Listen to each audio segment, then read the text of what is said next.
Part 1, Chapter 1. It was a clear, calm, lazy April morning, the day the worst week of my life began. I was jogging down by the bay with my border collie, Martha. It's my thing Sunday mornings, get up early and cram my meaningful other into the front seat of the Explorer. I try to huff out 3 miles from Fort Mason down to the bridge and back, just enough to convince myself I'm bordering on something called in shape at 36. That morning, my buddy Jill came along to give her baby lab Otis a run, or so she claimed. More likely, to warm herself up for a bike sprint up Mount Tamalpais or whatever Jill would do for real exercise later in the day. It was hard to believe that it had been only 5 months since Jill lost her baby. Now here she was, her body toned and lean again. "So how'd it go last night?" she asked, shuffling sideways beside me. "Word on the street is Lindsay had a date." "You could call it a date," I said, focusing on the heights of Fort Mason, which weren't getting closer fast enough for me. "You could call Baghdad a vacation spot, too." Jill winced. "Sorry I brought it up." All run long, my head had been filled with the annoying recollection of Franklin Fratelli, asset remarketing mogul, which is a fancy way of saying he sent goons after the .com busts who could no longer make the payments on their Beamers and Frank Muellers.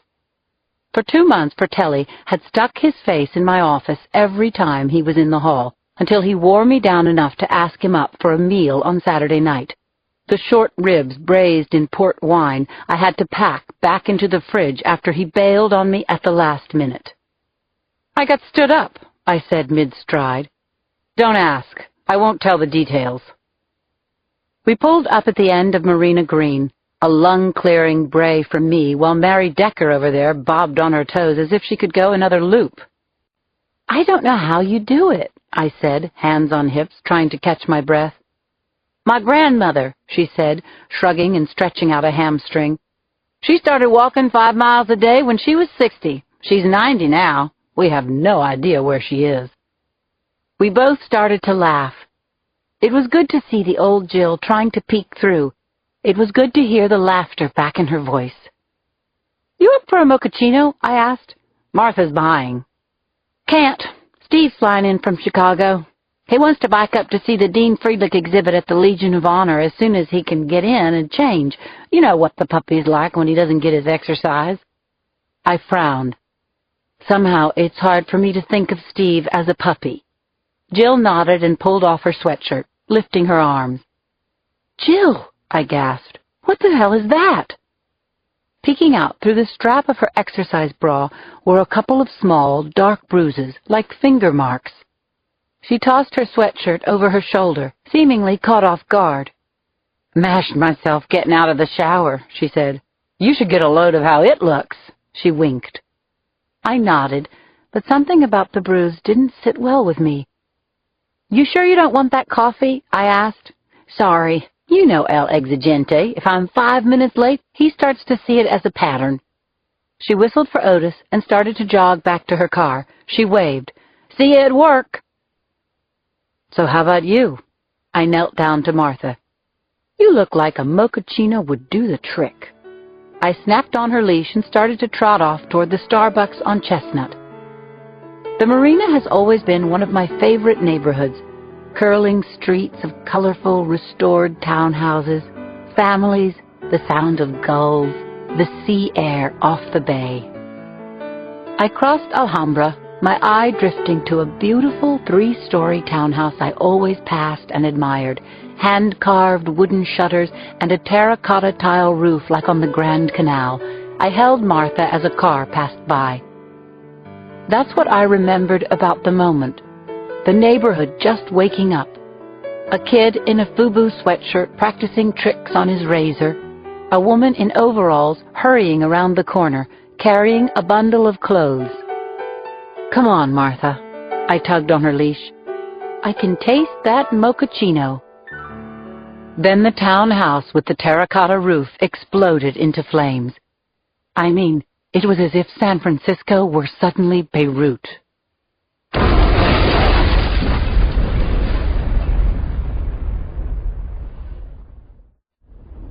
Chapter 2. "Oh my God!" I gasped as a flash of heat and debris nearly knocked me to the ground. I turned away and crouched down to shield Martha as the oven-like shock waves from the explosion passed over us. A few seconds later, I turned to pull myself up. Mother of God, I couldn't believe my eyes. The townhouse I had just admired was now just a shell, fire ripped through the second floor. In that instant, I realized that people could still be inside. I tied Martha to a lamppost. Flames gusted just 50 feet away. I ran across the street to the blazing home. The second floor was gone. Anyone up there didn't have a chance. I fumbled through my fanny pack for the cell phone. Frantically, I punched in 911. "This is Lieutenant Lindsay Boxer, San Francisco Police Department, Shield 2721. There's been an explosion at the corner of Alhambra and Pierce. A residence. Casualties likely. Need full medical and fire support. Get them moving." I cut off the dispatcher. Procedure told me to wait, but if anyone was in there, there was no time. I ripped off my sweatshirt and wrapped it loosely around my face. "Oh, Jesus Christ, Lindsay," I said, and held my breath. Then I pushed my way into the burning house. "Is anyone there?" I shouted, choking immediately on the gray, raspy smoke. The intense heat bit at my eyes and face, and it hurt just to peek out from the protective cloth. A wall of burning sheetrock and plaster hung above me. "Police!" I shouted again. "Is anyone there?" The smoke felt like sharp razors slicing into my lungs. It was impossible to hear above the roar of the flames. I suddenly understood how people trapped in fires on high floors would leap to their death rather than bear the intolerable heat. I shielded my eyes, pushing my way through the billowing smoke. I hollered a last time, "Is anyone alive in here?" I couldn't go any further. My eyebrows were singed. I realized I could die in there. I turned and headed for the light and cool that I knew were behind me. Suddenly, I spotted two shapes, the bodies of a woman and a man, clearly dead, their clothes on fire. I stopped, feeling my stomach turn, but there was nothing I could do for them. Then I heard a muffled noise. I didn't know if it was real. I stopped, tried to listen above the rumble of the fire. I could hardly bear the pain of the blistering heat on my face. There it was again. It was real, all right. Someone was crying.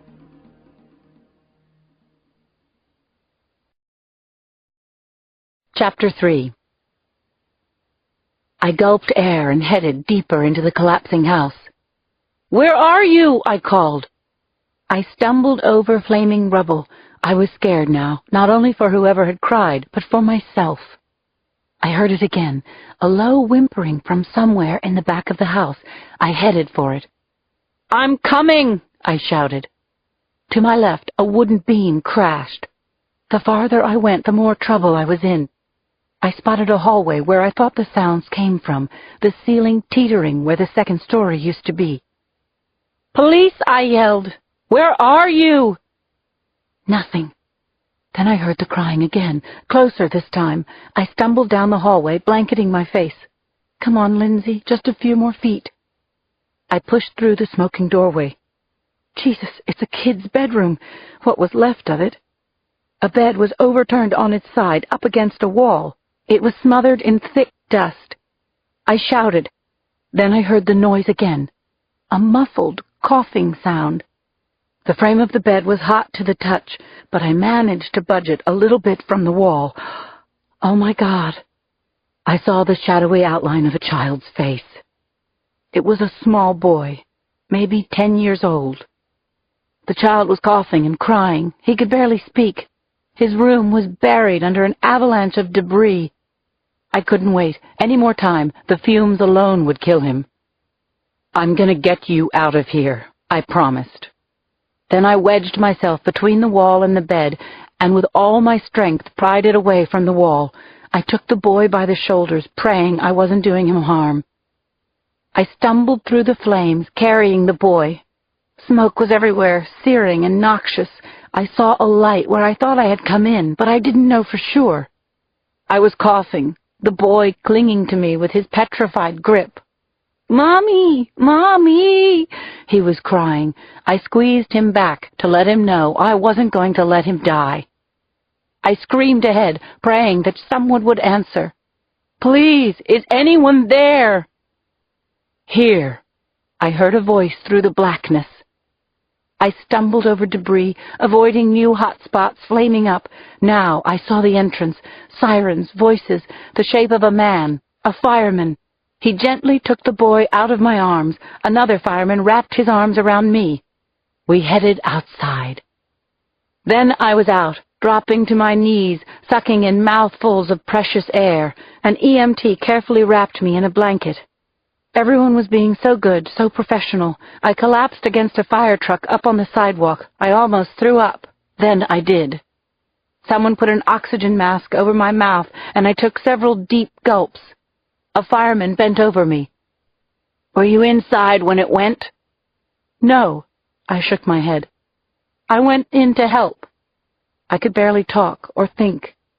I opened my fanny pack and let my badge flip open. "Lieutenant Boxer," I said, coughing. "Homicide." Chapter 4. "I'm all right," I said, forcing myself out of the EMT's grasp. I made my way over to the boy, who was already strapped onto a gurney and packed in ice. He was being wheeled into a van.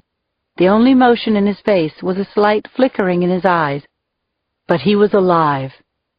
My God, I had saved his life. Out on the street, onlookers were being ringed back by the police. I saw the red-headed kid who'd been riding his razor. Other horrified faces crowded around. All of a sudden, I became aware of barking. Jesus, it was Martha, still tied to the post. I ran over to her and hugged her tightly as she licked my face. A fireman made his way to me, a division captain's crest on his helmet. "I'm Captain Ed Narosky. You okay?" "I think so," I said, not sure. "You guys in the hall can't be heroes enough on your own shift, Lieutenant?" Captain Narosky said. "I was jogging by. I saw it blow. Looked like a gas explosion. I just did what I thought was right." "Well, you did good, Lieutenant." The fire captain looked at the wreckage. "But this was no gas explosion." "I saw 2 bodies inside." "Yeah," Narosky said, nodding. "Man and a woman. Another adult in a back room on the 1st floor. That kid's lucky you got him out." "Yeah," I said. My chest was filling with dread. If this was no gas explosion... Then I spotted Warren Jacoby, my #1 inspector, coming out of the crowd, badging his way over to me. Warren had the front 9, what we call the Sunday morning shift when the weather gets warm. Jacoby had a paunchy ham hock of a face that never seemed to smile, even when he told a joke, and deep hooded eyes impossible to light up with surprise. But when he fixed on the hole where 210 Alhambra used to be and saw me, sooty, smeared, sitting down, trying to catch my breath, Jacoby did a double take. "Lieutenant, you okay?" "I think so." I tried to pull myself up. He looked at the house, then at me again. "Seems a bit run down, even for your normal fixer-upper, Lieutenant. I'm sure you'll do wonders with it." He held in his grin. "We have a Palestinian delegation in town I know nothing about." I told him what I had seen. No smoke or fire, the 2nd floor suddenly blowing out. "My 27 years on the job gives me the premonition we're not talking busted boiler here," said Jacoby. "You know anyone lives in a place like this with a boiler on the 2nd floor?" "No one I know lives in a place like this. You sure you don't want to go to the hospital?" Jacoby bent down over me. Ever since I'd taken a shot in the Coombs case, Jacoby'd become like a protective uncle with me. He had even cut down on his stupid sexist jokes. "No, Warren, I'm all right." I don't even know what made me notice it. It was just sitting there on the sidewalk, leaning up against a parked car, and I thought, shit, Lindsay, that shouldn't be there.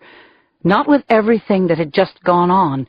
A red school knapsack, A million students carry them, just sitting there. I started to panic again.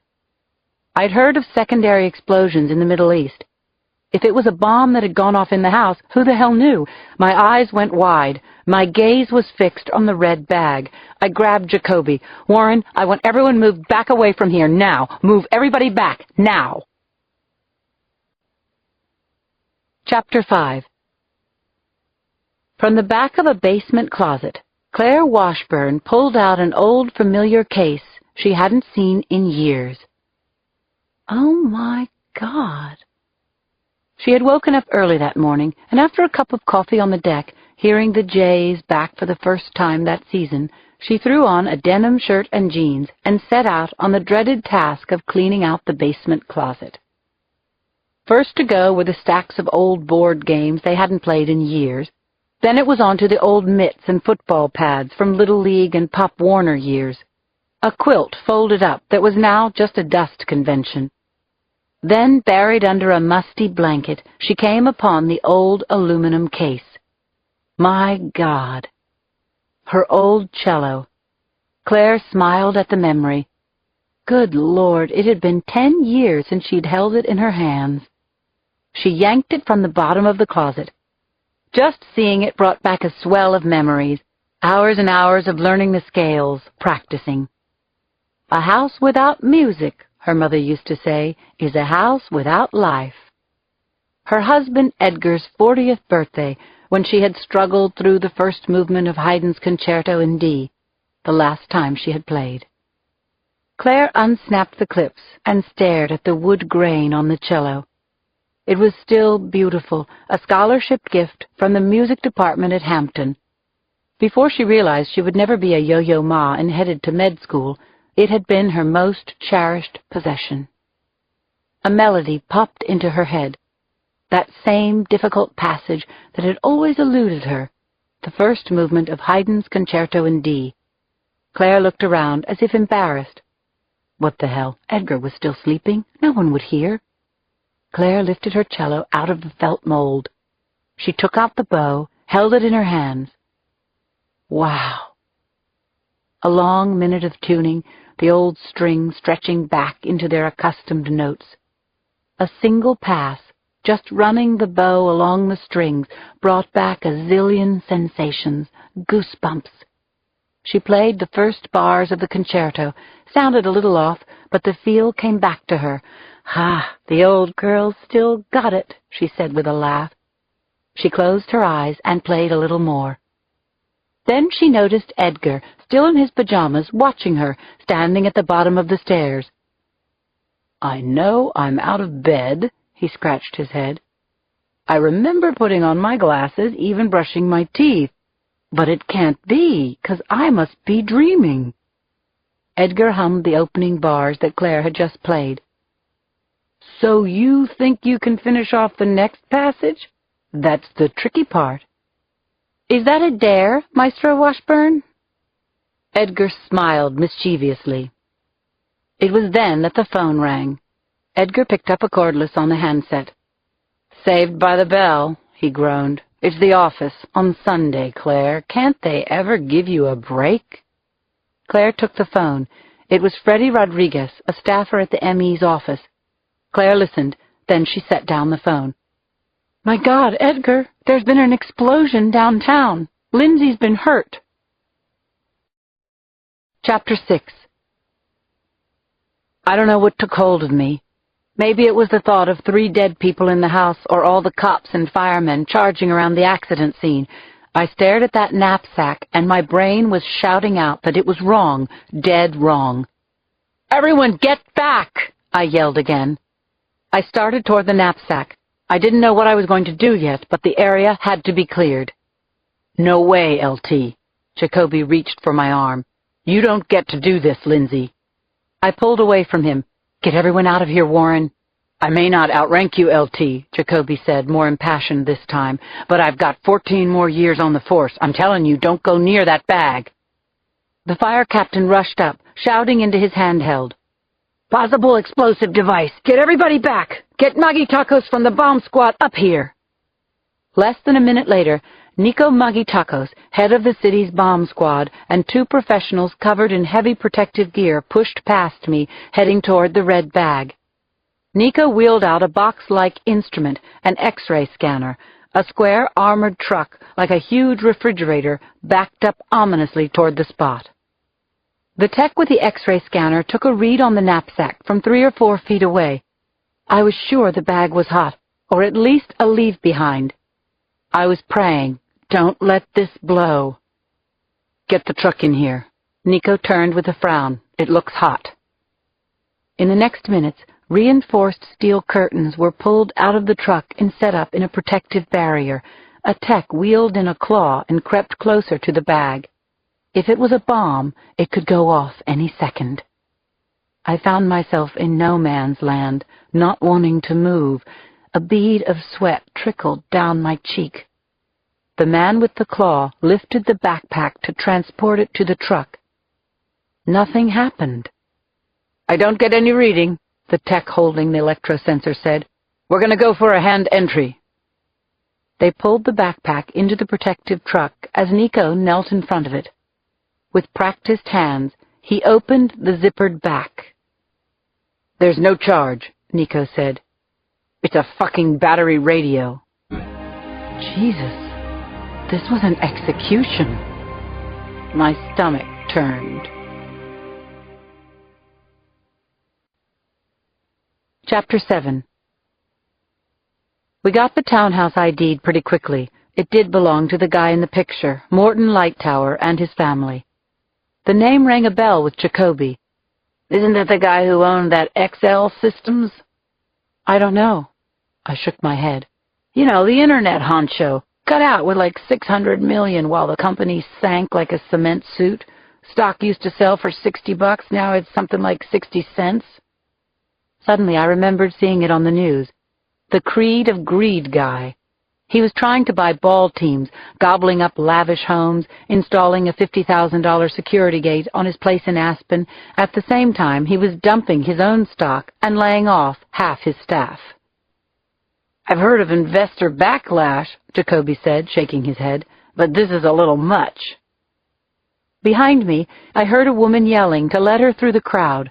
Inspector Paul Chin ushered her forward through the web of news vans and camera crews. She stood in front of the bombed-out home. "Oh, my God!" she gasped, a hand clasped over her mouth. Chin led her my way. "Lightower's sister," he said. She had her hair pulled back tightly, a cashmere sweater over jeans, and a pair of Manolo Blahnik flats I had once mooned over for about 10 minutes in the window of Neiman's. "Please," I said, leading the unsteady woman over to an open black and white. "I'm Lieutenant Boxer, homicide." "Diane Aronoff," she muttered vacantly. "I heard it on the news. Mort, Charlotte, the kids. Did anyone make it out?" We pulled out a boy, about 11. "Eric," she said. "He's okay?" "He's at the burn unit at Cal Pacific. I think he's going to be all right." "Thank God," she exclaimed. Then she buried her face again. "How can this be happening?" I knelt down in front of Diane Aronoff and took her hand. I squeezed it gently. "Ms. Aronoff, I have to ask you some questions. This was no accident. Do you have any idea who could have targeted your brother?" "No accident," she muttered. "Morty was saying the media treats me like Bin Laden. No one understands. What I do is supposed to be about making money." Jacoby switched gears.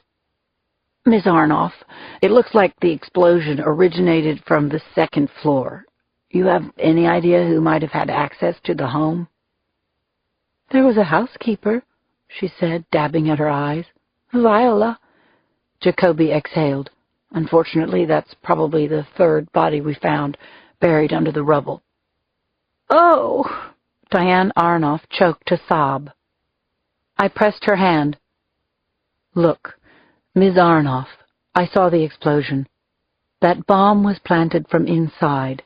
Someone was either let in or had access. I need you to think." "There was an au pair," she muttered. "I think she sometimes spent the night." "Lucky for her," Jacoby rolled his eyes. "If she'd been in there with your nephew." "Not for Eric." Diane Aronoff shook her head. "For Caitlin." Jacoby and I looked at each other. "Who?" "Caitlin, Lieutenant, my niece." When she saw our blank faces, she froze. "When you said Eric was the only one brought out, I just assumed—" We stared at each other. No one else had been found in the house. "Oh my God, detectives, she is only 6 months old."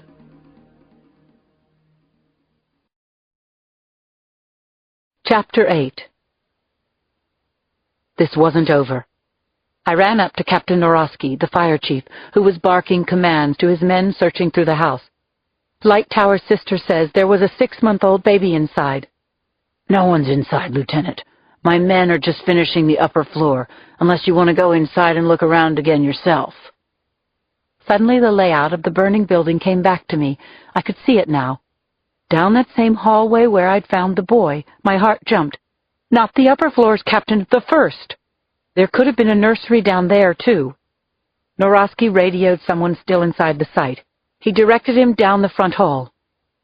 We stood in front of the smoking house, and a sickening feeling churned in my stomach. The idea of a baby still in there, someone I could have saved. We waited while Captain Norosky's men picked through the rubble. Finally, a fireman climbed out from the debris on the ground floor. "Nothing," he called out. "We found the nursery, crib, and a bassinet buried under a lot of rubble. But no baby." Diane Aronoff uttered a cry of joy. Her niece wasn't in there. Then a look of panic set in, her face registering a completely new horror. If Caitlin wasn't there, where was she? Chapter 9. Charles Danko stood at the edge of the crowd watching. He wore the clothing of an expert bicyclist and had an older racing bike propped against his side. If nothing else, the biking helmet and goggles covered his face in case the police were filming the crowd, as they sometimes did. This couldn't have gone much better, Danko was thinking as he observed the homicide scene. The light towers were dead, blown to pieces.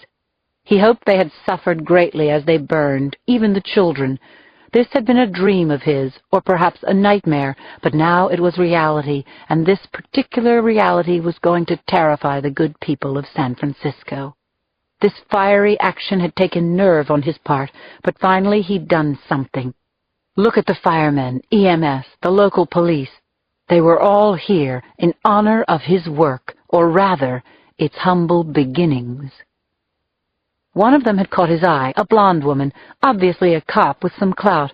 She seemed to have some guts, too. He watched her and wondered if she would become his adversary, and would she be worthy? He inquired about her from a patrolman at the barricades. "The woman who went in the house. That's Inspector Murphy, isn't it? I think I know her." The cop didn't even bother to make eye contact, typical police insolence. "No," he said, "that's Lieutenant Boxer. She's homicide. A real bitch on wheels, I hear." Chapter 10. The cramped third-floor office that housed the homicide detail was buzzing, unlike any Sunday morning I could remember. I got a clean bill of health at the hospital, then arrived at the office to find that the whole team had showed up. We had a couple of leads to follow, even before the results of the examination of the blast scene came back. Bombings usually don't involve kidnappings. Find that baby, everything told me, and we'll find whoever did this horrible thing. A TV was on. Mayor Fisk and Police Commissioner Tracchio were live at the bomb scene. "This is a horrible, vindictive tragedy," the mayor was saying, having come straight off the first tee at Olympic. "Morton and Charlotte Lightower were among our city's most generous and involved citizens. They were also friends." "Don't forget contributors," Kathy Thomas, Jacoby's partner, said. "I want everyone to know that our police department is already vigorously pursuing concrete leads," the mayor continued. "I want to assure the people of this city that this is an isolated event." "XL," Warren Jacoby scratched his head. "Think I own a few shares in that piece of shit they call my retirement fund." "Me too," said Cappy. "Which fund you in?" I think it's called long-term growth, but whoever named it sure has a twisted sense of humor. 2 years ago I had... If you moguls have a moment, I called. It's Sunday and the markets are closed. We have 3 dead, a missing baby, and an entire townhouse burned to the ground in a possible bombing. Definite bombing, Steve Fiore, the department's press liaison, chimed in. He'd been juggling about 100 news departments and wire services in his topsiders and jeans. Chief just got it confirmed from the bomb squad. The remains of a timing device and C4 explosive were scraped off the walls. The news didn't exactly surprise us, but the realization that a bomb had gone off in our city, that we had murderers out there with C4, that a 6-month-old baby was still missing, sent a numb quiet around the room. Shit, Jacoby sighed theatrically. There goes the afternoon. Chapter 11. Lieutenant, someone called from across the room. Chief Tracchio on the phone. Told ya, Cappy said, grinning. I picked up, waiting to be reamed out for leaving the crime scene early. Tracchio was a glorified bean counter. He hadn't come this close to an investigation since some case study he'd read at the academy 25 years ago. Lindsay, it's Cindy. I had been expecting to hear the chief. Her voice surprised me. Don't get cranky. It was the only way I could get through. Not exactly a good time, I said. I thought you were that asshole Tracchio about to nail me to the wall. Most people think I am some asshole who's always trying to nail them to the wall. This one signs my checks, I said, taking a semi-relaxed breath for the first time all day. Cindy Thomas was part of my inner circle, along with Claire and Jill. She also happened to work for the Chronicle and was one of the top crime reporters in the city. Jesus, Linz, I just heard. I'm in an all-day yoga clinic. I'm in the middle of a downward dog when my phone rings. What, I sneak out for a couple of hours and you decide now's the time to be a hero? You all right? Other than my lungs feeling like they've been lit with lighter fluid? No, I'm okay, I said. There's not much I can tell you on this now. I'm not calling about the crime scene, Lindsay. I was calling about you. I'm okay, I said again. I didn't know if I was telling the truth. I noticed that my hands were still trembling, and my mouth tasted the bitter smoke of the blast. You want me to meet you? You wouldn't get within 2 blocks. Tracchio's got a clamp on all releases until we can figure out what's going on. Is that a challenge? Cindy snickered. That made me laugh. When I first met her, Cindy had sneaked her way into a Grand Hyatt penthouse suite, the most guarded murder scene in memory. Her whole career sprang from that scoop. No, it's not a challenge, Cindy, but I'm okay, I swear. Okay, so if all this tender concern is being wasted, what about the crime scene? We are talking a crime scene, aren't we, Lindsay? If you mean, did the backyard grill flare up at 9 on a Sunday morning? Yeah, I guess you could nail me to that.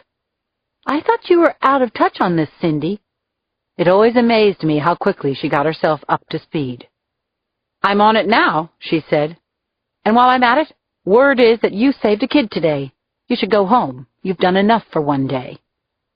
Can't. We got a few leads. Wish I could talk about them, but I can't. I heard there was a baby stolen out of the house. Some sort of twisted kidnapping? If it is, I said with a shrug, they have a new way of handling the potential ransom payers. Cappy Thomas stuck his head in. Lieutenant, M.E. wants to see you. In the morgue. Now.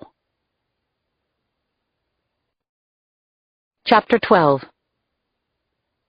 Leave it to Claire, San Francisco's chief medical officer, my best friend of a dozen years, to say the one thing in the midst of this madness that would make me cry. Charlotte Lightower was pregnant. Claire was looking drawn and helpless in her orange surgical scrubs. 2 months. Poor woman probably didn't even know herself. I don't know why I found that so sad, but I did. Maybe it made the Lightowers seem like more of a family to me, humanized them. I was hoping to catch up with you sometime today. Claire gave me a half-hearted smile. Just didn't envision it like this. Yeah, I smiled and wiped a tear from the corner of my eye. I heard what you did, Claire said. She came over and gave me a hug. That took a lot of guts, honey. Also, you are a dumb bunny. Do you know that? There was a moment when I wasn't sure I was going to make it out, Claire. There was all this smoke. It was everywhere, in my eyes, my lungs. I couldn't see for shit. I just took hold of that little boy and prayed. You saw the light. It led you out? Claire smiled. No, thinking of how dumb you all would think I was if I ended up charbroiled in that house. Would have put a bit of a damper on our margarita nights, Claire said, nodding. Have I ever told you? I lifted my head and smiled. You have a way of putting everything in perspective. The light tower's remains were side by side on two gurneys. Even at Christmas, the morgue is a lonely place, but on that Sunday afternoon, with the techs gone home, graphic autopsy photos and medical alerts pinned to the antiseptic walls, and a grisly smell in the air, it was as grim as I could remember. I moved over to the bodies. So you called me down here, I said. What did you want me to see? I called you down here, she said, because it occurred to me that you needed a good hug. I did, I said, but a killer medical revelation wouldn't hurt. Claire moved over to a table and started to take off her surgical gloves. Killer medical revelation? She rolled her eyes. What could I possibly have for you, Lindsay? These three people? They were blown up. Chapter 13. An hour later, Tracchio and I held a tense, very emotional news briefing on the steps of the hall. Cindy was there, along with about half the city's news force. Back in the office, Jacoby had run the name on the photo, August Spies, through the CCI database and the FBI. It came back zilch, no match on any name or group. Cappy was digging up whatever he could on the missing au pair. We had a description from Light Tower's sister, but no idea how to find her. She didn't even know the girl's last name. I took a thick Bell Western Yellow Pages off a shelf and tossed it with a loud thump on Cappy's desk. Here. Start with N for nannies. It was almost 6 o'clock on Sunday. We had a team down at XL's offices, but the best we could get was a corporate public relations flack who said we could meet with them tomorrow at 8 a.m. Sundays were shit crime-solving days. Jacoby and Cappy knocked on my door. Why don't you go on home? Cappy said. We'll handle it from here. I was just going to buzz Charlie Clapper. His CSU team was still picking through the scene. I mean it, Lindsay. We got you covered. You look like shit anyway, Jacoby said. Suddenly I realized just how exhausted I was. It had been 9 hours since the townhouse had blown. I was still in a sweatshirt and running gear. The grime of the blast was all over me. Hey, LT, Cappy turned back. Just one more thing. How did it go last night with Franklin Fratelli, your big date? They were standing there, chewing on their grin like two oversized teenagers. It didn't, I said. Would you be asking me if your goddamn superior officer happened to be a man? Damn right I'd be asking, Cappy said.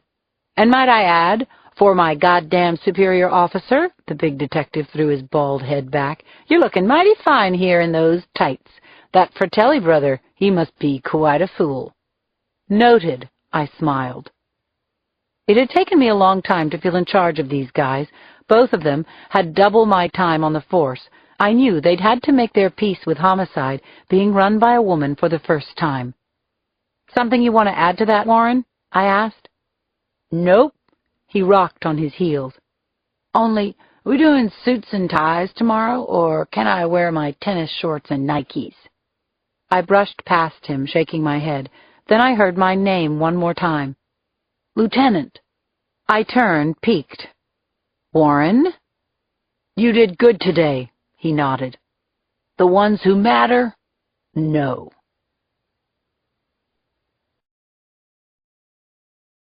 Chapter 14. It was only a 10-minute drive out to Potrero, where I live in a 2-bedroom walk-up. As I went through my door, Martha wagged up to me. One of the patrolmen at the scene had taken her home for me. The message light was flashing. Jill's voice. Lindsay, I tried to call you at the office. I just heard. Fratelli. Listen, Lindsay, if you're free today. I deleted it without even hearing what he had to say for himself. I went into the bedroom and peeled off my tights and sweats. I didn't want to talk to anyone tonight. I flicked on a CD, the Reverend Al Green. I stepped into the shower and took a swig of a beer I'd brought with me. I leaned back under the warming spray, the grit and soot and smell of ash chipping off my body, swirling at my feet. Something made me feel like crying. I felt so alone. I could have died today. I wished I had someone's arms to slide into. Claire had Edgar to soothe her on a night like tonight, after she pieced 3 charred bodies together. Jill had Steve. Whatever. Even Martha had someone. Me. I felt my thoughts drift to Chris for the first time in a while. It would be nice if he were here tonight. It had been 18 months since he died. I was ready to put it behind me, to open myself to someone, if someone happened to be on the scene. No drum roll. No, ladies and gentlemen, the envelope, please. Just this little voice in my heart, my voice, telling me it was time. Then I drifted back to the scene at the marina. I saw myself on the street, holding Martha, the beautiful, calm morning, the stucco townhouse, the red-headed kid spinning his razor, the flash of orange light. Over and over I ran the reel, and it kept ending at the same point. There's something you're not seeing, something I had edited out. The woman turning the corner just before the flash. I had seen only a glimpse of her back, blonde, ponytail, something in her arms, but that wasn't what was bothering me. It was that she never came back. I hadn't thought about it until now, after the blast. The kid with the razor was there, lots of others, but the blonde woman wasn't among them. No one interviewed her. She never came back. Why? Because the son of a bitch was running away. That moment flashed over and over in my mind. Something in her arms. She was running away. It was the au pair. And the bundle in her arms? That was the Light Tower's baby. Chapter 15. Her hair fell in thick blonde clumps onto the bathroom floor. She took the scissors and cut again. Everything had to start over now. Wendy was gone forever. A new face started to emerge in the mirror. She said goodbye to the au pair she had been for the past 5 months. Cut away the past. Wendy was a name for Peter Pan, not the real world. The baby was screaming in the bedroom. "Hush, Caitlin, please, honey!" She had to figure it out, what to do with her. All she knew was that she couldn't let the baby die. She had listened to the news reports all afternoon. The whole world was looking for her. They were calling her a cold-blooded killer, a monster. But she couldn't be such a monster, could she? Not if she had saved the baby. "You don't think I'm such a monster, do you, Caitlin?" she called to the bawling child. Michelle lowered her head into the sink and dumped the bottle of L'Oreal red sunset dye all over her, massaging it into her cropped hair. Wendy, the au pair, disappeared. Any moment now, Malcolm would come by. They had agreed not to meet until they were sure she hadn't been followed. But she needed him, now that she had proved what she was made of. She heard the sound of the front door being rattled. Michelle's heart jumped. What if she'd been careless? What if someone had seen her coming back with the kid? What if they were kicking the door down now? Then Malcolm stepped into the room. "You were expecting cops, weren't you? I told you they're stupid," he said. Michelle ran over to him and jumped into his arms. "Oh, Mal, we did it! We did it!" She kissed his face about 100 times. "I did the right thing, didn't I?" Michelle asked. "I mean, the TV is saying that whoever did this was a monster." "I told you have to be strong, Michelle." Mal stroked her hair. "The TV, they're bought and paid for, just like the rest." "But look at you. You look so different." Suddenly there was a cry from the bedroom. Mal took a gun from his belt. "What the fuck was that?" She was behind him as he ran into the bedroom. He stared, horrified, at Caitlin. "Mal, we can keep her just for a little while. I'll care for her. She's done nothing wrong." "You dumb twit," he said, pushing her onto the bed. "Every cop in the city will be looking for this kid." She felt herself wheezing now, the way she always did when Mal's voice got hard. She fumbled around her purse for her inhaler. It was always there. She never went anywhere without it. She'd had it just last night. Where the hell was it now? "I cared for her, Malcolm," Michelle said again. "I thought you'd understand." Malcolm pushed her face in front of the child. "Yeah, well, understand this. That kid is gone tomorrow. You make it stop crying, stick your tits in its mouth, put a fucking pillow over its head. In the morning, the baby's gone." Chapter 16.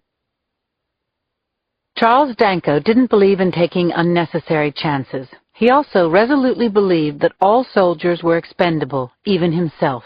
He had always preached the gospel, there's always another soldier. So he made the call from a payphone in the Mission District. If the call was interrupted, if the call was discovered, well, so be it. The phone rang several times before someone picked up at the apartment. He recognized the voice of Michelle, the wonderfully cold-hearted au pair. What a performance she'd put on. "I'm proud of you, Michelle. Please don't say anything. Just put Malcolm on. You're a hero, though." Michelle put the phone down, and Danko had to choke back a laugh at how they obeyed his orders. It was priceless, and it said so much about the human condition. Hell, it might even explain Hitler at Munich. These were very smart people, most of them with graduate degrees, but they rarely questioned anything he told them. "Yeah, it's me." He heard Malcolm's cheerless voice. This boy was brilliant, but he was truly a killer, probably a psychopath. He even scared Danko sometimes. "Listen to me. I don't want to stay on too long. I just wanted to give you an update. Everything is working beautifully. It couldn't be better." Danko paused for a couple of seconds. "Do it again," he finally said. Chapter 17. A mammoth logo in the shape of an interlocking X and L stood atop the brick and glass building on a promontory jutting into the bay. A nicely dressed receptionist led Jacoby and me to a conference room inside. On the paneled walls, articles and magazine covers featuring Morton Lightower's glowing face ran the length of the room.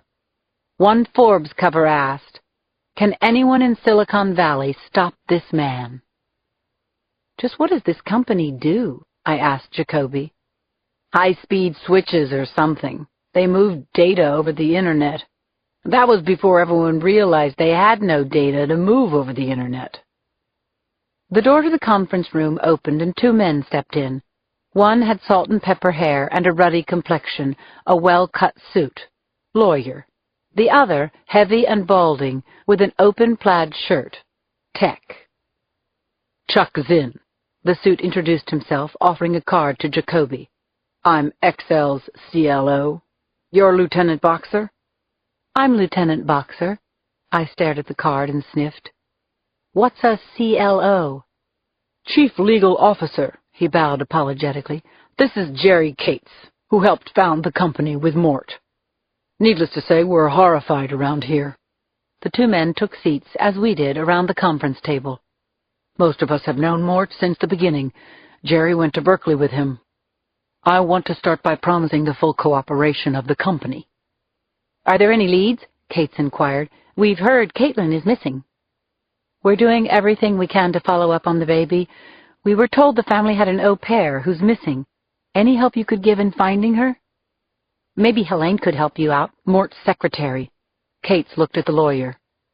"I think that's doable." Zinn scratched a note. We started with the usual questions. Had Lightower received any threats? Were they aware of anyone who'd want to do him harm? "No." Jerry Cates shook his head and glanced at the lawyer. "Of course, Mort's financial affairs were paraded all over the media," he continued. "People are always popping off at shareholder meetings, financial watchdogs. Hell, you want to redo your kitchen, they're crying you're bleeding the company." Jacoby sniffed. "You think it might piss someone off if he's selling $600 million of stock while going around the country telling everyone else it's a buy at 10? "We can't control our share price, Inspector," Cates replied, clearly upset by the question. A tense silence settled over the room. "You'll provide us a list of all your clients?" I said. "Doable." The lawyer jotted down a note again. "And we'll need access to his private computers, email, and correspondence." I lobbed a grenade at the CLO. The lawyer's pen never touched the page. "Those files are private, Lieutenant. I think I'd better check our legal footing before I can agree to that." "I thought you were the legal footing," Jacoby said with a grin. "Your boss has been murdered, Mr. Zinn. I'm afraid they're our matters now." "There was a note at the bomb scene," I said. I pushed across a copy of the photo. It referred to Morton Lightower as an enemy of the people. "There's a name at the bottom. August Spies. Mean anything to either of you?" Zinn blinked. Cates took a deep breath, his eyes suddenly blank. "I don't need to remind you that this is a murder investigation," I said. "If anyone's holding something back, now would be the time." "No one's holding anything back," Jerry Cates said stiffly. "You probably want to talk to Helene now." The CLO straightened his pad as if the meeting was over. "What I want is Lightower's office sealed now, and I want access to all correspondence, computer files as well, and email." "I'm not sure that's doable, Lieutenant." Chuck Zinn arched back in his chair. "Let me tell you what's doable, Mr. Zinn." I fastened on his phony, compliant grin. "What's doable is that we're back here in 2 hours with a subpoena, and anything deleted from those files in the past 24 hours goes under the heading of impeding a murder investigation. What's also doable is that anything we find in there that might not be flattering to XL gets passed along to those hungry legal sharks in a DA's office. Any of that sound doable, Mr. Zinn?" Jerry Cates leaned toward his lawyer. "Chuck, maybe we could work something out." "Of course we can work something out," Zinn nodded. "But I'm afraid that's all we have time for today, and you must be busy as well. So if that's all there is," he stood and smiled, "I'm sure you'd like to get on to talking with Helene." Chapter 18. It took me all of about 6 seconds after barging out the doors of XL to place an urgent call to Jill. I took her through the frustrating meeting I'd just come out of. "You're looking for a subpoena?" Jill cut me off. "To get into Lightower's files?" "Duh, Jill, and fast, before they send in the Arthur Anderson boys to do a little office tidying. Any evidence there's anything in Lightower's computer to back that up?" Call me suspicious, Jill, but when a guy I'm interviewing starts to twist around like a cod on a fishing line, those little police antennae behind my ears always go twang. "How do they go, Lindsay?" Jill chuckled back. "Twang," I said more firmly. "Come on, Jill, I'm not screwing around." Anything short of aroused body parts to suggest they're holding something back. The blood began to roil in my chest. "You're not going to do this for me, are you?" "I can't do this for you, Lindsay, and if I did, whatever you found wouldn't make it through arraignment. Look, I could try to cut a deal with them." "Jill, I've got a multiple murder investigation." "Then, if I were you, I'd try to apply some non-legal pressure." "You want to spell that out for me?" Jill snorted. "Last I checked, you still had a few friends in the news media." "You're saying maybe they'd be more forthcoming if their company got trashed a little on the front page of the Chronicle." "Duh, Linz," I heard Jill giggle. All of a sudden, a beep sounded on my cell phone. Cappy Thomas at the office. "Lieutenant, I need you back at home base. Post haste. We got a line on the au pair." Chapter 19. 2 women were sitting in interrogation room 1 when I got back. They owned a small placement service for nannies and au pairs, Cappy informed me. A nanny is love. "We called in when we heard about what happened," Linda Clybourne, in a pink cashmere sweater, explained to me. "We placed Wendy Raymore in that job."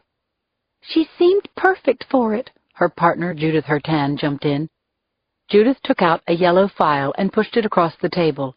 Inside was a filled-out A Nanny is Love application form, a couple of letters of recommendation, a Cal Berkeley student ID with a photo on it. "The Light Towers adored her," Linda said. I stared at the small laminated photo of Wendy Raymore's face. She was blonde with high cheekbones, a wide, blossoming smile.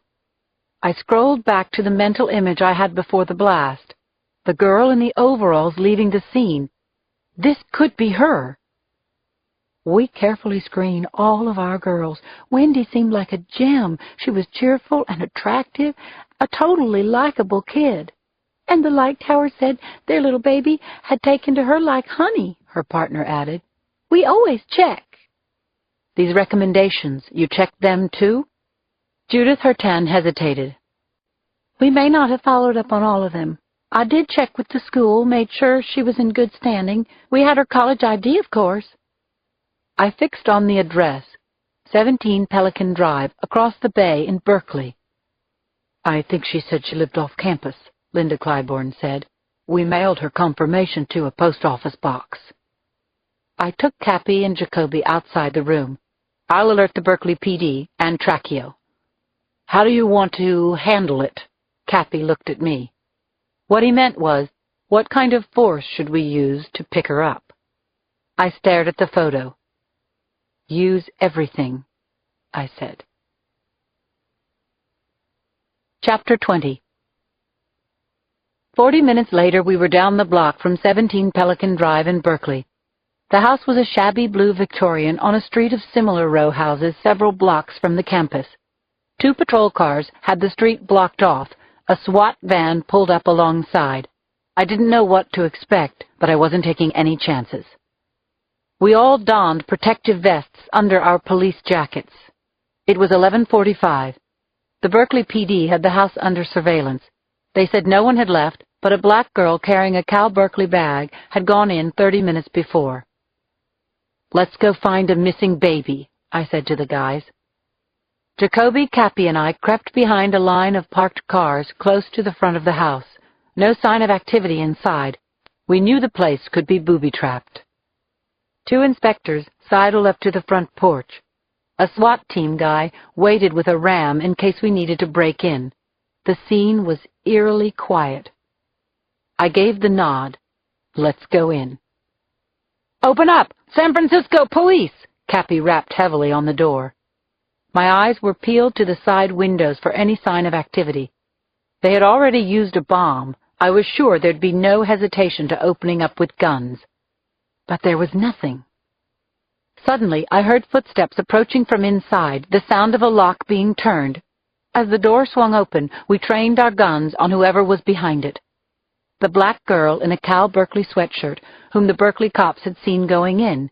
One look at the SWAT team and she let out a startled scream. "Wendy Raymore?" Cappy barked, yanking her out of the doorway. The startled girl could barely speak. Cappy threw her into the arms of a waiting SWAT team member. Trembling, she pointed to a staircase. "I think she's up there." The 3 of us pushed our way inside. 2 upstairs bedrooms were open and empty. No one inside. Down the hall, another door was closed. Cappy rapped at the door. "Wendy Raymore, San Francisco Police." There was no answer. The adrenaline was burning in my veins. Cappy looked at me and checked his gun. Jacoby readied himself. I nodded. Cappy kicked open the door. We moved in, leveling guns around the room. A girl in a T-shirt shot up in bed. She looked stunned, blinking sleep from her eyes. She started to shriek, "Oh, my God, what's going on?" "Wendy Raymore?" Cappy kept his gun on her. The girl's face was white with terror, eyes going back and forth. "Where's the baby?" Cappy shouted. This is all wrong, fucking all wrong, I was thinking. The girl had long, dark hair and a swarthy complexion. She looked nothing like the description Diane Aronoff had given us, or the picture on Wendy Raymore's student ID, or the girl I saw hurrying away from the bombing. I thought I knew what had happened. This girl had probably lost her ID, or it had been stolen. But who had it now? I put down my gun. We were staring at a different girl. "This isn't the au pair," I said. Chapter 21. Lucille Clemens had exactly 17 minutes left on her lunch hour to wipe the ketchup stain off Marcus's face, get the twins to the daycare clinic, and catch the 27 bus back to work before Mr. Darman would start docking her $7.85 per hour, or 14 cents a minute. "Come on, Marcus," she sighed to her 5-year-old, sprouting a face full of ketchup. "I don't have time for this today." She dabbed at his white-collared dress shirt, which had taken on the look of one of his messier finger paintings, and damn, none of the stain was coming off. Charisse pointed from her chair. "Can I have an ice cream, Mama?" "No, child, you can't. Mama's got no time." She looked at her watch and felt her heart stab. Oh, God. "Come on, child." Lucille crammed their Happy Meal boxes onto the tray. "I gotta get you cleaned up fast." "Please, Mama, it's a McSunday," Charisse cried. "You can buy your own McSunday or whatever you like when it's your $1.65 going across the table. Now both you come get yourselves cleaned up. Mama's gotta go." "But I am clean," Charisse protested. She dragged them out of the booth and hurried toward the bathroom. "Yes, but your brother looks like he's been in a war." Lucille pulled her kids along the back corridor leading to the bathrooms. She opened the door to the ladies' room. It was McDonald's. No one would mind. She raised Marcus on the counter and wet a paper towel and started to rub at the mess on his collar. The boy squirmed. "Damn, child, you want to make the mess, you gotta own up to the cleaning. Charisse, you gotta pee." "Yes, Mama," the girl replied. She was the cleaner of the two. They were both 5, but Marcus barely knew how to pull down his own zipper. Some of the ketchup was starting to come off. "Charisse," Lucille barked, "you gonna get on that toilet seat or what?" "Can't, Mama," the child replied. "Can't? Who's got time for this, young lady? Just drop your stockings and pee." "I can't, Mama. You gotta come see." Lucille sighed. Whoever said time is on your side sure never had twins. She took a quick glance in the mirror, sighing again, not ever a single second for herself. She helped Marcus to the floor, then went to open Charisse's stall. She said impatiently, "So what are you crying about, child?" The little girl was staring at the toilet. "My God!" Lucille took a breath. On the toilet seat, wrapped in a blanket in a bassinet, was an infant. Chapter 22. Once in a while there are moments in this job when everything works out for you. Finding the light tower baby at McDonald's was one of those times.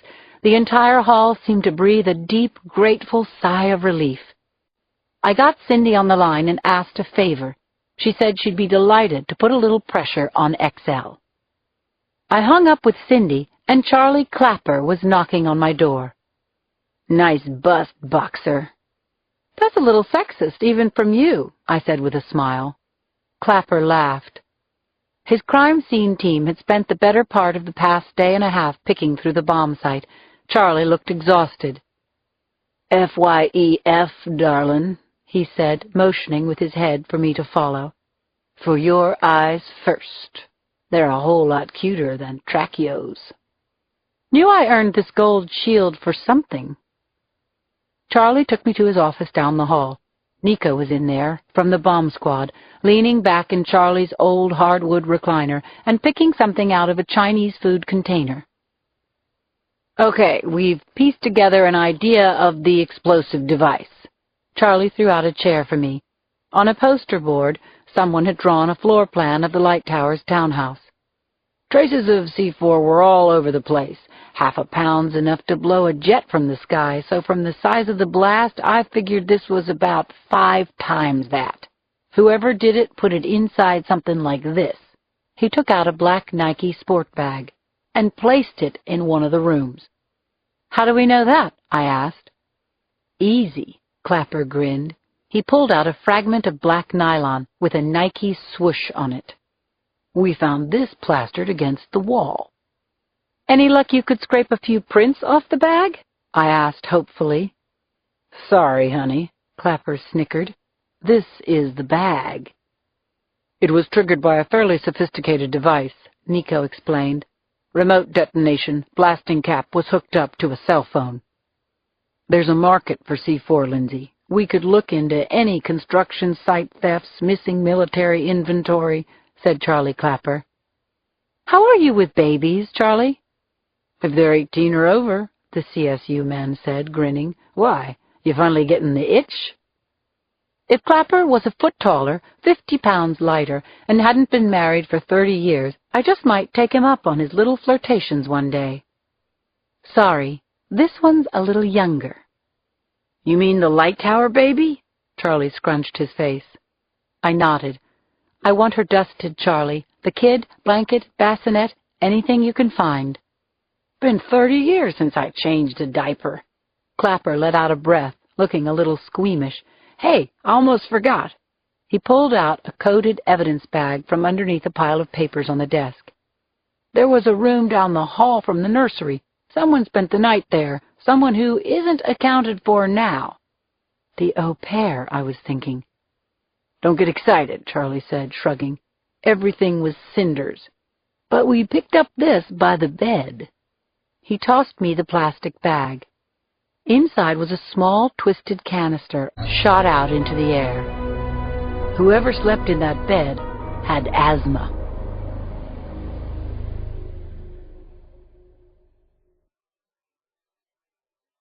This is the end of Disc 1. Disc 2. Chapter 23. Jill Bernhardt sat in her darkened office long after everyone else had left. A law brief was open in front of her, and she suddenly realized that she'd been staring at the same page for 10 minutes now. On nights when Steve wasn't traveling or working late, she had taken to staying at the office, doing anything she could to avoid him, even when she wasn't preparing for trial. Jill Meyer Bernhardt, super lawyer, everybody's alpha dog. She was afraid to go home. Slowly she massaged the bruise on her backbone, the newest bruise. How could this be happening? She was used to representing women who felt like this, not hiding a secret in the dark herself. A tear wound its way down her cheek. It was when I lost the baby, she thought. That's when it all started. But no, the trouble with Steve had started long before that, she knew. When she was just out of law school and he was finishing up his MBA. It started with what she would wear, outfits that weren't his taste or showed her scars, dinner parties where his opinion, politics, her job, anything, seemed so much stronger, more important than hers, pretending it was his earnings that had paid for the down payment on the townhouse, the Beamer. You can't do it, Jill. She had heard that since she met him. Jesus Christ. She dabbed her eyes with the heel of her hands. She was the top assistant DA in the city. What else did she have to prove? The phone rang. The sudden ring made her jump. Was it Steve? Just the sound of his voice made her sick. That creepy, oh-so-concerned, oh-so-solicitous tone. Hey, honey, what you doing? Come on home. Let's take a run. To her relief, the caller ID said it was an assistant DA from Sacramento. He was calling back on getting a witness cleared out of a state pen. She let it go to her voicemail. She closed the heavy brief. This was the last time, she vowed. She would start by telling Lindsay. It hurt her not to be honest with her. Lindsay thought Steve was a prick anyway. She was no fool. As she was stuffing a briefcase, the phone rang again. This time it had that special ring, cutting right through her. Don't answer, Jill. She was already halfway out the door, but something made her look at the digital screen. The familiar number lit up. Jill felt her mouth go dry. Slowly, she depressed the receiver. Bernhardt, she whispered, closing her eyes. Working late again, hon? Steve's voice cut through her. If I didn't know better, he said, sounding almost hurt, I'd think you were afraid to come home. Chapter 24. That night, George Bengosian got lucky. Short and balding, with a large, flattened nose, Bengosian had realized early in his residency that he had no flair for urology and found his true calling stringing together failing regional insurers into giant HMOs. He also realized he wasn't the type who could charm a beautiful woman with his profit projections and silly industry jokes. Certainly not this sexy analyst at the Bank of America Healthcare Conference. It was as if he were living someone else's dream. Mimi was mesmerized by him, and now they were on the way to his suite. "The penthouse, wait until you see the view," he teased. George giddily traced the outline of her bra as he opened the door to his suite at the Clift. He was imagining her perky tits jiggling in front of him and those mooning eyes staring into his. This was what having your picture in the annual report was all about.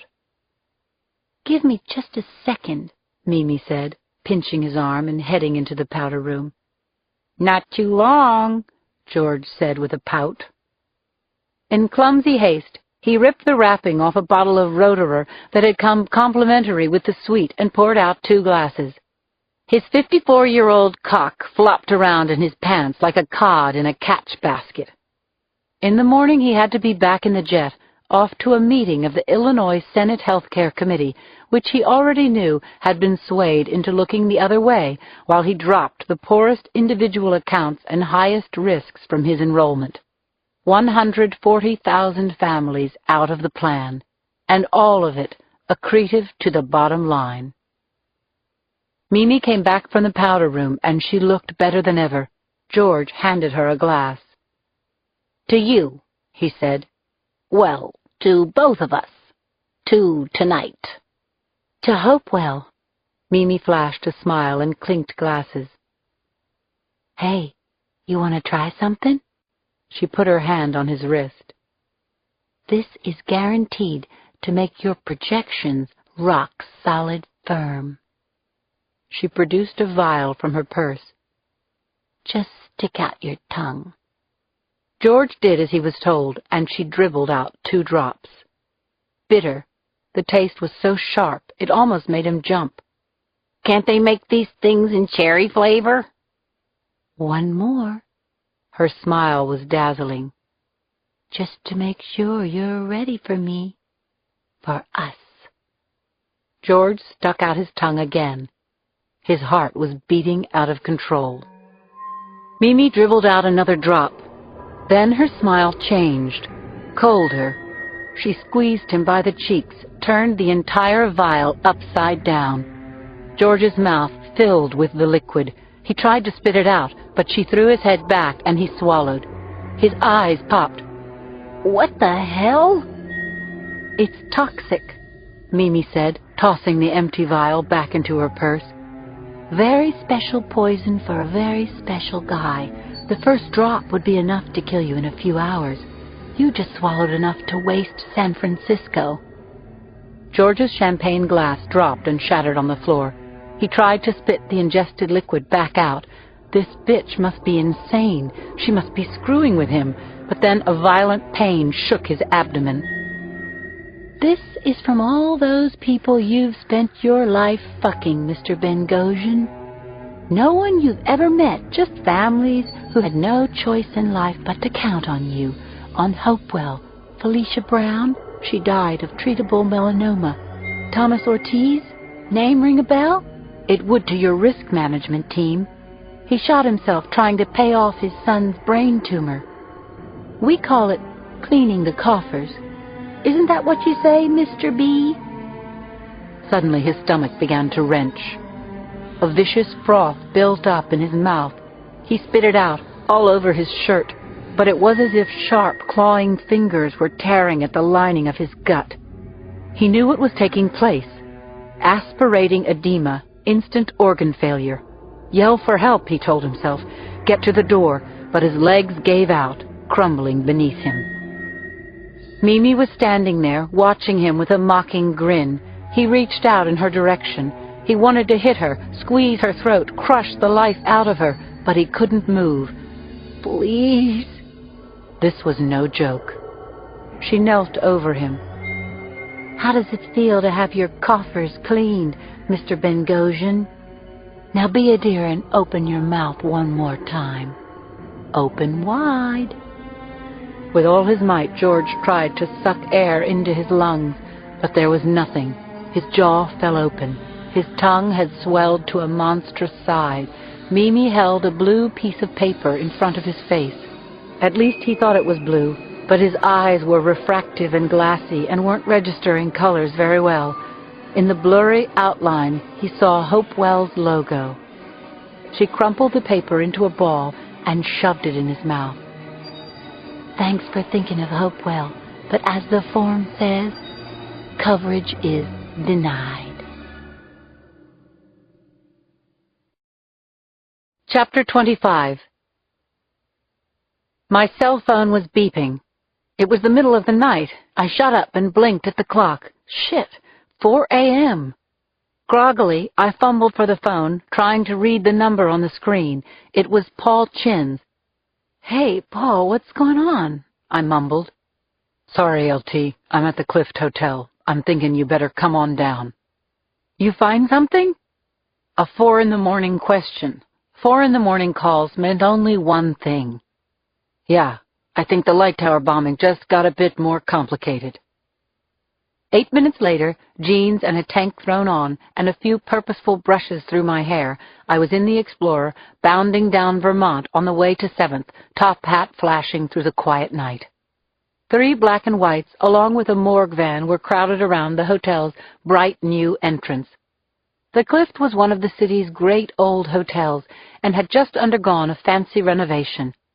I badged my way past the cops at the front, gawking at the lavish ostrich-hide couch and bullhorns on the wall, a few stunned hotel employees standing around, wondering what to do. I took the elevator up to the top floor, where Chin was waiting. "The Vic's name is George Bengosian, healthcare bigwig," Paul Chin explained as he led me into the penthouse suite. "Prepare yourself. I'm not kidding." I looked at the body, propped upright against the leg of a conference table in the lavishly appointed room. The color of Bengosian's skin had turned a hypoxic green-yellow, the consistency of jelly. His eyes were wrenched open like mangled gear sockets.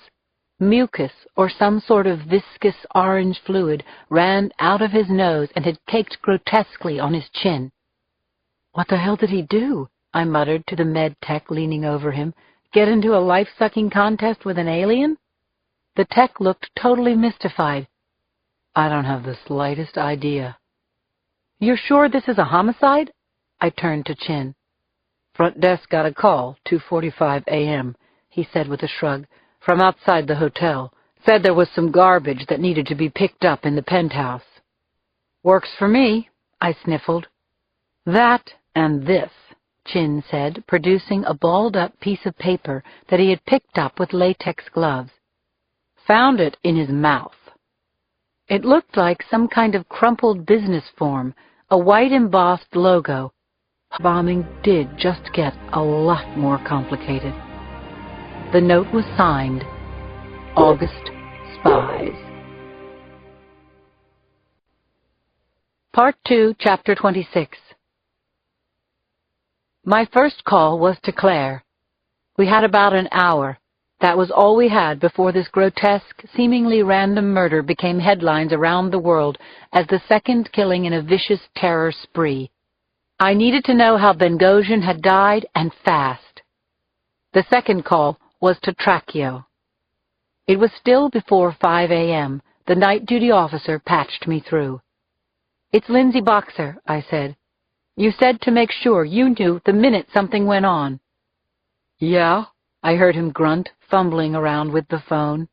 "I'm at the Clift Hotel. I think we just found the motive for the light tower bombing." I could visualize him bolting upright in his pajamas, knocking his glasses onto the floor. "One of those XL partners finally come clean? It was money, wasn't it?" "No," I said, shaking my head. "War." After I hung up with the chief, I looked around Bengosian's hotel room. No blood, no sign of a struggle. A half-filled champagne glass rested on the conference table, another shattered at Bengosian's feet. His suit jacket was thrown onto the couch. An open bottle of Roederer. "Get a description of who he came up with," I told Lorraine Stafford, one of my homicide inspectors. "They might have security cameras in the lobby if we're lucky. and let's try and track down how Bengozhan spent the early part of his night. We have declared war, the note read, on the agents of greed and corruption. A chill went right through me. It was going to happen again. I knew that in the next few hours I had to find out everything I could about Bengozhan and Hopewell Healthcare. I had no idea what he had done to be murdered like this. I picked up the crumpled note. We will find you, no matter how large your house or powerful your lawyers. We are inside your homes, your workplaces. Your war is not beyond, but here. It is with us. Who the hell are you, August spies?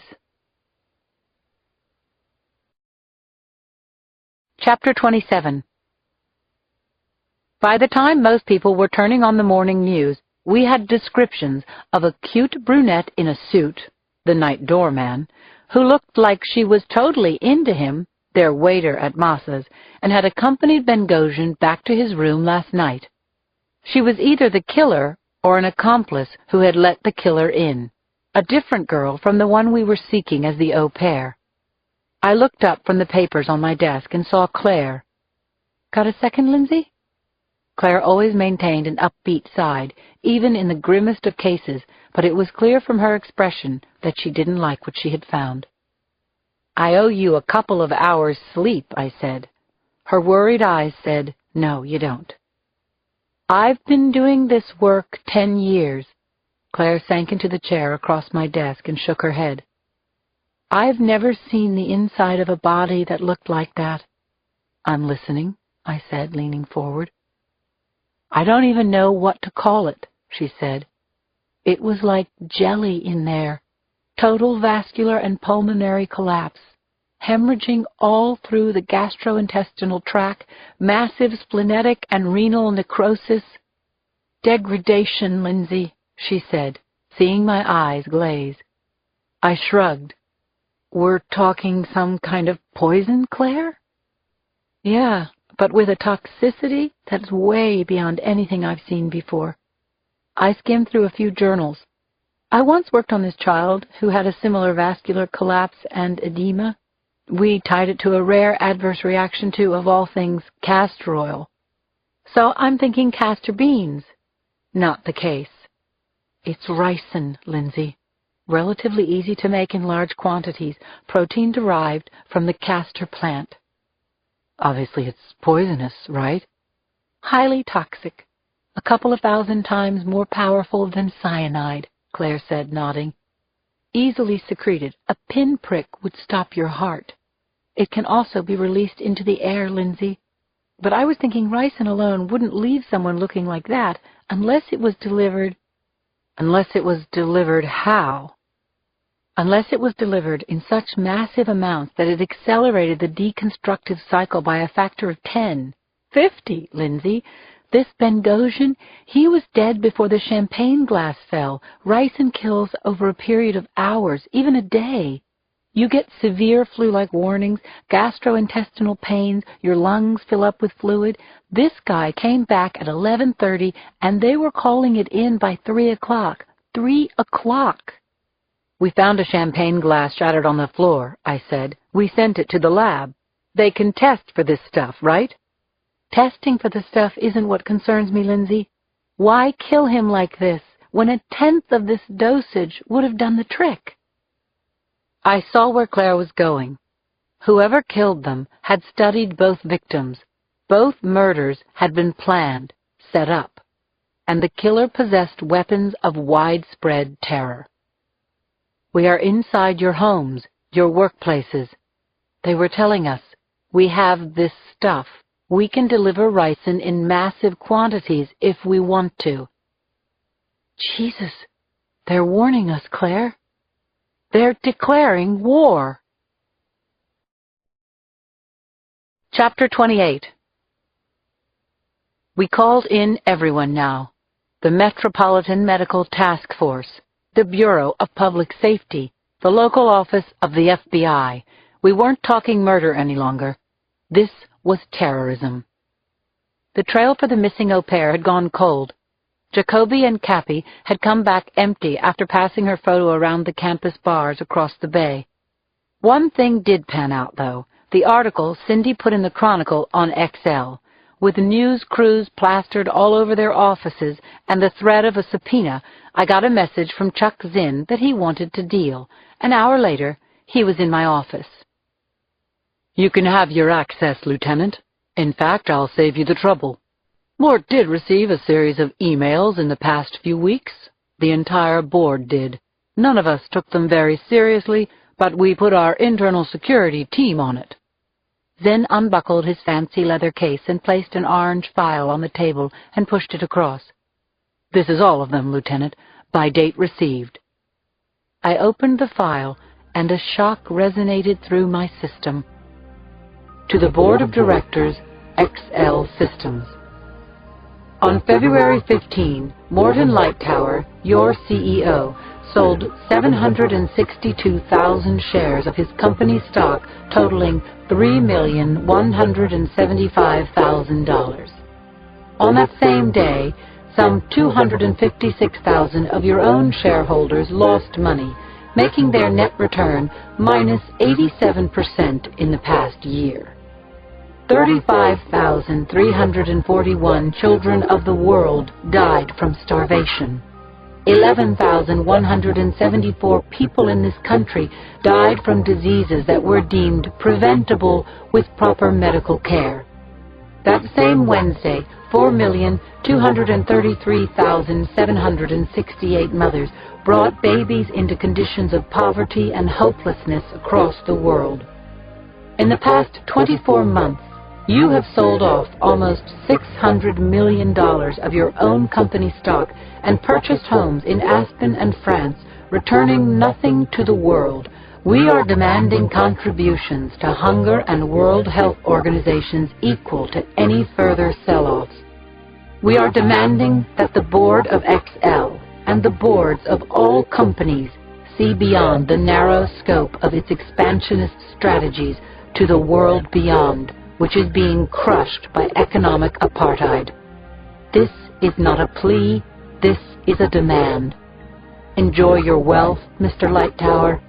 Your little Caitlin is counting on you. The message was signed, August Spies. I skimmed through the rest of the emails.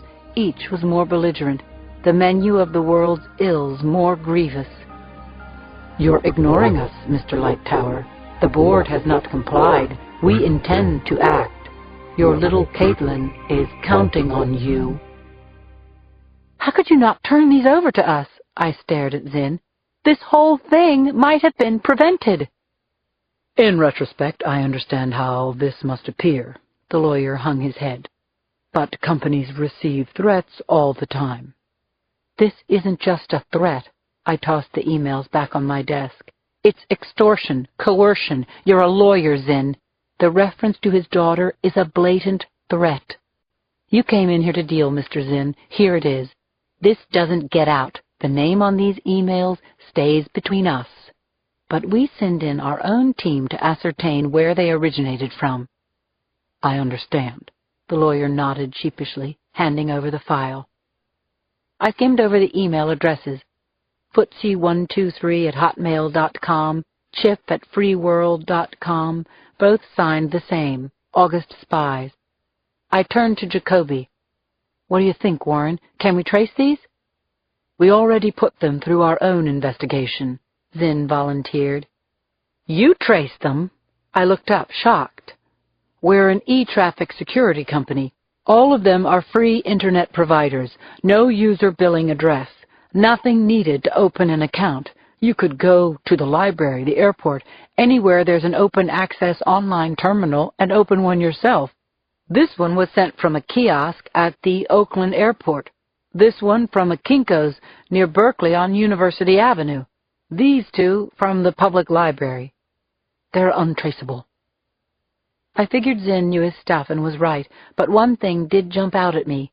The Kinko's, the library, the real Wendy Raymore's apartment.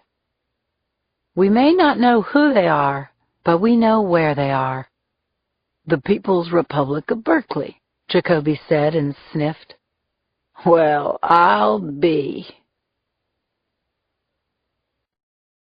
Chapter 29. I stole away for a quick lunch with Cindy Thomas, dim sum at the Long Life Noodle Company in Yerba Buena Gardens. "You see the Chronicle this morning?" she asked, a pork dumpling sliding off her chopsticks as we sat on a ledge outside. "We lowered the boom on XL." "Thanks," I said. "I won't be needing you to run a follow-up." "So, now it's your turn, right? To do a little rhythm for me." "Cindy, I'm thinking this isn't going to be my case much longer, especially if anything leaks out to the press." "At least tell me," she looked at me solidly, "if I should be feeling these two murders are related." "What makes you think they're related?" "Gee," she chortled, "two big-time businessmen murdered in the same city 2 days apart. Both of them ran companies on the wrong side of the headlines lately. Two totally different M.O.s. I held my ground. "Oh, on one hand, we have a greedy corporate high roller sucking off tens of millions while his sales are going to rot. The others, hiding behind a bunch of high-priced lobbyists trying to screw poor people, both are dead, violently. What was the question, Linz? Why do I think they might be related?" "Okay," I exhaled. "You know our arrangement. Absolutely nothing gets into print without my okay. Someone's targeting these people, aren't they? Cindy didn't mean the two already dead." I knew what she was saying. I put the noodle container down. "Cindy, you keep your ear to the ground across the bay, don't you?" "Berkeley? I guess. If you mean pitching in with a couple of real-life success pep talks in Journalism 403. I mean under the radar, people who are capable of causing trouble." I took in a breath and looked at her worriedly. "This kind of trouble." "I know what you mean," she said. She paused, then shrugged. "There is stuff happening over there. We've all become so used to being part of the system, we forget what it's like to be on the other side.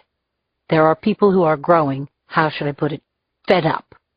There are people whose message just isn't getting out." "What kind of message?" I pressed. "You wouldn't hear it. For God's sake, you're the police. You're a million miles away from these things, Lindsay. I'm not saying you don't have a social conscience.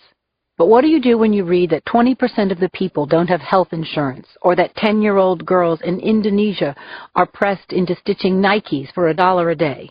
You turn the page, just like I do. Lindsay, you're going to have to trust me if you want me to help." "I'm going to give you a name," I said. "This can't appear in print. You run it around on your own time.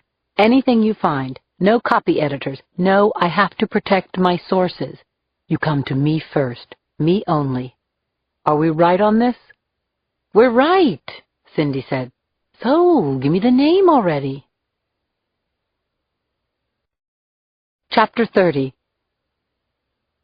"Beautiful," Malcolm whispered, his eyes narrowed through surgeons' operating lenses at the bomb on the kitchen table. With still hands, he twisted the thin red and green wires that ran from the explosive brick into the terminal on the blasting cap and molded the soft, putty-like C4 into the frame of the briefcase. "It's a shame to have to blow this up," he exclaimed, admiring his own work. Michelle had come into the room, and she placed a hand tremulously on Mal's shoulder. He knew this scared the shit out of her, wiring the thing. Current and charges going everywhere. "Relax, honey. No juice, no boost. It's the most stable thing in the world right now." Julia was on the floor, listening to the TV, the auburn wig ditched after her assignment last night. There was a news interruption about the murder at the cliff. "Listen!" She turned it up. "While police are not yet linking Benghazi's death to Sunday's bombing at the home of a prominent Bay Area tycoon, sources say there is evidence to connect the two incidents, and they are looking for an attractive brunette female in her early to mid-20s who was seen entering the hotel with George Benghazi." Julia turned down the volume. "Attractive?" she grinned. "Honey, they will never know." "What do you think?" She covered herself in the wig and struck a modeling pose. Michelle pretended to laugh, but inside she wished she hadn't been so stupid as to leave that goddamn inhaler lying around. She wasn't like Julia, who had killed a man last night looking right in his eyes, and now she was laughing about it, gloating. "Micah, honey," Malcolm turned around, "I need you to be a brave girl and place your finger on this spot." He taped the wire blasting cap to the soft C4 and molded in the rigged cell phone.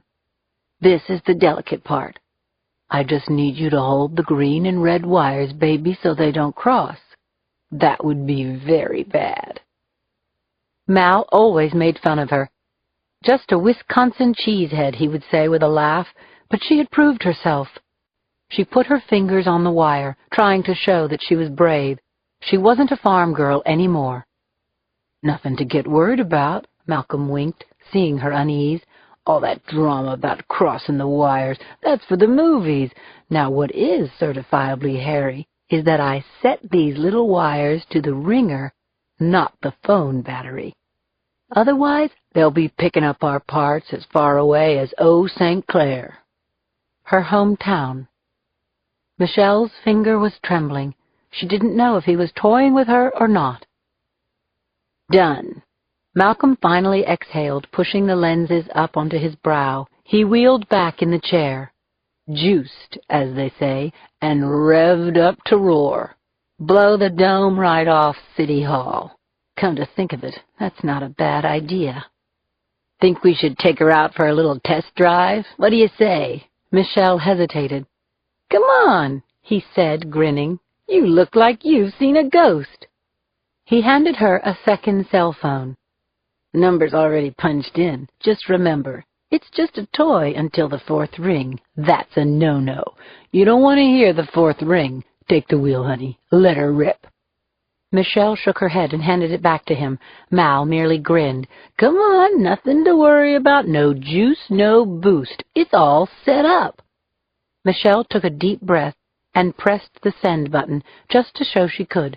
A second later, the phone wired to the bomb jangled. "Contact," Malcolm winked. A chill shot through her. Mal was so confident. He had it all planned, but things could go wrong. In the Middle East, Palestinian bombers blew themselves up all the time. Beep. Her eyes went to the briefcase. Second ring. She tried to look calm, but her hand was shaking. "Malcolm, please." She tried to give it back. "You see, it works. I don't like this. Please." "Please what, Micah?" Malcolm held her wrist. "You don't trust me?" The bomb phone jangled again. Third ring. Michelle's blood went cold. "Cut it out, Mal." She fumbled for the disconnect button. The next ring was contact. "Malcolm, please, you're scaring me." Instead of complying, Mal pinned her hand. All of a sudden, she didn't know what was going on. "Jesus, Mal, it's about to..." Beep. Fourth ring. The sound split the room like a scream. Michelle's gaze locked on the phone, on the bomb. It began to vibrate. "Oh, shit!" She looked into Malcolm's eyes. A buzzer sounded. No explosion, no flash. Just a sharp click on the blasting cap. Malcolm was grinning. He lifted the disengaged cap he'd been holding. "I told you, baby. No juice, no boost. So what do you think? I think it drives just fine." Michelle's body relaxed. Inside, she was screaming. She wanted to punch Malcolm in the face, but she was too spent. Sweat was pouring through her T-shirt. Malcolm took the blasting cap and wheeled the chair back over to the device. "You think I was going to set this beauty off?" He shook his head. "Fat chance, baby. She's got important work to do. This bomb is going to blow the minds of everybody in San Francisco." Chapter 31. About 7, I was back at my desk. My team scattered all around the area, chasing the leads we had. Cindy had gotten me a copy of this book, Vampire Capitalism. She said it would give me an idea of the new radicalism that was starting to take hold. I flipped through the chapter headings. The failure of capitalism, economic apartheid, vampire economics, the Armageddon of greed. I didn't even notice Jill standing at my door. She knocked, making me jump. If only John Ashcroft could see you, the linchpin of the city's law enforcement machine. Vampire capitalism? Required reading, I said, smiling, embarrassed, for this serial killer with a bang. She was dressed in a stylish red pantsuit and a Burberry summer raincoat, a pile of briefs squeezed into her leather satchel. I figured you could use a drink. I could, I said, tapping the book against the desk, but I'm still on duty. I offered her a bag of Szechuan soybeans instead. What are you doing? She snickered, heading up the department's new subversive authors wing. Very cute, I said. Here's a fact I bet you didn't know. Bill Gates, Paul Allen, and Warren Buffett made more money last year than the 30 poorest countries, a quarter of the world's population. Jill smiled. It's good to see you developing a social consciousness, given your line of work. There's something bothering me, Jill. The fake secondary device outside Light Tower's townhouse, the note on the company form balled up in Bengozhan's mouth. These people have made their motive clear, but they're trying to taunt us. Why play the game? She balanced a red shoe on the edge of my desk. I don't know. You're the one who catches them, honey. I just put them away. There was a bit of a pause, a stiff one. You mind if I change the subject? Your soybeans, she said with a shrug, popping one in her mouth. I don't know if this will sound silly. I was a little worried the other day. Sunday, after we ran. Those marks, Jill, on your arms. Something got me thinking. Thinking about what? She asked. I looked into her eyes. I know you didn't get those marks from a shower door. I know what it's like, Jill, when you have to admit you're human like the rest of us. I know how you wanted that baby. Then your dad died. I know you pretend that you can work everything out, but maybe you can't sometimes. You won't talk about it with anyone, even us. So the answer is, I don't know about those marks. You tell me. There was a stubbornness in her eyes that suddenly turned fragile, something about to give. I didn't know if I'd gone too far, but to hell with it, she was my friend. All I wanted was for her to be happy. Maybe you're right about one thing, Jill finally said. Maybe those marks didn't come from a shower door. Chapter 32. There are crimes that are brutal and inexcusable. Sometimes they make me sick, but their motives are open. Now and then I even understand. Then there are the hidden crimes, the ones you are never meant to see, the kind of cruelty that barely breaks the skin but crushes what's inside, the little voice that is human in all of us. These are the ones that really make me wonder about what I do for a living. After Jill told me what had been going on between her and Steve, after I wiped her tears and cried with her like a little sister, I drove home in a daze. A pall had clung to her face, a whitewash of shame I will never forget. Jill, my Jill. My first instinct was to drive over there that night and slap a charge on Steve. All along, the slick, self-righteous prick had been bullying her, hitting her. All I could think of was Jill, the face I saw on her, that of a little girl, not the chief assistant DA, top of her class at Stanford, who seemed to breeze through life, who put murderers away with that icy stare. My friend. I tossed and turned the whole night. The following morning, it took all I had to focus on the case. Overnight, the lab tests confirmed Claire's findings.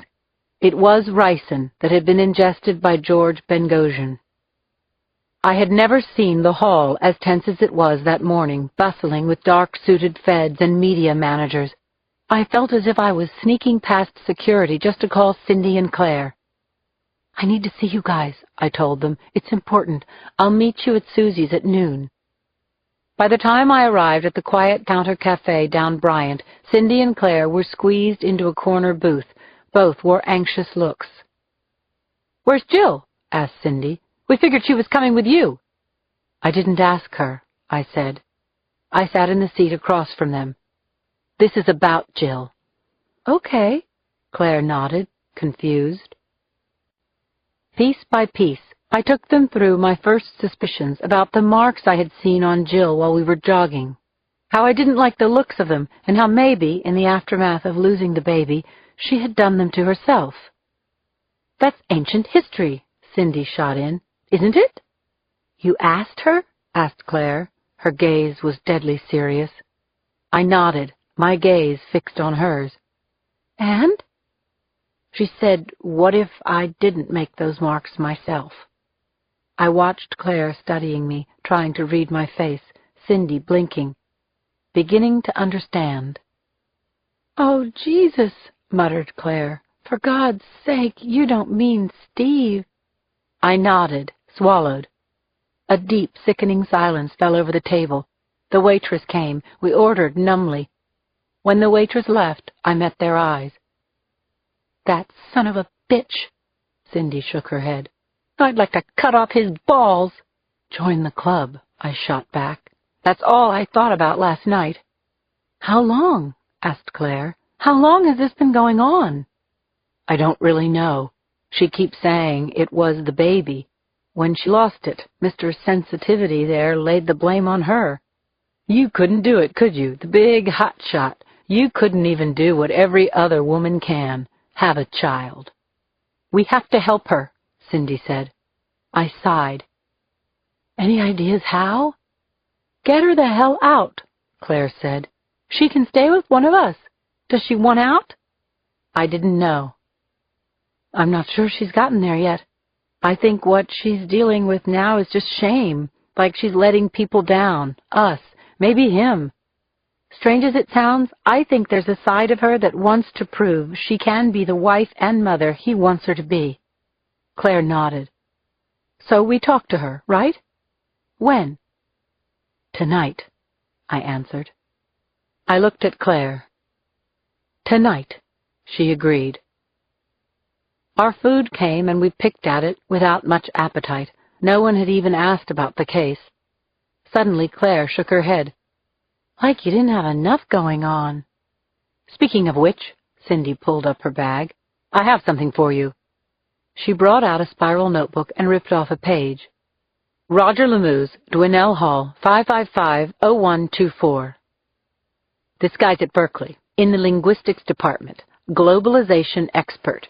Be prepared. His view of life, let's just say, may not exactly coincide with yours." "Thanks. Where'd you get this?" I folded the paper in my purse. "I told you," Cindy said. 1,000,000 miles away. Chapter 33. I pushed the situation with Jill to the back of my mind as best I could and managed to catch Dr. Roger Lemuse in his office. We spoke briefly, and he agreed to see me. Just getting out of the hall was a breath of fresh air. These days I rarely went over to this part of the bay. I parked my Explorer near the stadium off of Telegraph Avenue and headed past the street rats hawking pot and bumper stickers. The sun was beating onto Sproul Plaza, students in backpacks and sandals sitting around, reading on the steps. Lemuse's office was in Dwinell Hall, an official-looking concrete structure just off the main quad. "Please, it's open." A strong Mediterranean accent answered my knock, a hint of something more formal, educated. British? Professor Lemuse leaned back behind a chaotic desk in the small office cluttered with books and papers. He was large-shouldered and swarthy, with curly black hair falling over his forehead, a shadowy growth on his face. "Ah, Police Inspector Boxer," he said, clearing a pile of books off a chair. "Please sit, be my guest. Sorry the surroundings are not so plush." The room was musty and smelled of books and smoke. An ashtray and a pack of unfiltered Rothmans were on the desk. I lowered myself into a seat across from him. I handed him a card. "Homicide," Lemuse read, bunching his lips, seemingly impressed. "So I suspect it's not some rogue etymological nuance that brings you here." "Perhaps another interest of yours," I said. "You're aware, of course, of the events going on across the bay." He sighed. "Yes, even a man with his nose in his books most of the time brings it out now and then. Tragic, totally counterproductive. Fanon said, 'Violence is its own judge and jury.' yet one cannot find it completely surprising. Lemoose's phony sympathy appealed to me about as much as a dentist's drill. You mind telling me just what you mean by that, Mr. Lemooze? Of course, Madam Inspector. If you would be so kind as to tell me just why you are here? It's Lieutenant, I corrected him. I head up the homicide detail, and I was given your name as someone who might have some first-hand knowledge of what's going on here, the ideological scene. People who might find blowing up 3 sleeping people and almost killing 2 innocent children, as well as virtually imploding someone's vascular tract, an acceptable form of protest. By over here, I assume you mean the peaceful academic troves of Berkeley, Lemooze said. By over here, I mean wherever someone would want to do these awful things, Mr. Lemooze. Professor, he replied. The Lance Hart Professor of Romance Languages.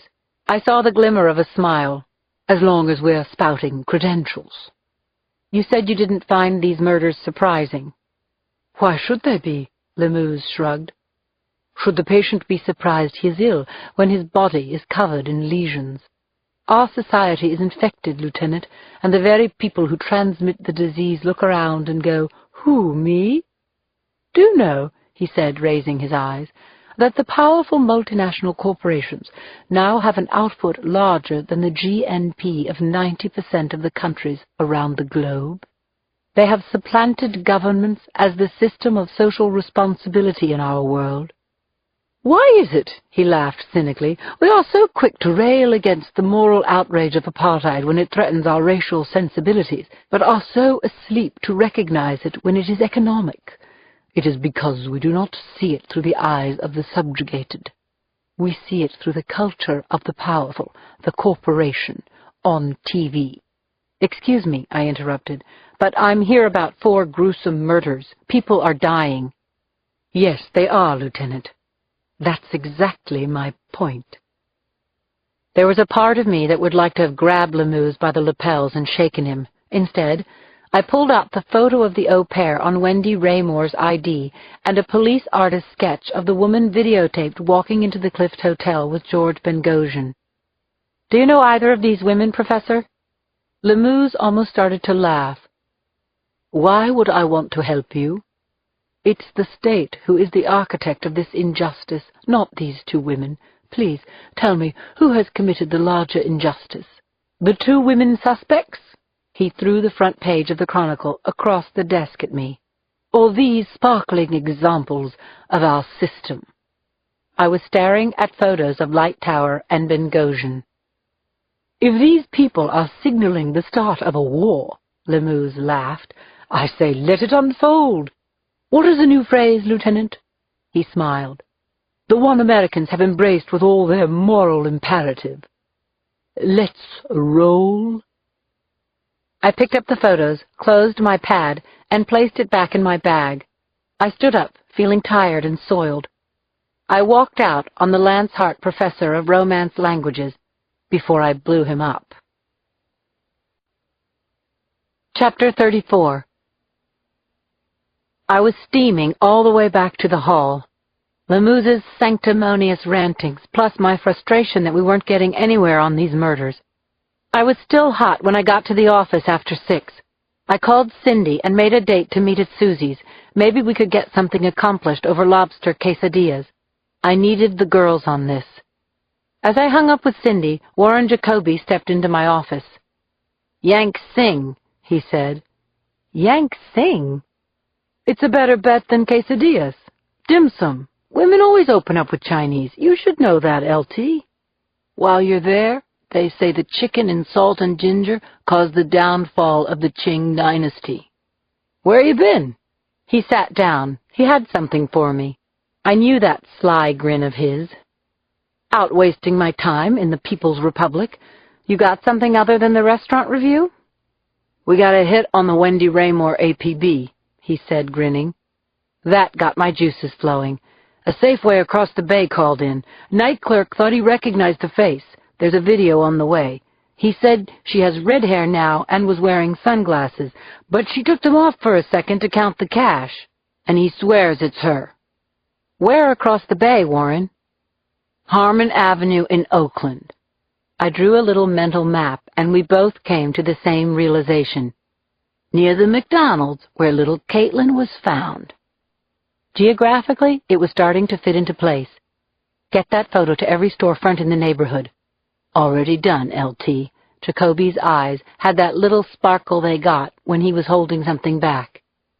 There've been a lot of calls, I said, cocking my head at Warren. What makes you think this one's real? He winked. She was buying an asthma puffer. Chapter 35. Cindy, Claire, and I had finished most of our Coronas and a plate of wings by the time Jill arrived. She hung her coat and came up warily to the booth, the nerves easy to read in her thin smile. "So," she said, dumping her briefcase, and tossed herself next to Claire. "Who wants to be first to prod?" "No dissection," I said. "Wings, and here." I tilted what was left of a beer into her glass. We all raised our glasses, Jill a little hesitantly. We had this moment of quiet, everybody trying to figure out just what was right to say. How many times had we met together before? At first, 4 women with common jobs, tough jobs, who had come together just to pool our resources, solve a crime. "To friends," Claire said. "Ones who will be there for one another. That means for anything, Jill." "I'd better drink this," Jill said, her eyes starting to grow moist, "before I run my nose in it." Jill drained about a third of the glass in a deep swallow. She drew a breath. "Okay, no reason to beat around the bush, right? You all know?" Everyone nodded. "Telephone, telegraph, teleboxer." Jill threw a wink my way. "If you're in pain, we're all in pain," Claire said. "It would be the same for you if the roles were reversed." "I know it would," Jill nodded. "So I guess what happens next is that you guys tell me I don't exactly fit the profile of the typical battered spouse." "I think the only thing that's next," I said, wetting my lips, "is for you to tell us how you feel." "Yeah," she drew a tight breath. "First, I'm not battered. We fight. Steve's a bully. He's never hit me with a fist. He's never struck my face." Cindy moved to object, but Claire held her back. "I know that doesn't exonerate him or justify anything. I just wanted you to know." She bit her bottom lip. "I guess I can't describe how I feel. I've tried enough of these cases to know the range of emotions. Mostly, I'm ashamed. I'm ashamed to admit that this is me." "How long has it been going on?" Claire asked. Jill leaned back and smiled. "You want the truthful answer to that question, or the one I've been telling myself the past few months?" "The truthful one is, from before we were married." I felt myself clench my teeth. "It was always something, what I would wear, something I would buy for the house that didn't fit his style. Steve's very big on telling me I'm stupid." "Stupid?" Claire gasped. "You run intellectual rings around him." "Steve's not dumb," Jill said. "He just doesn't see a lot of possibilities. At first, he would just squeeze me, like here, in the shoulders, always pretend that it was inadvertent. Once or twice he threw things when he had a fit. My purse. Once, I remember." She started to laugh. "It was this slab of Asiago cheese." "Why?" Cindy shook her head, incredulous. "Why would he do these things to you?" "Because I paid a bill late. Because I splurged on a pair of shoes when we were starting out and low on funds." She shrugged. "Because he could." "This has been going on since we've known you?" I said, stunned. Jill swallowed. "Guess I've been holding out on you guys, huh?" The waitress had brought some quesadillas, and there was a Shania Twain song in the background. "It's like you're bribing me." She dipped a quesadilla in some guacamole and laughed. "New interrogation method. Yes, I know where Osama bin Laden is hiding, but please, another one of those little cheesy things if you would." We laughed. Jill always knew how to make us laugh. "It's never the big things," Jill said. "It's always something trivial. The big things, I truly feel we really are partners in life. We've been through a lot together. But the small things, I accept a date for dinner with people he doesn't like. I forget to tell the housekeeper to take in his shirts. He makes me feel like I'm a stupid child. Ordinary. You're anything but ordinary, Claire said. Jill dabbed at her eyes and smiled. My cheerleaders. I could shoot the son of a bitch and you'd be praising my aim. We've already been discussing that option, Cindy said. You know, I've actually thought about it, Jill shook her head, about who would try my case. Hey, I think I've let things get a little melodramatic. I asked, how would you counsel a woman who came to you with the same predicament? Jill the prosecutor now, not Jill the wife. What would you say? I'd tell her to slap a suit on him so fast it would be sticking to his ass the next time he took a shit, she said, and laughed. One by one, we all laughed, too. You say you need a little more time, I said to Jill. We're not here to make you change your life today, but I know you. You're staying around because you feel it's your responsibility to make this work. I want your promise, Jill.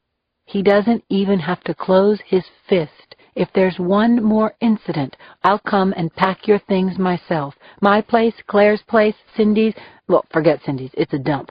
But you've got choices, hon. I want you to promise the next time he even threatens you, you're gone. There was a sheen on Jill's face, a glimmer in those sharp blue eyes. Something made me think I had never seen her look prettier. Her bangs curled a little over her eyes. I promise, she finally said, blushing behind a smile. This is for real, Cindy pressed her. Jill raised her palm. The Highland Park brownies, swear on your sister and never betray, otherwise your face will break out with huge zits oath. That sounds sufficient, Claire said. Jill took our hands in the middle of the table. I love you guys, she said. We love you, Jill. Now, can we goddamn order, she said. I feel like I just took the law boards again. I'm starved. Chapter 36. Maybe it was because I didn't sleep, tossing the whole night, because this S.O.B., who was always the first to dash away when one of his buddies had the urge to go golfing and pretended to be this fawning, adoring husband in public, was hurting one of the sharpest girls in the city, someone I loved. Whatever it was, the thought of Steve gnawed at me for most of the next morning until I could no longer sit there, fielding calls, pretending to keep my mind on the case. I grabbed my purse. If Trachio's looking for me, tell him I'll be back in an hour. 10 minutes later, I pulled my car in front of 160 Beale, one of those glass skyscrapers off of Lower Market, filled with accountants and law partners, where Steve's office was. All the way up to the 32nd floor, I was steaming, nearly hyperventilating. I pushed through the doors of North Star Partnerships. A pretty receptionist behind a desk smiled at me. Steve Bernhardt, I said, dropping my shield in her face. I didn't wait for her to call, but headed straight into the corner office I'd once visited with Jill. Steve was rocking back in his chair in a lime green Lacoste shirt and khakis on the phone. Without as much as breaking his tone, he winked and pointed me into a chair. I got your wink, pal. I waded through the remainder of some business conversation, my anger growing as he peppered his call with overused tech cliches like, sounds like you're trying to boil the ocean on that one, buddy. Finally, he signed off and spun around in his chair. Lindsay, he said, eyeing me, as though he wasn't sure what was going on. Cut the crap, Steve. You know why I'm here. No, I don't. He shook his head, then sort of shifted his expression. Is everything all right with Jill? You know, I'm doing my best not to lunge across this desk and cram that phone right down your throat. Jill told us, Steve. We know. He shrugged innocently, crossing a pair of bass weegeons in front of my face. Know what? I saw the bruises. Jill told us what's been going on. Oh, he rocked back and arched his eyes. Jill did say she was going out with the gang last night. He glanced at his watch. Hey, I'd love to sit and take you through some of our personal shit, but I've got a 12:30 down the hall. I leaned my face across the desk. Listen to me. Listen closely. I'm here to tell you it stops. Today. You lay another hand on her, she breaks a nail that she doesn't want to discuss. She even comes into the office with a frown on her face. I'll get your name on an assault charge. You understand me, Steve? His expression never changed. He twirled the end of his short curly hair and chuckled. Gee, Lindsay, everyone always said you were a ball buster. I just had no idea. Jill has no right to bring you into this. I know this doesn't hold much weight with you full-time career types with a dog and all. But we're in a marriage. Whatever goes on, it's between us. No longer. I glared at him. Battery's a felony, Steve. I bust people like you. Jill would never testify against me, he said, then frowned. Geez, look at the time. If you don't mind, Lindsay, they're expecting me down the hall. I got up. I didn't know how he could act this way. We were talking about Jill. I want to put this in a way you'll understand, I said. You put one more mark on her, and the last thing you'll have to worry about will be Jill testifying. You go out for a run, you're in the garage late after work, you hear a noise that makes you jump. You'd better jump, Steve. I went to the door, barely taking my eyes off of him. Steve sat there, rocking, somewhere between speechless and inflamed. Now how's that for boiling the ocean, Steve? Chapter 37. Cindy Thomas sat at her desk at the Chronicle, not quite feeling herself. She twisted the cap on her Fruitopia organic apricot juice and took a sip. Then Cindy opened the paper and scanned the front page. One of her bylines was in the right-hand column, bold headlines. Second CEO murder has police re-examining the first. She flipped on her computer to check her email. The hunk in the bulging tank top and construction belt who acted as her screensaver came to life. Cindy clicked Internet Explorer and her email came up. 12 new.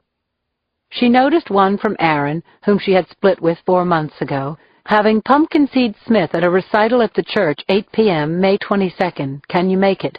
Pumpkin Seed Smith was one of the best horn players around. You bet I'll make it, Cindy typed back, even if it means I have to hear a sermon from you. She scrolled down the rest quickly, a response from a researcher who was doing background on Light Tower and Benghazi. That bastard had been in court fighting 46 class actions from policyholders who were dumped in the past 2 years. What a sleaze. She was about to delete the last message from an address she didn't know when the headline caught her eye. Slam@hotmail.com. It was titled, What Happens Next? Cindy clicked on the message and prepared to send it to the ether grave of all spam. She took a swig of juice. Don't ask how we got your name or why we're contacting you, the message began. If you want to do some good, you will do the right thing now. Cindy rolled her chair closer to the screen. The tragic incidents of the past week are only the tip of things to come. The finance ministers of the world are meeting next week to carve up the last marginal remains of the free world economy left after Bretton Woods, that which they have not already savagely consumed. Cindy's heart was slamming as she read on.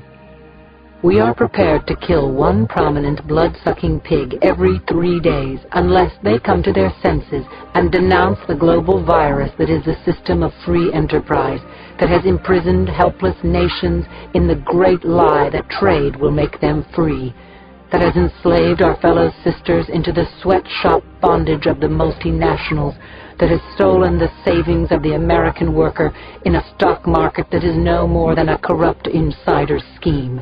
We are no longer isolated voices. We are an army, just as lethal and far-reaching as the vampire superpowers. Cindy blinked disbelievingly, almost unable to move. Was this some kind of internet hoax? Somebody's idea of a joke? She hit the print key, clearing off her desk and cradling the phone in her neck as she read on.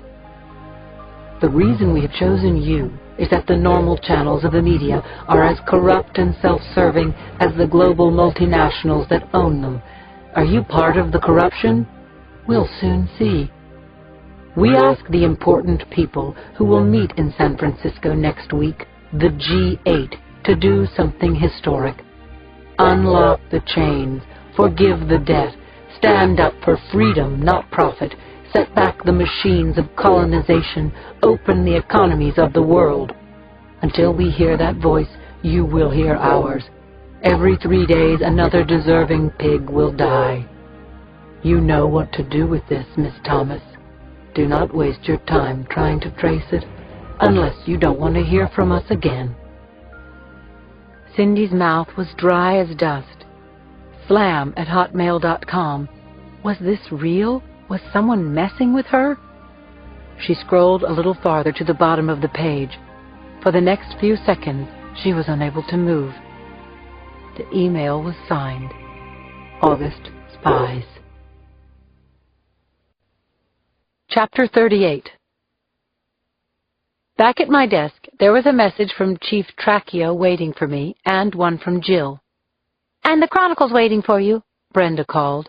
The Chronicle?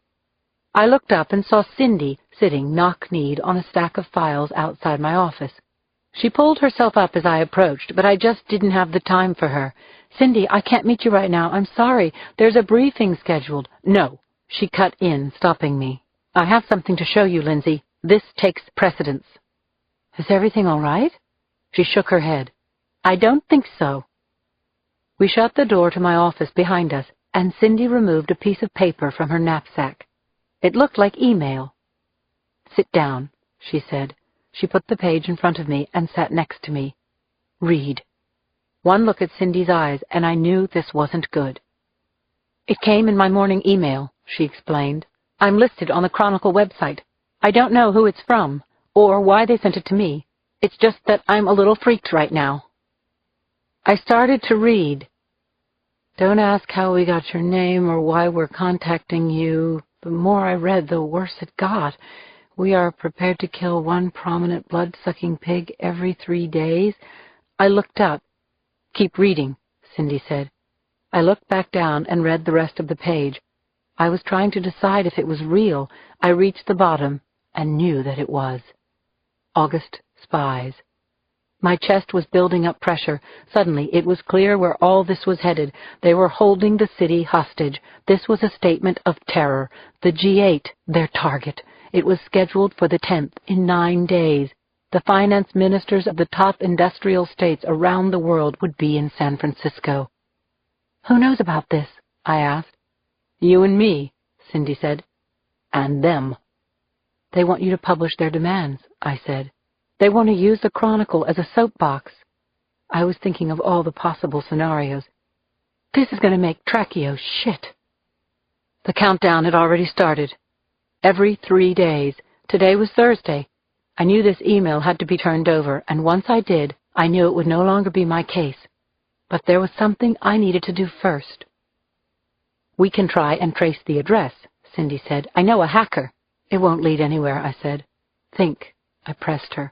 "Why did they contact you? There are plenty of other reporters at the Chronicle. There's got to be a good reason." "Maybe because my byline's on the story. Maybe because I have roots in Berkeley. But that was 10 years ago, Lindsay." "Could it be someone from back then? Someone you knew? That asshole Lemuse?" We looked at each other. "What do you want me to do?" Cindy finally asked. "I don't know." They had made contact. I knew killers enough to know that when they want a dialogue with you, when there's anything you can do to put off the next grisly act, you talk. "I think I want you to answer it," I said.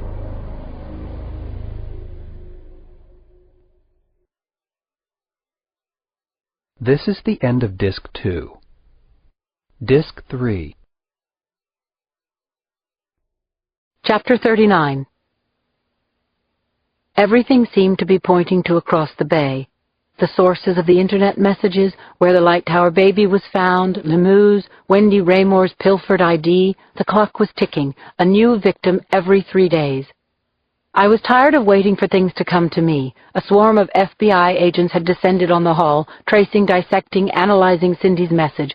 It was time to take it to them, whoever was responsible for these outrageous murders. I called on Joe Santos and Phil Martelli, 2 Berkeley cops who headed up the Street Intel unit. Santos had been around since the 60s, robbery, homicide, one of those old-line veterans who had seen it all. Martelli was younger, out of narcotics. Basically, you got every shitbag outfit going operating in the Free Republic, Santos said with a shrug. He popped a Mentos. You got your BLA, IRA, Arabs, free speech, free trade. Everybody with an axe to grind, and an axe is over here. Word is, Martelli added, we got some nasty riffraff from Seattle drifting down here to make some mayhem for the G8 meeting. All those big economic geniuses, those world beaters. I brought out the case file, grisly photos of the Light Tower townhouse and Benghazi. We're not looking for a bunch of sign waivers, Phil. Martelli smiled at Santos. He got it. Other day, he said, we got this undercover outfit staking out some SOB who's been creating a nuisance about PG&E. Pacific Gas and Electric, our utility robber barons. Since Enron, there wasn't a person in California who didn't feel he wasn't being ripped off, and he was probably right. Everybody's got a grudge against those bastards, Jacoby said, including me. This individual's doing a bit more than some casual bitching at the customer service rep. He's been picketing headquarters, handing out leaflets, urging people not to pay their bill. Free People's Power Initiative, it was called. We got the sense, Santos said, chuckling, that this was a very angry individual. Martelli picked up the story. Crazy bastard is always lugging around this big duffel. We figured it was filled with these leaflets of his. One day, this undercover guy stops him and gets him to open the bag. Guy's got a goddamn M49 rocket launcher in there. Next, we raid his house. There are grenades, C4, blasting caps. The Free People's Power Initiative? They were planning to blow up the fucking power company over their bill. So, Joe, I said, shifting the subject, you mentioned radicals moving down here to disrupt this G8 meeting. That's a place to start. Do better than that. Santos popped another Mentos and shrugged. One of our undercovers told us there's some kind of rally planned today. A B of A branch over on Shattuck. Said some of the biggies will be around. Why don't you come see for yourself? Welcome to our nightmare. Chapter 40. 20 minutes later, we pulled up about 2 blocks from the Bank of America location in Santos and Martelli's unmarked car. About 100 demonstrators were crowded around the entrance to the branch. Most were holding crudely painted signs. A free money supply is the sign of a free people, one read. Another, give the WTO AIDS. An organizer in a T-shirt and torn jeans was standing on the roof of a black SUV, shouting into a microphone. Bank of America enslaves girls before puberty into oppression. Bank of America sucks the people's blood. What the hell are these people protesting? Jacoby asked. Mortgages? Who knows, replied Santos. Child labor in Guatemala, the WTO, big business, the fucking ozone layer. Half of them are probably losers they pick off the welfare line and buy with a pack of smokes. It's the leaders I'm interested in. He took out a camera and started snapping shots of people in the crowd. A ring of about 10 police stood between the bank and the protesters, riot clubs dangling at their sides. Things Cindy had said began to resonate. How in the comfort of your own life you could just turn the page when you read about the uninsured or the poor or underdeveloped countries drowning in debt, but how some people couldn't turn the page. 1,000,000 miles away, right? Didn't seem like that now. Suddenly a new speaker climbed on top of the SUV. My eyes bulged. It was Lemuse. Imagine that. The professor took the microphone and began shouting. What comprises the World Bank? It is a group of 16 member institutions from all parts of the world. One of them is the Bank of America. Who loaned the money to Morton Light Tower? Who were the underwriters who handled his company's IPO? The good old B of A, my friends. Suddenly the mood of the crowd changed. These bastards should be blown up, a woman shouted. A student tried to start a chant. B of A, B of A, how many girls have you killed today? I saw pockets of violence begin to break out. A kid hurled a bottle at the window of the bank. At first I thought it was a Molotov, but there was no explosion. "See what we have to deal with over here?" Santos said. "Problem is, they're not all wrong." "Fuck, they're not," contributed Jacoby. 2 police officers invaded the ranks and tried to corral the bottle thrower, but the crowd banded together, impeding their way. I saw the kid take off down the street. Then there was screaming, people on the ground. I couldn't even tell where it all had started. "Oh, fuck," Santos put down his camera. "This could be getting out of hand." One of the cops swung his stick and a long-haired kid sank to his knees. More people began to throw things, bottles, rocks. 2 of the agitators started wrestling with the police, who dragged them down, pinning them with their sticks. Lemuse was still barking into the microphone. "See what the state must resort to, cracking heads of mothers and children." I had taken about as much as I could. "These guys need help," I said, and went to open the door. Martelli held me back. "We go in, we get made." "I'm already made," I said, unstrapping the gun from my leg. Then I ran across the street with Martelli a few strides behind. Cops were being shoved and pelted with debris. "Pigs! Nazis!" I pushed my way into the throng. A woman held a cloth to her bleeding head. Another carried a baby crying out of harm's way. Thank God somebody had a little common sense. Professor Lemuse's gaze fixed on me. "Look how the police treat the innocent voice of protest. They come with drawn guns." "Ah, Madame Lieutenant," he said, grinning down from his makeshift podium. "Still trying to get yourself educated, I see. Tell me, what did you learn today?" "You planned this," I said, wanting to run him in for disorderly conduct. "It was a peaceful demonstration. You stirred them up." "A shame, isn't it? Peaceful demonstrations never seem to make the news. But look." He pointed toward a news van pulling up down the street. A reporter jumped out and a cameraman was filming as he ran. "I'm watching you, Lemuse." "You flatter me, Lieutenant. I'm just a humble professor of an arcane subject, not in vogue these days. Really, we should have a drink together. I'd like that. But if you'll excuse me, there's a case of police brutality waiting for me now." He bowed, produced a supercilious grin that made my skin crawl, then started to wave his arms over his head, stirring up the crowd, chanting, B of A, how many girls have you enslaved today?" Chapter 41. Charles Danko stepped into the depressingly drab lobby of the large municipal building. There was a security station to his left, 2 desultory guards inspecting bags and packages. His fingers tightened around the handle of the leather case. Of course, Danko wasn't his name right now. It was Jeffrey Stanzer. Before that, it had been Michael O'Hara and Daniel Brown.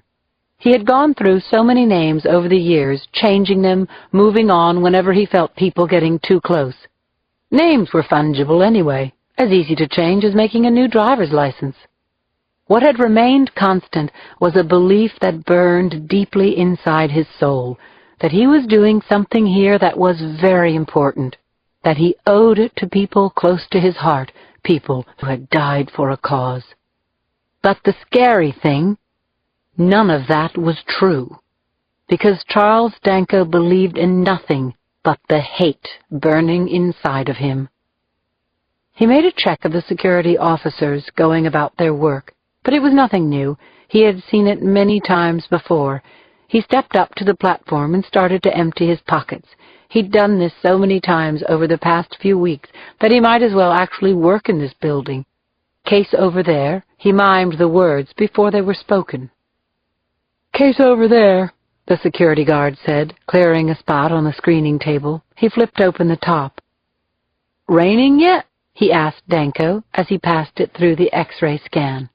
Danko shook his head, his heart barely skipping a beat. Mal had built a masterpiece this time, the contents molded right into the lining. Besides, these drones wouldn't know how to find the bomb even if they knew what to look for. Danko walked through the metal detector and a beeper went off. He patted his jacket up and down and seemed surprised when he took the bulging device out from one of his pockets. Cell phone, he said, smiling apologetically. Don't even know it's on me until it rings. Mine only rings when it's for the kids, the genial guard said with a grin. How easy it was, how asleep these people were. Even with all the warnings around them, another guard pushed his case to the end of the platform. He was in the so-called Hall of Justice. He was going to blow it to bits. He'd kill everyone in here, without regrets or remorse.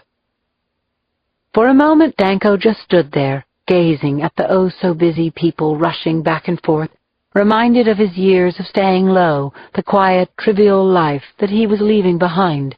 His palms began to sweat. In a few minutes, they would know he could strike anywhere, at the epicenter of their power, the very heart of the investigation. We will find you, no matter how large your house or powerful your lawyers. What he was carrying was enough to blow out an entire floor. He stepped inside a crowded elevator and pushed the button to the 3rd floor. It filled with people coming back from lunch. Cops, investigators from the DA's office, pawns of the state. With their families and pets, watching the giants on the tube, they probably felt they weren't responsible. But they were. Even the man who swept the floors, they were all responsible. And if they weren't, who cared?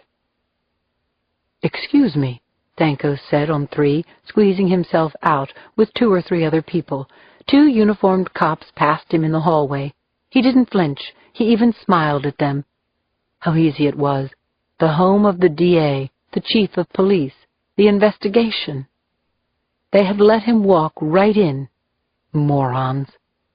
They wanted to show they had this whole G8 thing under control. He would show them that they didn't have a clue. Danko took a breath and came to a stop in front of room 350. Homicide, it said. He stood there for a moment, looking as if he belonged. But then he turned and returned to the elevator. Dry run, he thought as he took the next car down. Practice makes perfect. Then, boom. Yours truly, August Spies.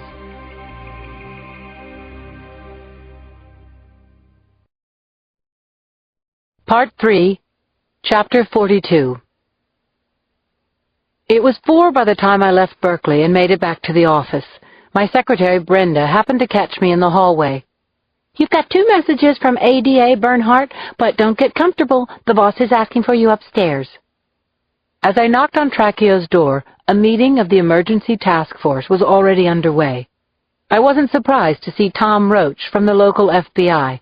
They'd been all over things since Cindy got the email that morning, plus Gabe Carr, the deputy mayor in charge of police affairs, and Steve Fiore, the press liaison. And someone with his back to me whom I didn't recognize, dark, with thick brown hair, solidly built. The guy had advanced team for the G8 meeting stamped all over him. Here we go, antacid lovers. I nodded to the guys I had worked with, a quick glance toward the suit I didn't know. You want to bring everyone up to date, Lieutenant? The chief said. Sure, I said, nodding. My stomach churned. I hadn't exactly prepped for a presentation. I had the feeling I was being set up, Trachio style. A lot of things are pointing toward Berkeley, I explained. I ran off the key angles we were working, Wendy Raymore, the demonstration today, Lemuse. You think this guy's involved? Trachio asked. He's a professor, right? I ran his name and it came back with nothing deeper than a couple of unlawful demonstrations and resisting arrests, I said. Both dropped. He's harmless. Or he's very, very smart. Any trace on the Taggants in the C4? Trachio asked. It felt as if he was trying to make points with the Fed in the tan suit. Who the heck was he anyway? It's with ATF, I said. And these people keep communicating on these public email ports to threaten us, he said. What do you want us to do, stake out every public access computer in the Bay Area? I asked. You know how many we're talking, Chief? 2,179, the Fed in the suit suddenly chimed in. He flipped a sheet of paper. 2,179 public access Internet access portals in the Bay Area, depending on how they're defined. Colleges, libraries, cafes, airports. That includes 2 Army recruiting centers in San Jose, but I don't think they'll try there, if that narrows it down at all. Yeah, I said as our eyes finally met. That starts to narrow it down. Sorry. The man rubbed his temples and relaxed into a tired smile. I just got off a plane from Madrid 20 minutes ago, expecting to check through some security details for the G8 next week. Now I'm wondering if I suddenly find myself in the middle of the Third World War. Lindsay Boxer, I said. I know who you are, the Fed replied. You worked that LaSalle Heights church bombing last year. People in justice took note. Any chance we can contain these people in the next week? Contain? The word had a Clancy-esque sound to it. Let's not play games, Lieutenant. We have a meeting of the heads of finance of the free world coming here, plus a threat to the public safety, and like the chief said, we don't have much time. There was a directness about this guy I liked, not the usual Washington type. So everything's still on? Gabe Carr, the mayor's deputy, asked. On? The Washington man looked around the room. The locations are secure, right? We have adequate manpower, don't we, Chief? Every uniformed man on the force at your disposal next week. Trachio's eyes lit up. I cleared my throat. What about the email we received? What do we do with it? What do you want to do with it, Inspector? The Washington guy asked. My throat was dry. I want to answer it, I said. I want to start a dialogue, map out the contact points they respond from, see if they divulge something. The more we talk, the more they might reveal. There was one of those sticky, protracted silences, and I was hoping I wasn't about to be shoved off this case. Right answer. The federal agent winked at me. No need for all the melodrama. I just wanted to see who I was working with. Joe Molinari, he said, smiling, and pushed across his card. As I read it, as hard as I tried not to change my expression, my heart picked up a beat, maybe a couple of beats. Department of Homeland Security, the card read. Joseph P. Molinari, Deputy Director. Shit, this guy was all the way up. Let's start a dialogue with these bastards, said the Deputy Director. Chapter 43. My head was still buzzing from my meeting with Molinari as I headed back to my office. On the way, I stopped at Jill's. A worker was vacuuming the corridor, but her lights were still on. An Eva Cassidy CD was playing lightly in the background. I heard Jill dictating into a recording device. Hey, I knocked on the door, a look as apologetic as I could muster. I know you left some messages. It probably won't help if I tell you about my day. Well, I know how it began, Jill said. Icicles. Deserved. Look, I can't blame you for being mad. I stepped in, placing my hands on the top of a high-backed chair. You could say I was a little mad, Jill said, earlier in the day. And now? Now, I guess you could call it very fucking mad, Lindsay. There wasn't a hint of humor in her face. When you needed someone to seriously bust some balls, to use the wrong metaphor, Jill was your gal.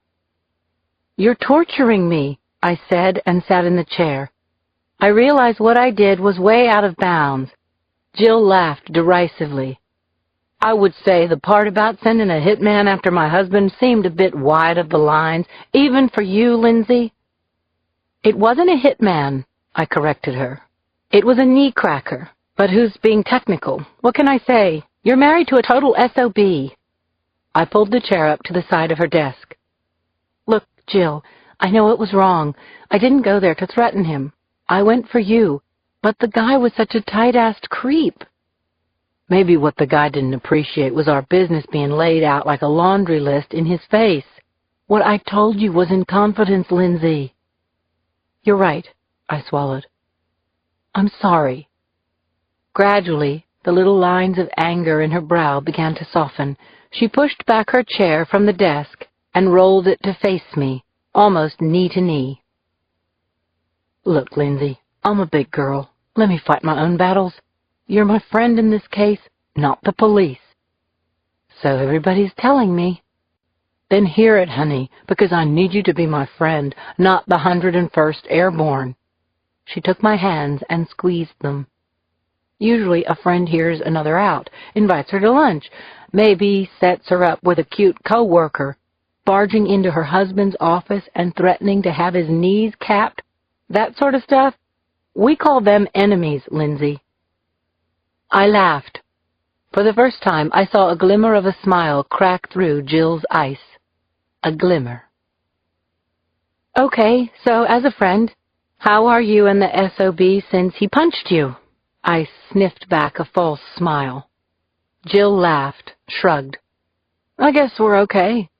We talked about counseling. The only counseling Steve needs is from a lawyer during an arraignment. Be my friend, Lindsay, remember?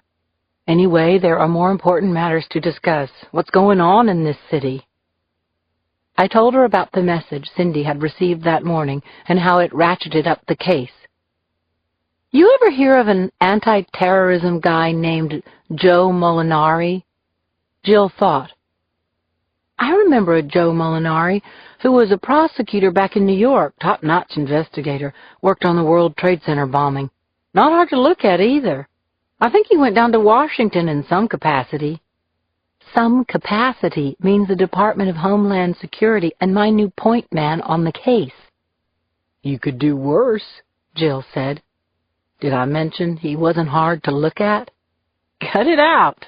I blushed. Jill cocked her head. Normally you don't go for the federal types. 'Cause most of them are just career guys looking to score a promotion on our sources and leads. But this Molinari seems like the real deal. Maybe you could do some groundwork for me. You mean like what kind of litigator he is? Jill smiled, cat-eyed. Or whether he's married? I think Lindsay's a little taken with the special agent. Deputy director? I wrinkled my nose. Oh, the man's done well, Jill nodded approvingly. I did say he was handsome, didn't I? She grinned again. We both laughed. After a while, I took Jill's hand. I'm sorry I did what I did, Jill. It would kill me if I added to what you're going through. I can't promise to stay out, at least not completely. You're our friend, Jill, and we're worried sick for you. But I'll give you my word. I won't put a hit out on him. Not without running it by you first. Deal, Jill nodded. She held out her hand. I know you're worried for me, Lindsay, and really I love you for it. Just let me see it through my way. And leave the cuffs at home next time. Deal. I smiled. Chapter 44. For a Swiss, Gerd Propp had acquired a lot of American tastes and habits. One of them was going after salmon. In his room at the Governor Hotel in Portland, Gerd excitedly laid out on the double bed the new ex officio fishing vest he had just acquired, along with some high-tech lures and grappling hooks. His job, as an economist with the OECD out of Geneva, might be thought of by some as stiff and tedious work, but it did bring him to the States several times a year and had introduced him to men who shared the same passion for coho and Chinook. And that was where Gerd was headed tomorrow, under the guise of finalizing his speech before the G8 gathering in San Francisco next week. He put his arms through the brand-new fishing vest and regarded himself in the mirror. I actually look like a professional. As he adjusted his hat and puffed out his chest in his fancy vest, Gerd felt as energized and manly as a leading man in a Hollywood film. There was a knock on the door. The valet, he assumed, since he had left word at the front desk to bring up a press for his suit. When he opened the door, he was surprised to see a young man, not in a hotel uniform at all, but in a black fleece jacket and cap hiding part of his face. Herr Propp? The young man asked. Yes? Gerd pushed his glasses up to his nose. What is it? Before he could utter another word, Gerd saw an arm shoot toward him. It caught him in the throat, knocking the air out of him. Then he was shoved back onto the floor, landing hard. Gerd tried to shake his head clear. His glasses were no longer on his face. He felt the ooze of blood running from his nose. My God, what is going on? The young man stepped into the room and closed the door behind him. All of a sudden, there was a dark metallic object in his hand. Gerd froze. His eyes were not too good, but there was no mistake. The intruder was holding a gun. "You're Gerhard Propp?" the young man asked. "Chief economist of the OECD in Geneva? Don't try to deny it." "Yes," Gerd muttered. "By what right do you barge in here and—" "By the right of 100,000 children who die annually in Ethiopia," the man interrupted, "from diseases that could easily be prevented if their debt repayments weren't 6 times their national health care coverage." "What?" Gerd stammered. "By the right of AIDS patients in Tanzania," the man went on, "who the government lets rot because they're too busy repaying the debt you and your well-heeled bastards have swamped them with." "I'm just an economist," Gerd said. What did this man think he did? "You are Gerhard Propp, chief economist of the OECD, whose mission is to advance the rate by which the economically advantaged nations of the world expropriate the resources of the economically weak in order to convert them into the garbage of the rich." He took a pillow off the bed. "You are the architect of the MAI." "You've got it completely wrong," Gerd said, panicked. "The agreements have brought these backward countries into the modern world. They have created jobs and an export market for nations that could have never hoped to compete." "No, you are wrong," the young man shouted at the top of his voice. He walked over and switched on the TV. "All it has brought is greed and poverty and plundering and this TV bullshit." CNN was on, the International Business Briefs, which seemed appropriate. Gerd's eyes bulged as he watched the intruder kneel down next to him, at the same time hearing the TV voice announce how the Brazilian real was under pressure again. "What are you doing?" Gerd gasped, his eyes bugged out. "I'm going to do what 1,000 pregnant mothers with AIDS would like to do to you, Herr Doctor." "Please," Gerd begged. "Please, you are making some kind of serious mistake." The intruder smiled. He took a look at the supplies on the bed. "Ah, I see you like fishing. I can work with that." Chapter 45. I got into the office at 7:30 the following morning and was surprised to find Deputy Director Molinari on the phone behind my desk. Something had happened. He signaled for me to close the door. From what I could make out, he was talking to his office back east, getting briefed on a case. He had a stack of boulders in his lap, and he jotted down the occasional note. I could make out a couple. 30 caliber, an itinerary. "What's going on?" I asked when he hung up. He motioned for me to sit down. "There's been a killing in Portland. A Swiss national was shot in his hotel room, an economist. He was preparing to leave for Vancouver this morning on a fishing excursion." Not to sound blasé, but we already had 2 national security murder cases, and the leaders of the free world were eyeballing our every move. "I'm sorry," I said. "This relates to us how?" Molinari flipped open one of the folders he was holding, which turned out to be a set of crime photos he'd already had faxed from the scene. They showed a corpse in what looked to be a fishing vest with 2 bullet holes. His shirt was ripped open, and his bare chest seemed to have had some letters scratched on it. M.A.I. "The victim was an economist, Lieutenant," Molinari said, "for the EOCD." He looked at me and smiled tightly. "That makes it clear." As I sat down, my stomach sank. Immediately clear. Murder number 3. I studied the crime shots more closely. Shots to the chest and a coup de grace to the forehead. A large fisherman's hook in an evidence bag. The letters scratched into the victim's chest. M.A.I. "These letters mean anything to you?" "Yeah," Molinari said, nodding. He got up. "I'll tell you about it on the plane." Chapter 46. The plane Molinari had arranged for us was a Gulfstream G3 with a red, white, and blue crest on the fuselage and the words "Government of the United States." The deputy director was definitely up there on the food chain. It was my first time climbing aboard a private jet in the private section of SFO. As the doors closed behind us and the engine started up as soon as we hit our seats, I couldn't deny a thrill shooting through me. "This is definitely the way to travel," I said to Molinari. He didn't disagree with me. The flight up to Portland was a little over an hour. Molinari was on the phone for the first few minutes. When he got off, I wanted to talk. I laid out the crime photos. "You were going to tell me what this meant. MAI. "The MAI was a secret trade agreement," he explained, "negotiated a few years back by the wealthy countries of the WTO. It extended to large corporations rights that sometimes superseded those of governments.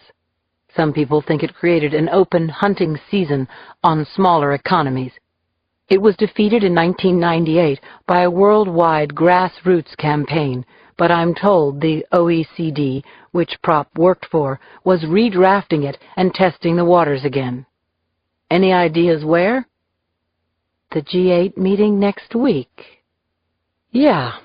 By the way," he opened his briefcase, "I think you might get some use out of these." He handed me folders that turned out to be the intel jackets from Seattle I had requested. Each was stamped confidential property of the FBI.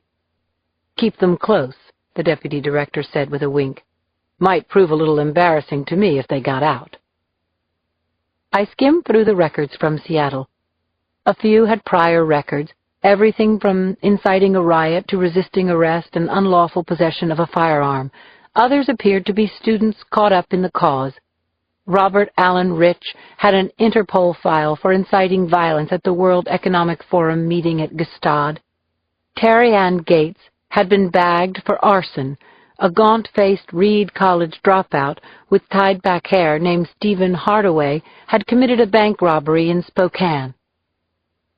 "Remote-triggered bombs, ricin," I said, thinking aloud.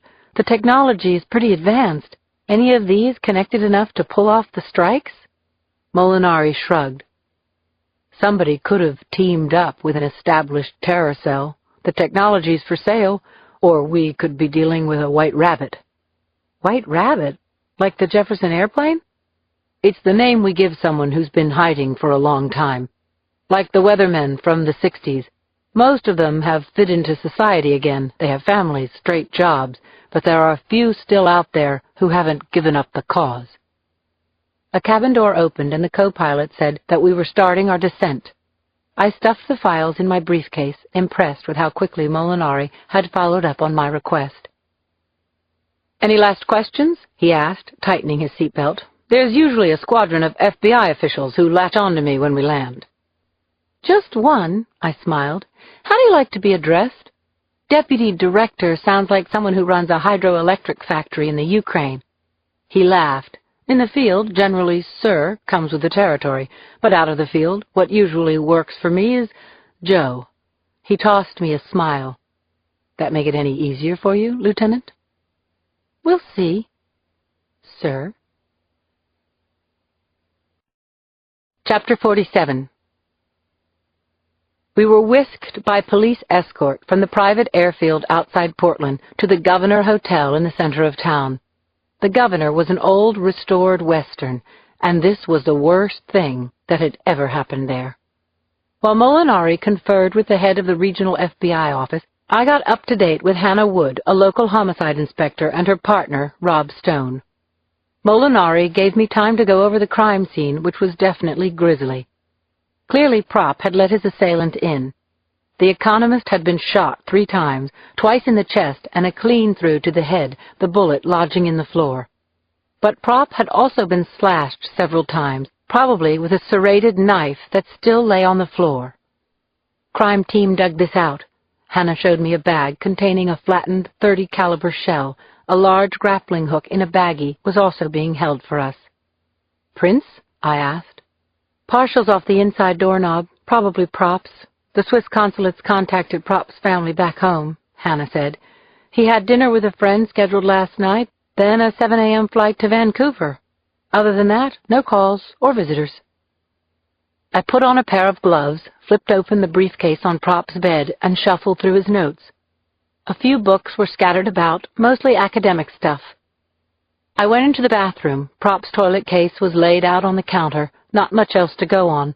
Nothing seemed to have been disturbed. "Be easier if you could tell us what we're looking for, Lieutenant," Stone said. I couldn't. The name August Spies hadn't been released yet. I focused on prints of the crime scene photos that were taped to the mirror. It was an ugly, horrible scene, blood everywhere. Then the warning, MAI. The murderers were doing their homework, I was thinking. They wanted a soapbox. They had it. So where the hell was the speech? "Listen, Lieutenant," Hannah said uncomfortably. "It's not too hard to figure out what you and the deputy director are doing up here. That horrible stuff going on in San Francisco, this is connected, isn't it?" Before I could answer, Molinari came in with Special Agent Thompson. "Seen enough?" he asked me. "If there are no objections, sir," the FBI man pulled out his cell phone, "I'll advise the anti-terror desk in Quantico that the killer is on the move." "You okay with that, Lieutenant?" Molinari looked toward me. I shook my head. "No, I don't think so." The FBI man shot me a double take. "Run that by me again, Lieutenant?" "I think you should wait." I swallowed, giving weight to each word. "I don't think this murder is related to the others. I'm almost sure of it now." Chapter 48. The room above might have just crashed through our ceiling, the way the FBI man blinked. To his credit, Molinari didn't react one way or the other. He seemed ready to hear what I had to say. "You are aware of what Gerhard Propp did for a living and why he was in this country in the first place?" Special Agent Thompson asked. "I'm aware," I answered. "And where he was scheduled to present next week?" "I was briefed," I said, "just like you were." Thompson aimed a smug smile toward Molinari. "So this is some other homicidal maniac who just happens to be targeting the G8? "Yeah," I said. "That's exactly what I think." Thompson laughed and flipped open his phone. He started to punch in his speed dial. Molinari held his arm. "I'd like to hear what the lieutenant has to say." "Okay. The first thing is, this crime scene is completely different from the others. One, this perp is probably male. That's clear from the force used to knock Propp to the ground. But that's not what I'm referring to. It's the physical condition of the body. The first two murders were detached. I pointed to the crime scene photo taped to the mirror. This is emotional, personal. Look at the cuts. The killer defaced the body. He used a handgun and a knife. "You're saying there's a difference between blowing someone up and pouring Drano down their throat and this?" Thompson said. "Have you ever pulled a trigger on the job, Special Agent?" He shrugged, but his face went red. "No." "So?" I took down the photo of Propp's body. "Could you do this?" The FBI man seemed to hesitate. "Different killers, different temperaments," Molinari cut in. "This one could be a sadistic maniac." "All right, then there's the timing. The message yesterday indicated that there would be another victim every 3 days. That'd be Sunday. Too soon." "More likely the guy was available," the FBI man said. "You can't be saying you're holding a terrorist killer to his word." "I'm saying precisely that," I said. "I've been around pattern killers enough to understand them. There's a bond they make with us. If we can't take them at their word, why would we believe any of their messages? How would we confirm it's the same group behind their actions? They have to have total credibility." Thompson looked to Molinari for help. Molinari's eyes were on me. "You've still got the floor, Lieutenant." "The most important thing," I said, "there's no signature. Both San Francisco killings were signed. He wants us to know it's him. You almost have to admire the ingenuity. A knapsack posing as a secondary bomb left outside the townhouse, Bengozhan's own business form stuffed in his mouth." I shrugged at Molinari. "You can get every PhD or forensic expert in the FBI or the National Security Council up here for all I care. But you brought me here, and I'm telling you, this ain't him." Chapter 49. I'm ready to make that call. The FBI man nodded to Molinari, completely ignoring everything I just said. That really burned me. I just want to be clear, Lieutenant, Molinari said, focusing on me. You think there's another killer, a copycat at work here? It could be a copycat. It could be some sort of splinter group, too. Believe me, I wish I could say it was murder number 3, because now we're left with a bigger problem. I don't understand, the deputy director finally blinked. If it isn't the same killer, I said, then the terror has started to spread. I think that's exactly what's happened. Molinari nodded slowly. I'm going to advise the Bureau, Agent Thompson, to treat these cases as independent actions, at least for the time being. Agent Thompson sighed. In the meantime, we still have a murder to solve. The man's dead here, the deputy director snapped. He looked around the room, his gaze ending up on Thompson. Anyone have a problem with that? No, sir, Thompson said, flipping his phone back into his jacket pocket. I was stunned. Molinari had backed me up. Even Hannah Wood mooned her eyes in his direction. We spent the rest of the day at the FBI regional office in Portland. We interviewed the person Prop was meeting in Vancouver and his economist friend at Portland State. Molinari also brought me in on 2 calls back to senior investigators at his home office in D.C., backing up my theory that this was a copycat crime and that the terror might be spreading. About 5, it dawned on me that I couldn't stay up there much longer. There were a couple of fairly prominent cases that needed my attention back home. Brenda informed me there was a Southwest flight back to San Francisco at 6:30. I knocked on the gray, carpet-covered cubicle Molinari was using for an office. If you don't need me up here anymore, I thought I'd head home. It was fun being fed for a day. Molinari smiled. Look, I was hoping you might stay for a couple of hours. Have dinner with me. Standing there, I did my best to pretend that it didn't matter hearing those words, but my general rule about feds notwithstanding, I was curious. Who wouldn't be? But a few reasons why I shouldn't be popped into my head as well, like the murder cases on my board, and the fact that Molinari was the second most powerful law enforcement figure in the country, and unless I was misreading the little tingle bubbling up my spine, knocking down the old Chinese wall in the middle of a high-profile murder investigation wasn't exactly the best protocol. There's an 11 o'clock back to San Francisco, Molinari said. I promise I'll have you to the airport in plenty of time. Come on, Lindsay. When I hesitated one more time, he stood up. Hey, if you can't trust Homeland Security, who can you trust? 2 conditions, I said. Okay, the deputy director agreed. If I can. Seafood, I said. Molinari showed the outline of a smile. I think I know just the place. And no FBI agents. Molinari's head went back in a laugh. That's the one thing I can definitely guarantee. Chapter 50. Just the place turned out to be a cafe called Catch, down on Vine Street, which was like Union Street back home, filled with trendy restaurants and cutesy boutiques. The maitre d' led us to a quiet table way in the back. Molinari asked if he could handle the wine, ordering a Pinot Noir from Oregon. He called himself a closet foodie and said what he missed most about a normal life was just staying home and puttering around the kitchen. Am I supposed to believe that one? I grinned. He laughed out loud. Figured it was worth a try. When the wine came, I held up my glass. Thank you for backing me up today.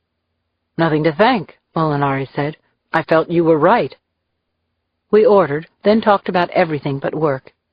He liked sports, which was all right with me, but also music, history, old movies. I realized that I was laughing and listening, that time was going by pretty smoothly, and that for a few moments all of the horror seemed a million miles away. Finally, he mentioned an ex-wife and a daughter back in New York. I thought all the deputy-level personnel had to have a little woman back home, I said. We were married 15 years, divorced for 4. Isabel stayed in New York when I started work in Washington. At first, it was just an assignment. Anyway, he smiled wistfully. Like many things, I would do it differently if I could.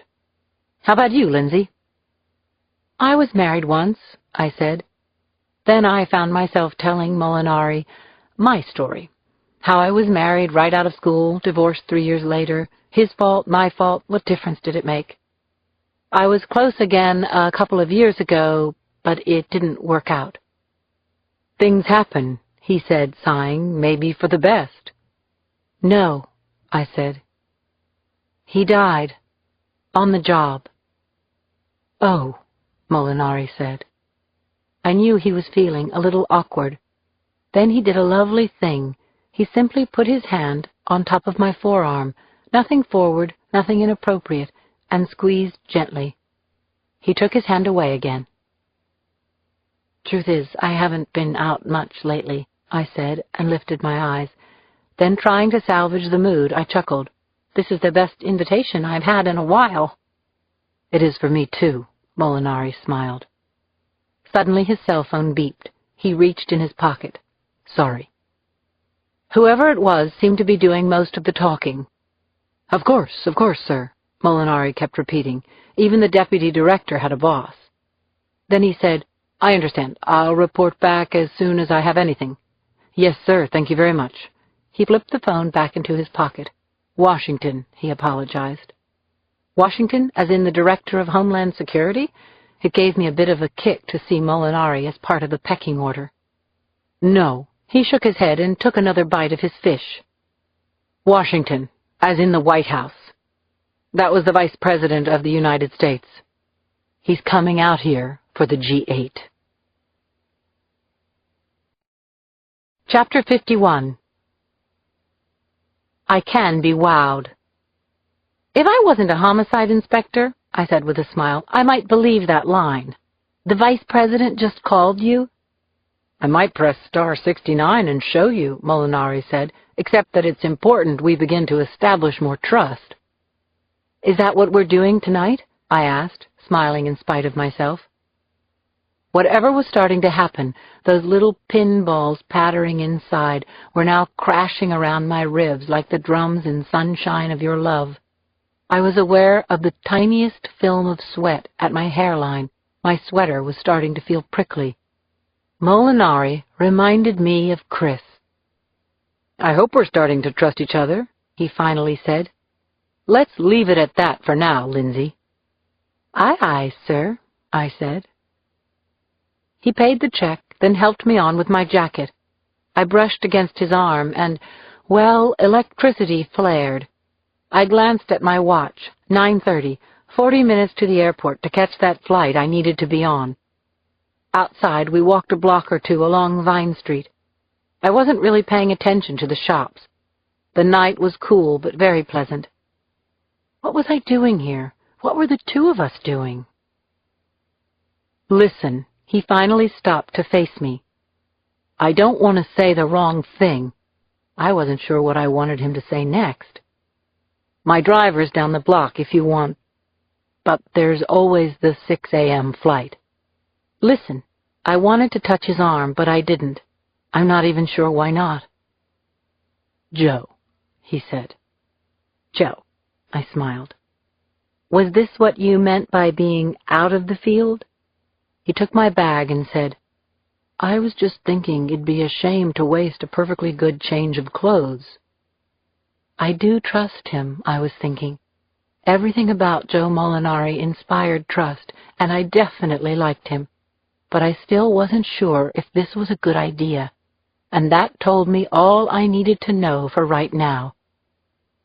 I think I'm just going to let you think I'm a bit harder to get than I really am. I bit my lip. And make that flight at 11. I understand, he nodded. It doesn't feel right to you. It's not that it doesn't feel right. I touched his hand. It's just that I didn't vote for your administration. Molinari laughed out loud. But just for the record, it wasn't the wrong thing to say. That made him smile, too. It's getting late, he said. I have some things to attend to up here. I'll be seeing you soon enough. Then Molinari waved down the block for his car. The black Lincoln drove up. The driver climbed out and opened the door for me. Still not completely sure that I was doing the right thing, I got in. Suddenly something hit me, and I rolled down the window. "Hey, I don't even know what flight I'm on." "Taken care of," Molinari said.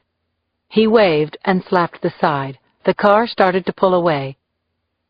As soon as we were on the highway, I shut my eyes and began to review the day, but mostly my dinner with Molinari. After a while, the driver said, "We're here, ma'am." I looked outside and saw that we were at the same remote part of the airfield. Yep, I can be wowed. Waiting for me on the tarmac was the Gulfstream G3 jet I had flown up in that morning. Chapter 52. Jill had it all planned out, and in her mind it was going well. She had come home early and prepared one of Steve's favorite meals, coq au vin. In truth, other than half a dozen kinds of eggs, it was the only thing she knew how to cook, or at least that she was confident about. Maybe tonight they could talk about how to proceed. She had the name of a therapist that a friend had given her, and Steve had promised he would actually go this time. She had vegetables simmering in the pan and was about to add wine when Steve came home, but when he walked up the stairs, he seemed to look right through her. "Look at us," he said. "You'd think we were an ad for domestic bliss." "Trying," Jill said. She was wearing pressed jeans and a pink V-necked T-shirt, and she had her hair down the way he liked it. "Just one thing wrong." Steve tossed his newspaper down. "I'm going out." Jill felt her stomach sink. "Why? Look at me, Steve. I've gone to a lot of trouble." "Frank needs to bounce a proposal off me." Steve reached across to a fruit basket and took a peach. There was a part of him that seemed almost to be gloating, amused that he had ruined the evening. "Can't you see Frank at the office tomorrow? I told you there was something I needed to talk about. You said okay. I've got all this food." He took a bite out of the peach and laughed.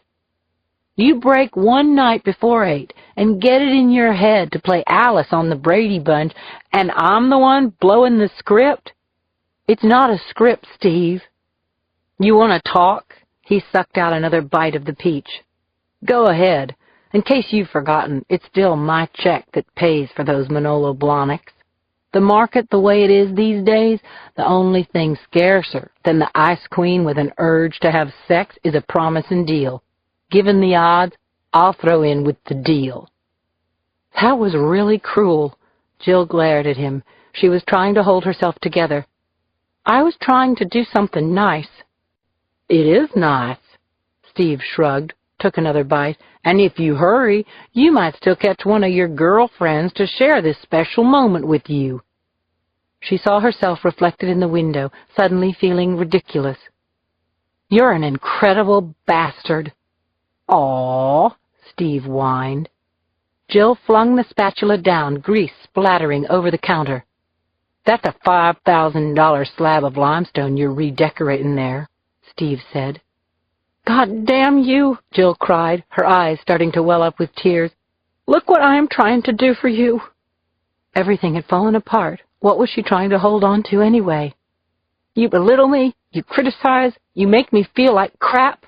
You want to walk out that door? Go. Get out of my life. Everyone thinks I'm crazy for wanting to keep this together anyway." "Everyone?" She saw the venom in his eyes. The switch suddenly tripped. He grabbed her by the arm and squeezed it hard, forcing Jill down to the floor. "You let those bitches run your life. I run your life. Me, Jill."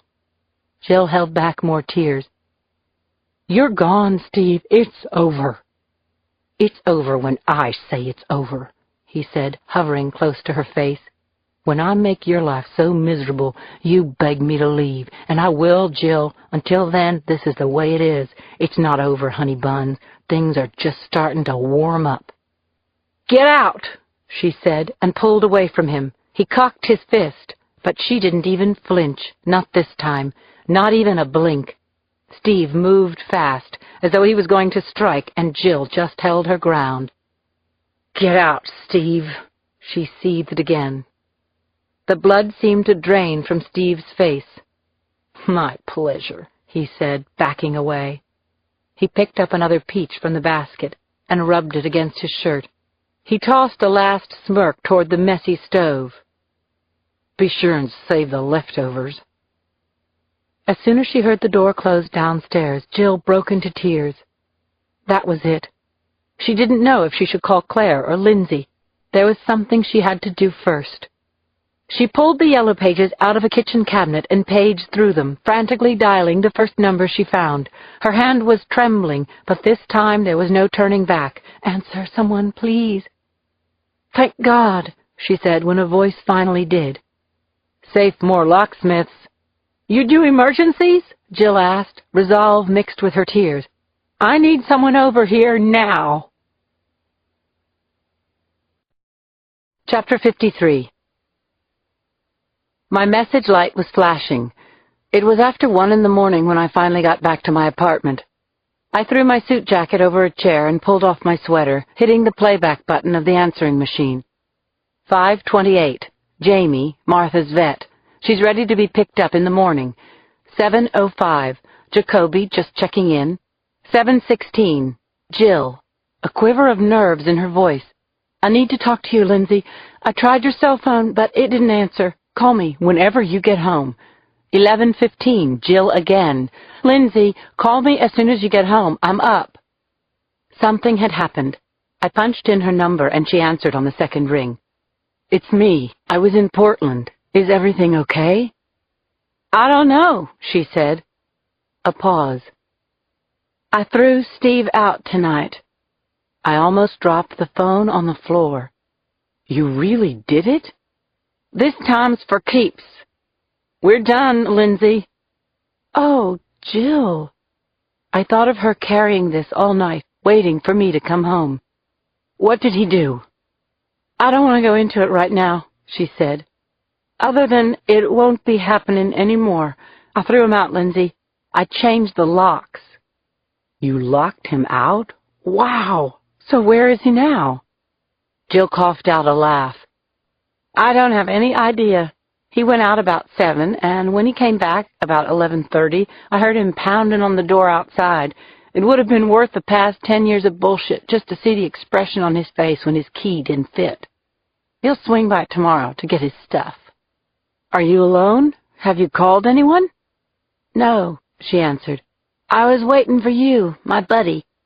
I'm going to come over, I said.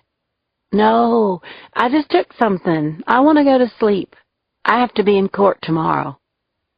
I'm proud of you, Jilly. I'm proud of me, too. You're not going to mind if I need a little hand-holding over the next few weeks? No hand I'd rather hold.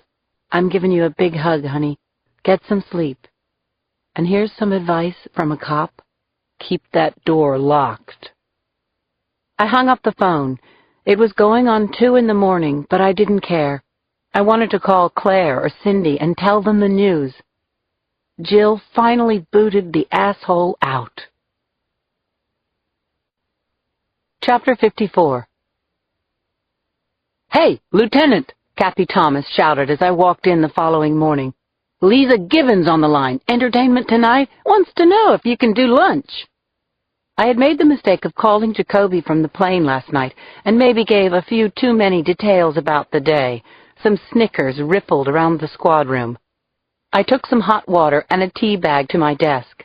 A light was flashing on my phone. I punched it in. Listen, LT, Jacoby's voice. Me and the missus were thinking about heading over to the Big Island sometime in July. Any chance you can snag the G3? I punched off the line, spooning a pouch of red zinger into my mug. Hey, LT, phone, Kathy yelled again.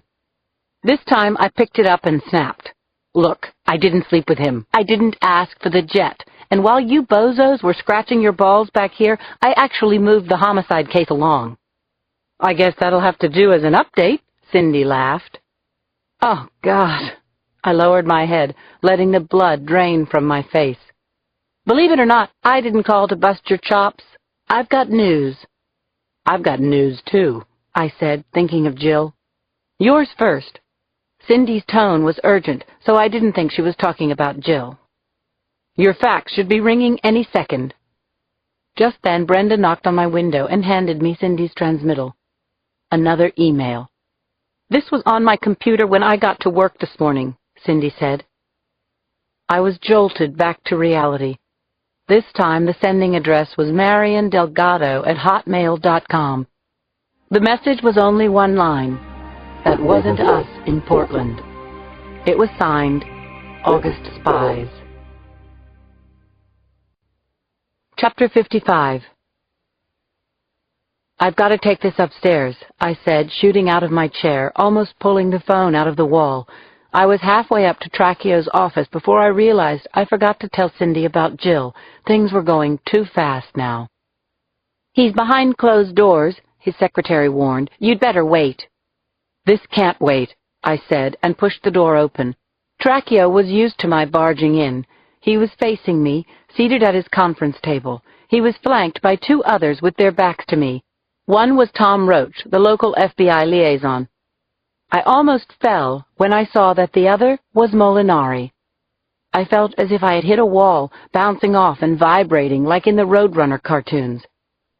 Soon enough, Lieutenant? Molinari said, rising. Yeah, that was what you said. I thought you had pressing matters in Portland. I did. They're taken care of now, and we have a killer to catch down here, don't we? Tracchio said, We were just about to call you, Lindsay. The deputy director informed me how well you handled the situation up there in Portland. Which situation was he referring to? A glance Molinari's way. The prop homicide, of course. Tracchio motioned for me to sit down. He said you were helpful in putting forth your theory of the crimes. Okay. I handed Tracchio Cindy's email. Then you should love this. Tracchio scanned the page. He passed it across to Molinari. This was sent to the same reporter at the Chronicle? Tracchio asked. Seems like they got a regular chat room going on, Molinari replied as he read. We could make that useful. He pursed his lips. I was just asking the chief if you could work directly with us. We need help here on the ground. I'll need a place to work. I want to be right in the thick of it, Lieutenant. In your squad room, if possible. That's how I work best. Our eyes met. I knew we weren't playing games. It was a matter of national security. We'll find you an office, sir, in the thick of it.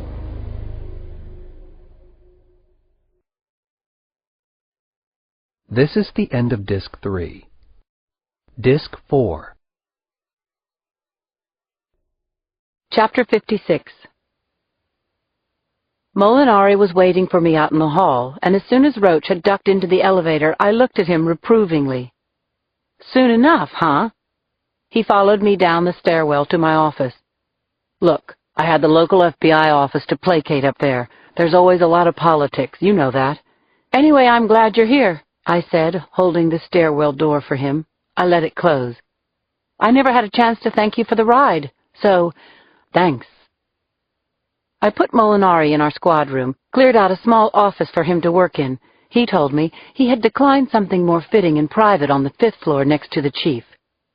It proved to be not such a bad thing, having the Department of Homeland Security working hand in hand with us, though Jacoby and Cappy looked at me as though I'd gone over to the enemy. Within 2 hours, he had traced back the origin of the latest email, an internet cafe called the KGB Bar in Hayward that was popular with students across the bay. And also who Marian Delgado was, the latest Hotmail address. Molinari draped a fax from the FBI computers across my desk. An old newswire story with a grainy photo of a grinning, gap-toothed kid in a peasant smock holding a brick in his hand. Marian Delgado. He was some 5-year-old who in 1967 derailed a freight train in Italy by tossing a brick in its path. Is there a reason you're thinking this is important to the investigation? I asked. Marian Delgado was a rallying cry for revolutionaries in the 60s, Molinari said. A 5-year-old who stood up and stopped a train. The name became a code name to thwart undercover surveillance. The FBI was bugging phones like crazy, trying to infiltrate the weathermen. They logged hundreds of messages, All from Marion Delgado. What are you saying? One of the old weathermen is behind this current mess? It wouldn't hurt to get the names of known members back then who haven't been brought in. That's a good idea, I said as I opened my desk and took out my gun. In the meantime, you want to tag along while I go check out the KGB bar? Chapter 57. In the long tradition of counterculture dives, where a cop walking in was about as welcome as an ACLU recruiter at a skinhead convention, the KGB set the bar at a new low. There were narrow rows of chipped pine tables with societal dropouts slouched in front of computer screens, plus a mixed collection of riffraff sucking cigarette butts at the bar. Not much else caught my eye at first. "You sure you're up for this?" I muttered to Molinari. "It'll be hard to explain if I got your face bashed in here." "I was a prosecutor back in New York," Molinari said and stepped forward. "I love this shit." I went up to the bartender, a skinny, mouse-faced guy in a muscle shirt with tattoos up and down both arms and a very long ponytail. After about 15 seconds of being ignored, I leaned over and caught his eye. "We were just passing by and were wondering if anyone would like to support our fellowship mission in Chad." I couldn't get a half-smile out of him. He poured a beer for a black guy in an African skull cap seated 2 stools down. "Okay, we're cops." I dropped my shield. "You saw right through me." "Sorry, we're a private club," the bartender said. "Need to see a membership card." "Hey, just like Costco," I said, glancing at Molinari. "Yeah, like Costco," the bartender grinned.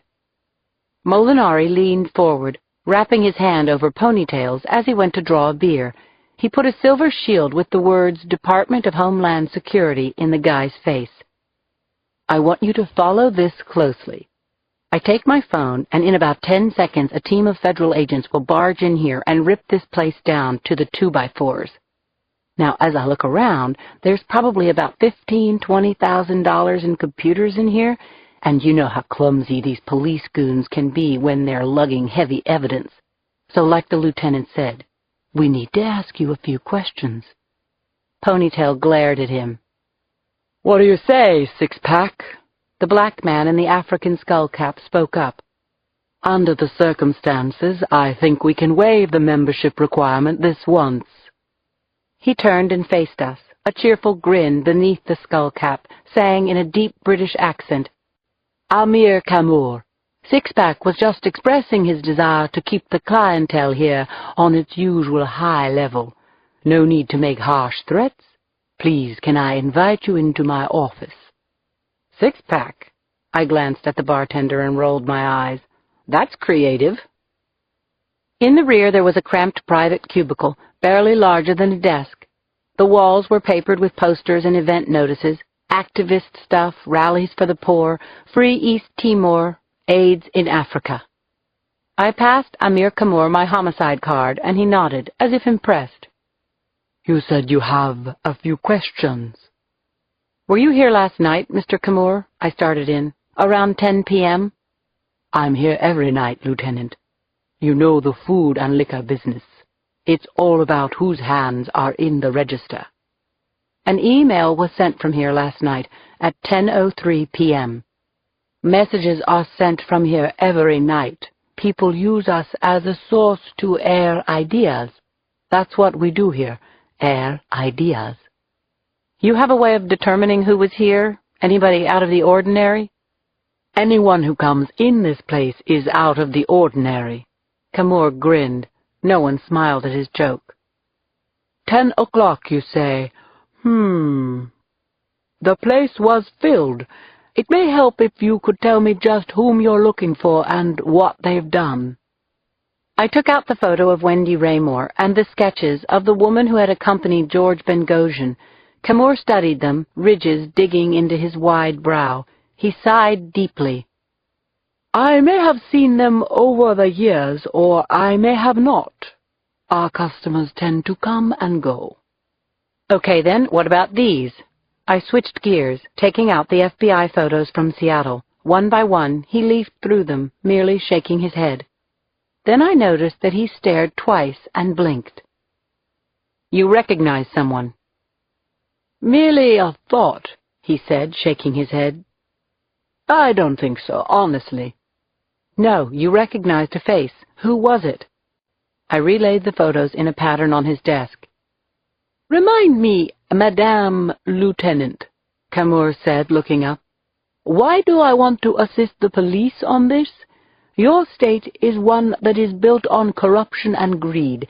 As the enforcers of its will, you are part of its foundation."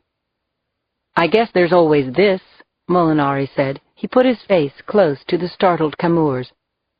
"I don't really give a damn about what you jerk yourselves off about in here, but you should also know what security bill these crimes will be adjudicated under. We're not talking withholding evidence, Mr. Kamour. We're talking treason and conspiracy to commit terror. Take a look at the photos one more time, please." "Trust me, Mr. Kamour," I said, meeting his eyes. "You don't want to be anywhere near the heat on this one." The veins on the bar owner's neck began to swell. He lowered his eyes and leafed through the photos again. "Maybe I saw in here last night." We were staring at Wendy Raymore, the au pair.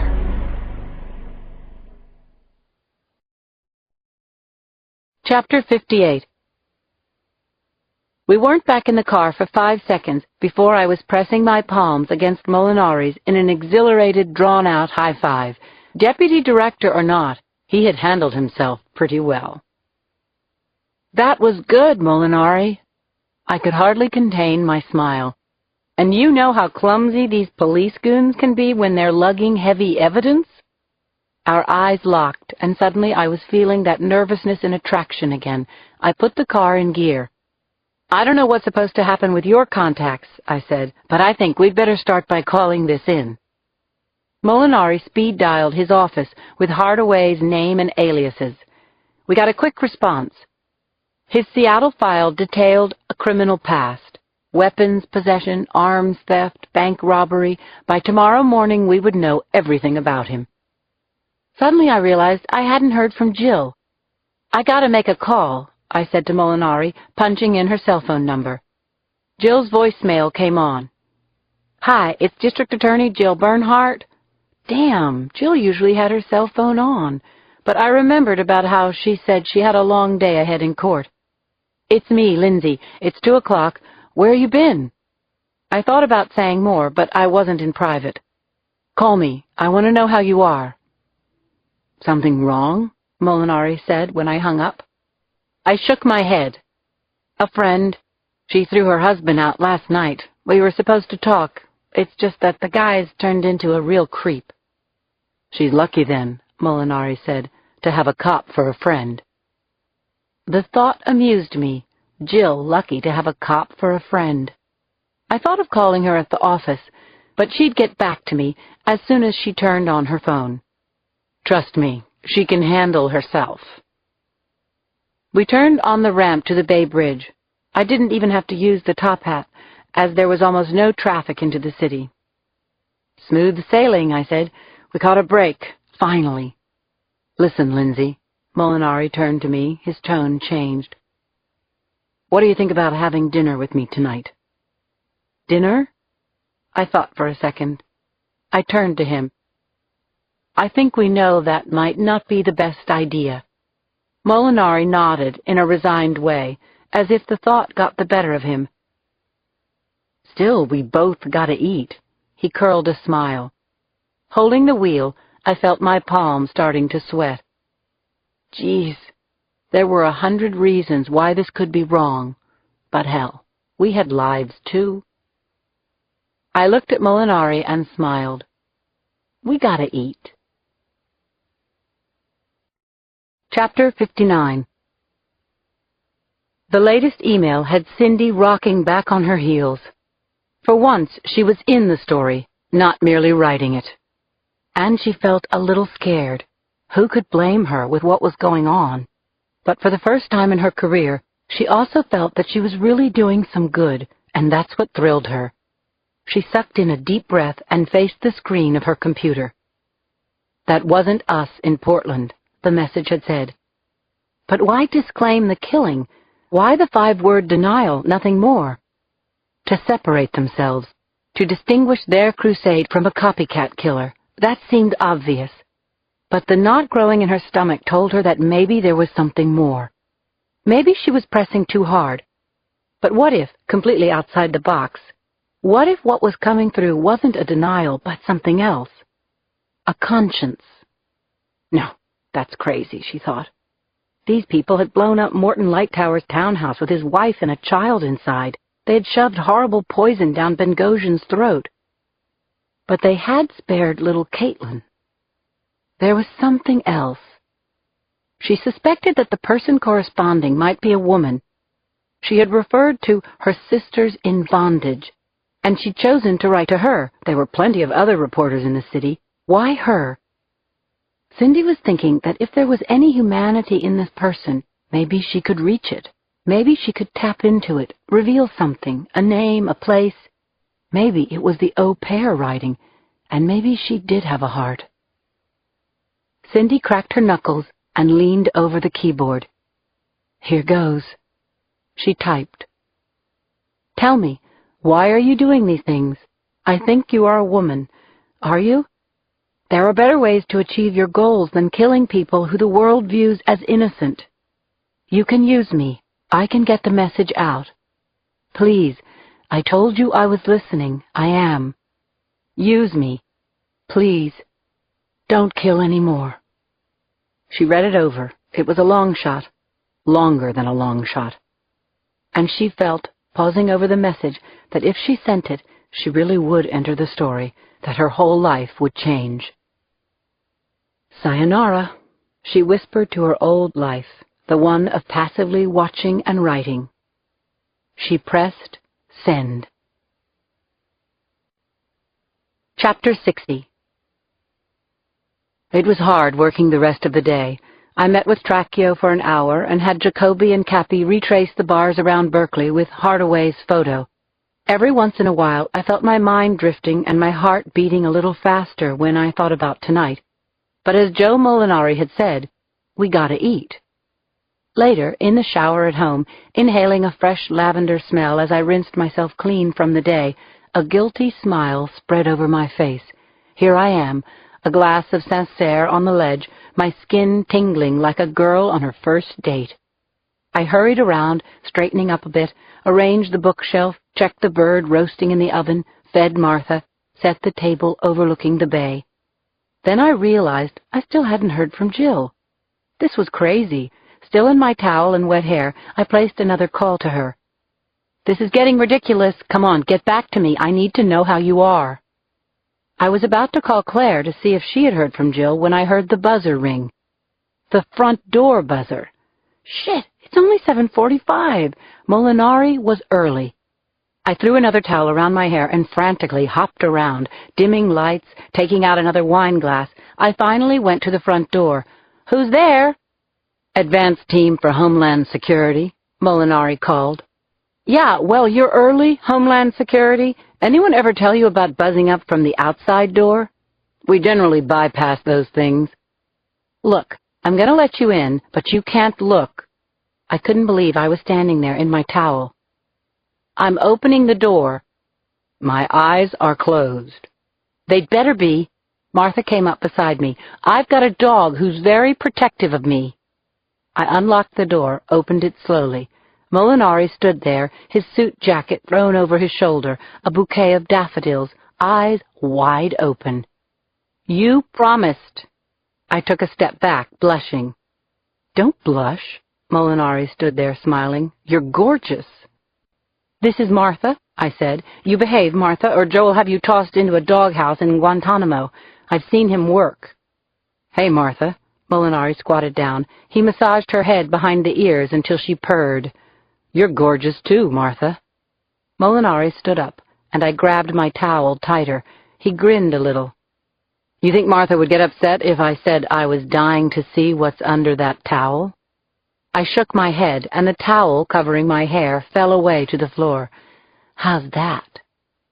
Not exactly what I had in mind, Molinari said. While you two are talking, I said, backing away, I'll get dressed. There's wine in the fridge, vodka and scotch on the counter, and there's a bird in the oven if you have an urge to baste." "Lindsay," Molinari said. I stopped. "Yes?" He took a step toward me. My heart stopped, except for the part that was beating violently out of control. He put his hands on my shoulders. I felt myself shudder, then seemed to sway very slightly in his hands. He put his face close. "How long did you say before that bird is ready?" 40 minutes. Every little hair on my arms stood on edge. "Or so." "Too bad," Molinari smiled. "But it'll have to do." And just like that, he kissed me. His mouth was strong, and as soon as he touched my lips, heat shot through me. I liked his kiss, and I kissed him back. He ran his hands down the length of my back, pressed me close. I liked his touch, too. Hell, I liked him. My bath towel fell to the floor. "I have to warn you," I said. "Martha's a terror if someone gets the wrong idea." He glanced over at Martha. She was curled up in a ball. "I don't think I have the wrong idea." Chapter 61. Joe Molinari was facing me, and the bedsheets were rumpled in a mess around us. I was noticing that he was even better looking up close. His eyes were deep blue and had a nice sparkle to them. It was hard to describe how good I felt, how natural this seemed, how right. The little tremors rippling down my spine were unexpected, but definitely pleasant. It had been 2 years since I had felt anything like this, and that was, well, different. I didn't know everything about Molinari, who he was away from the office. What did he have going on back home?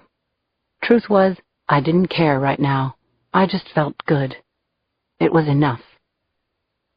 "This may seem like a strange time to ask this question," I said, "but just what is your personal situation back east?"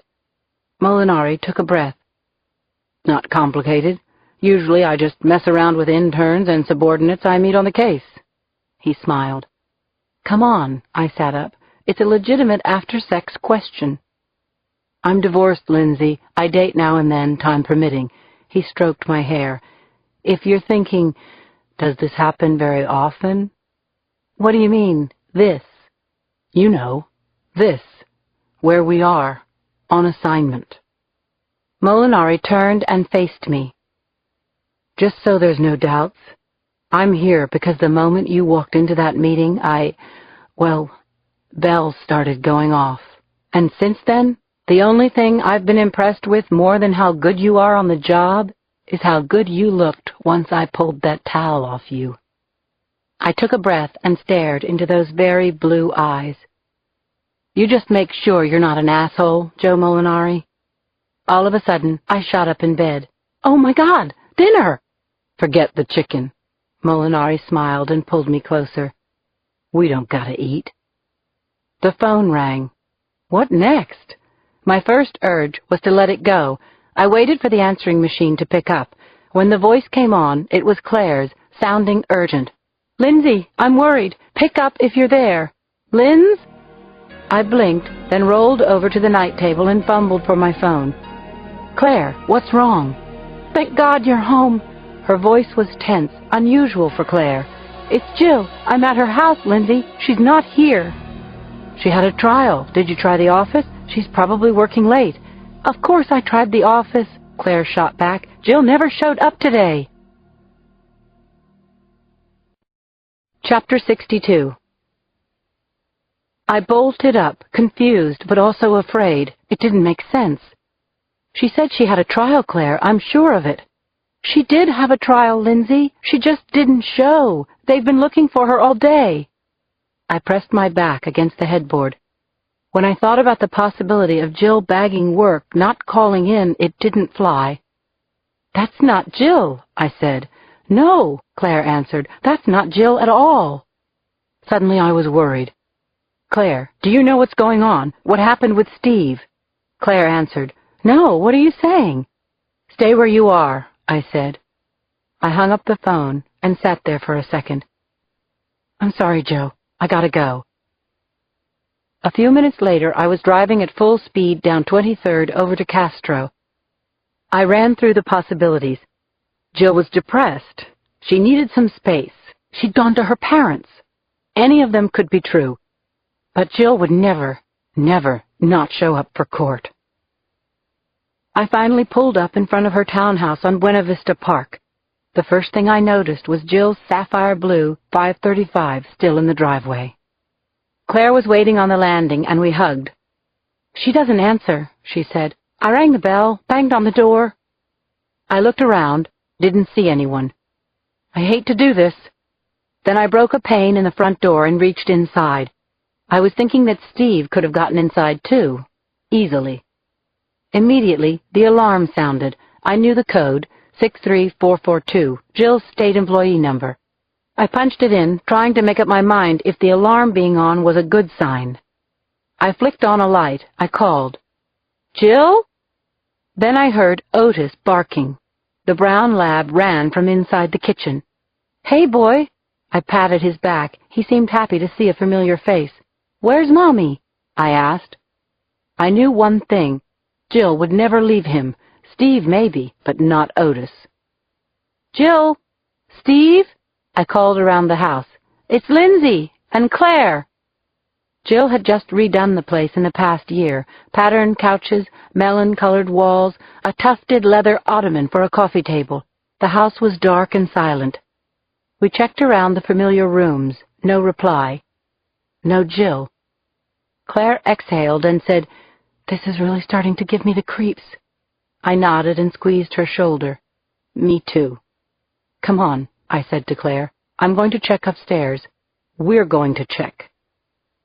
Climbing the stairs, I couldn't put aside the thought of a crazed Steve charging out of some room like in some teenage horror movie. "Jill! Steve?" I called out again. I tugged at my gun just in case. Still no answer. The master bedroom lights were off. The big 4-poster bed was made, Jill's toiletries and makeup in the bathroom. When I last spoke with her, she was going to bed. I was about to go back into the hallway when I saw it. Jill's briefcase. Jill didn't go anywhere without her traveling office. It was a running joke. She didn't go to the beach without her goddamn work. I took a cloth and held it by the strap, loosely. I met Claire back in the hallway. She had checked the other rooms. "Nothing." "I don't like this, Claire. Her car's in the driveway." My eyes drifted to her case. "This. She slept here, Claire. But she never left for work."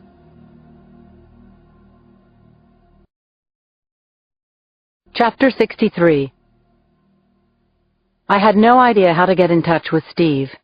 It was late. Who the hell knew where he was staying? And Jill had only been missing for the day. She could show up and be pissed over all the attention. There was nothing to do but wait and worry ourselves sick and, in my case, feel guilty. I called Cindy, and she was there in 15 minutes. Claire called Edmund and said she was going to stay for a while, maybe the night. We sat in Jill's den, curled up on couches. There was always the chance she'd had a change of mind and gone to visit Steve. Somewhere. Around 11, my cell phone rang, but it was only Jacoby checking in, telling me no one in the Berkeley bars they'd checked admitted to recognizing Hardaway. Then we all sat around without speaking. I don't even remember what time we dozed off. I woke a few times in the night, thought I heard something. Jill? But it wasn't her. First thing in the morning, I went home. I showered and called into the office to say I'd be late. An hour later, I was down at Steve's office in the financial center. I left the Explorer right there on the street. By the time I pushed through the office doors, I could barely control the panic I was feeling. Steve was right there, in reception. He was practically draped over the receptionist, sipping a coffee, his leg perched casually on a chair. "Where is she?" I said. I must have startled him because coffee splattered all over his pink Lacoste shirt. "What the hell, Lindsay?" Steve held up his hands. "Your office," I said, glaring at him hard. "Mr. Bernhardt," the receptionist said. "It's okay, Stacy," Steve said. "She's a friend." "Yeah, right." As soon as we were down in his corner office, I slammed the door. "Are you nuts, Lindsay?" Steve said. I pushed him into a chair. "I want to know now where she is, Steve." "Jill?" He turned up his palms and actually seemed confused. "Cut the shit, you son of a bitch. Jill's missing. She didn't show up for work. I want to know where she is." "I don't have the slightest idea," Steve said.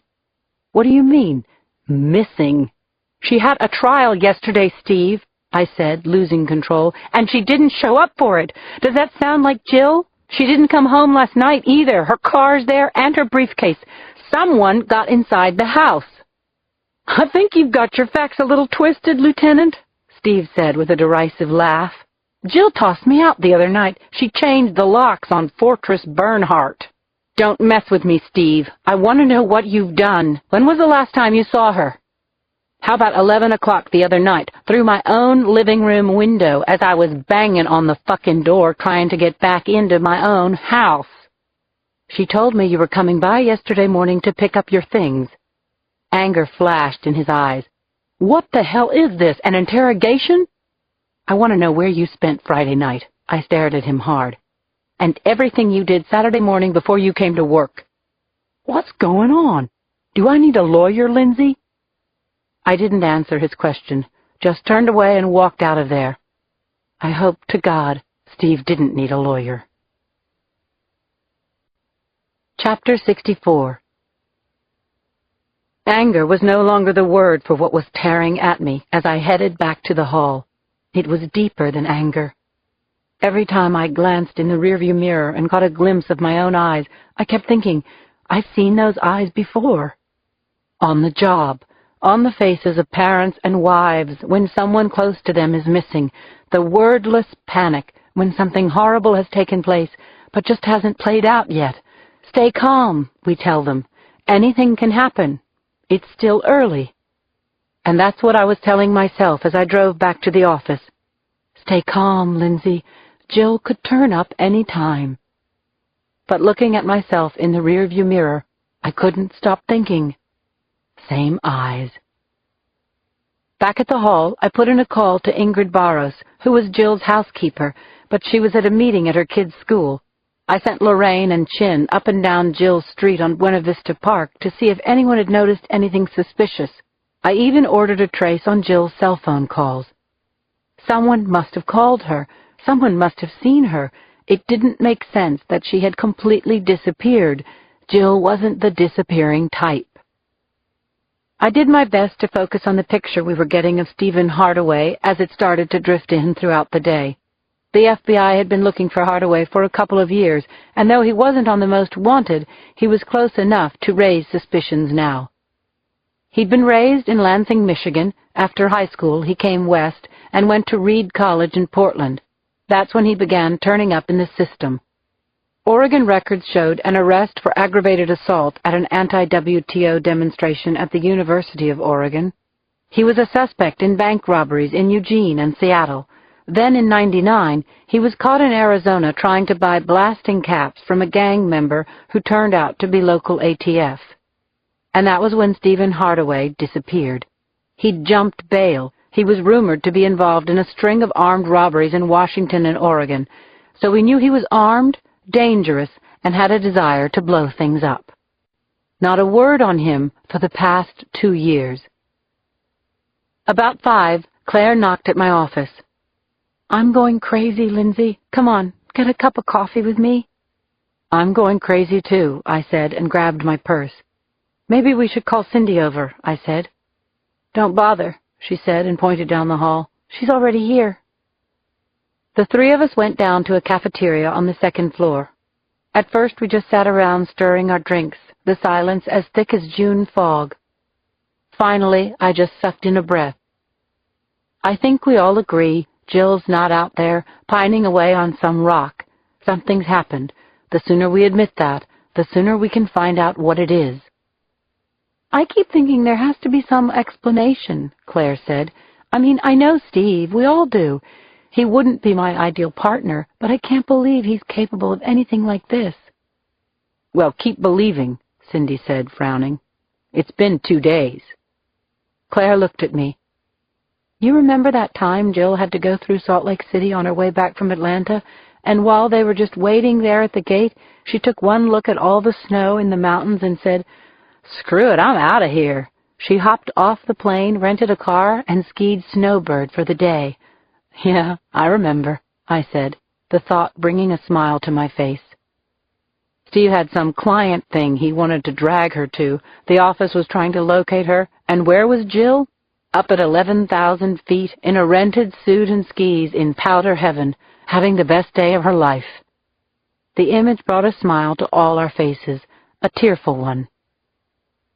"So that's what I think." Claire took a napkin and dabbed her eyes. "I think she's skiing powder. I have to believe she's skiing powder, Lindsay." Chapter 65. Cindy stayed at her desk late that night, when only a handful of Metro stringers trolling the police wires were still around. The truth was, where else could she go? This thing with Jill was killing her. It was killing all of them. Word had leaked out. A missing ADA was news. Her city editor asked if she wanted to write it. He knew they were friends. "It's not news yet," she had snapped. Writing it made it news, made it real. This time, it wasn't happening to someone else. She stared at a photo of them she kept taped to her cubicle. The four of them in their old haunt, Susie's, their corner booth, after they solved the bride and groom case. A few margaritas had left their brains leaking like a wetlands preserve.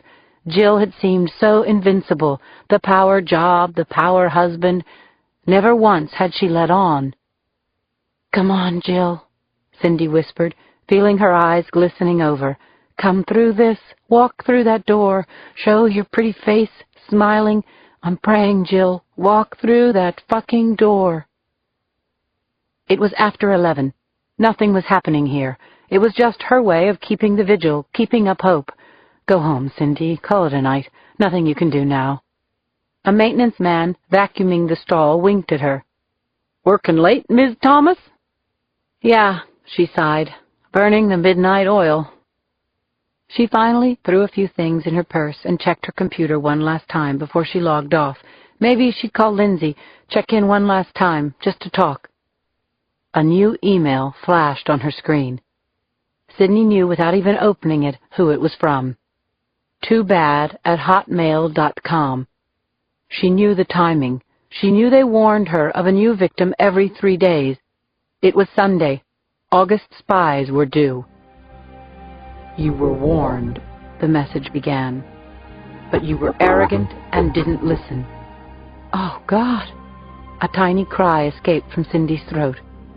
She flashed down the screen, reading the terrifying message, the chilling signature at the end.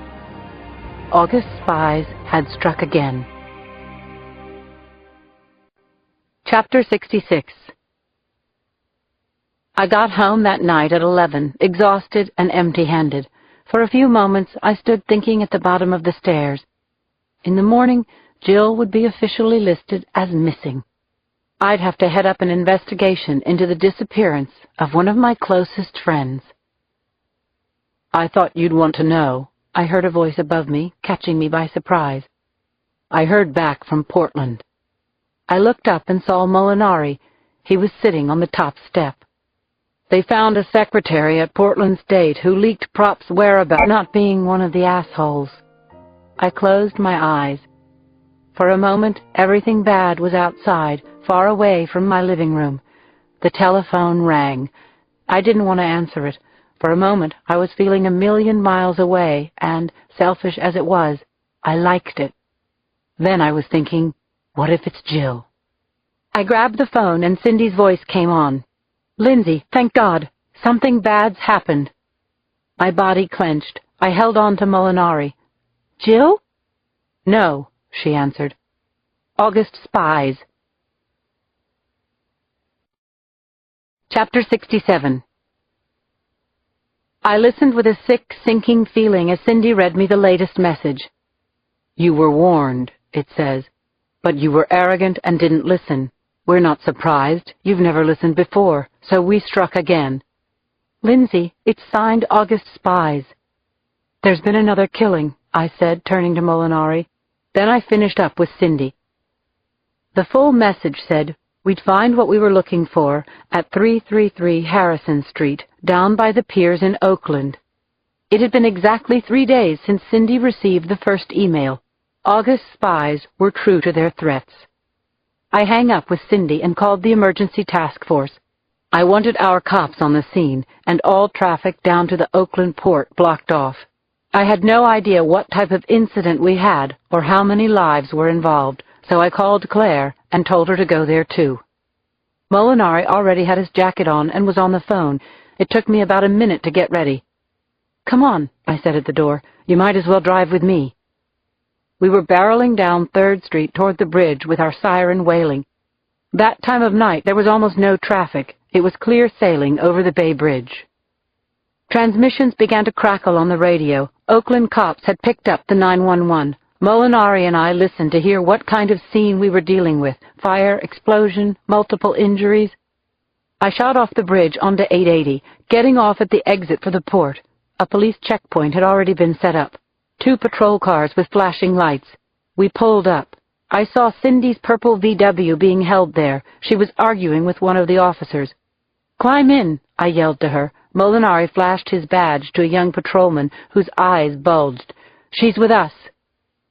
From the exit ramp, it was only a short drive down to the port. Harrison Street was right off the piers. Cindy explained how she had received the email. She brought a copy, and Molinari read as we drove. As we neared the port, flashing green and red lights were all over the place. It seemed as if every cop in Oakland was on the scene. "Come on, we're getting out here." The 3 of us jumped out and ran toward an old brick warehouse marked 333.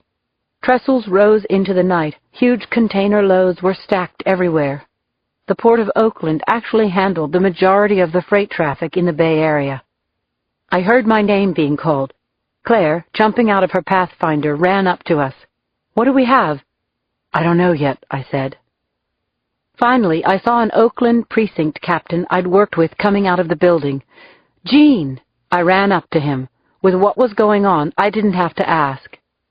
"The victims jumped on the 2nd floor. Single shot to the back of the head." Part of me winced. Part of me relaxed. At least it was only one. We headed up steep metal stairs, Claire and Cindy following behind. An Oakland cop tried to stop us. I pushed my badge at him and moved past. A body was on the floor, partially wrapped in a bloody tarp. "God damn it," I said. "Those bastards." "Oh, no," I gasped. No. A different case. How can Jill be connected? How long we sat on those steps, I don't know. The haze of urgent voices, flashing lights, Cindy weeping, Claire holding her, me too stunned to even speak, my fists clenched, turning the question over and over. Why? A thought kept creeping into my head. If only I had gone to Jill's that night, none of this might have been... Suddenly a ringing broke the silence. Cindy's cell. She answered, her voice tremulous. "Yes?" Cindy drew a breath. "I'm at the scene." It was her Metro desk. In a halting voice, she gave details of what had taken place. "Yes, it looks like it is part of the terror campaign. The 3rd victim?" She described the location, the email she had received at the paper, the time. Then Cindy stopped. I could see tears glazing her eyes. She bit her lip, as if she was afraid to let the words out. "Yes, the victim's been identified. Her name is Bernhardt. Jill." She spelled it, letter by letter. She tried to say something else, but the words caught in her throat. Claire reached for her. Cindy sucked in a breath, wiped her eyes. "Yes," she said, nodding. "Ms. Bernhardt was Chief Assistant District Attorney of the City of San Francisco." Then, in a whisper, "She was also my friend." Chapter 69. I knew I wouldn't be able to sleep that night. I didn't want to go home. So I stayed at the crime scene until the lab teams had come and gone.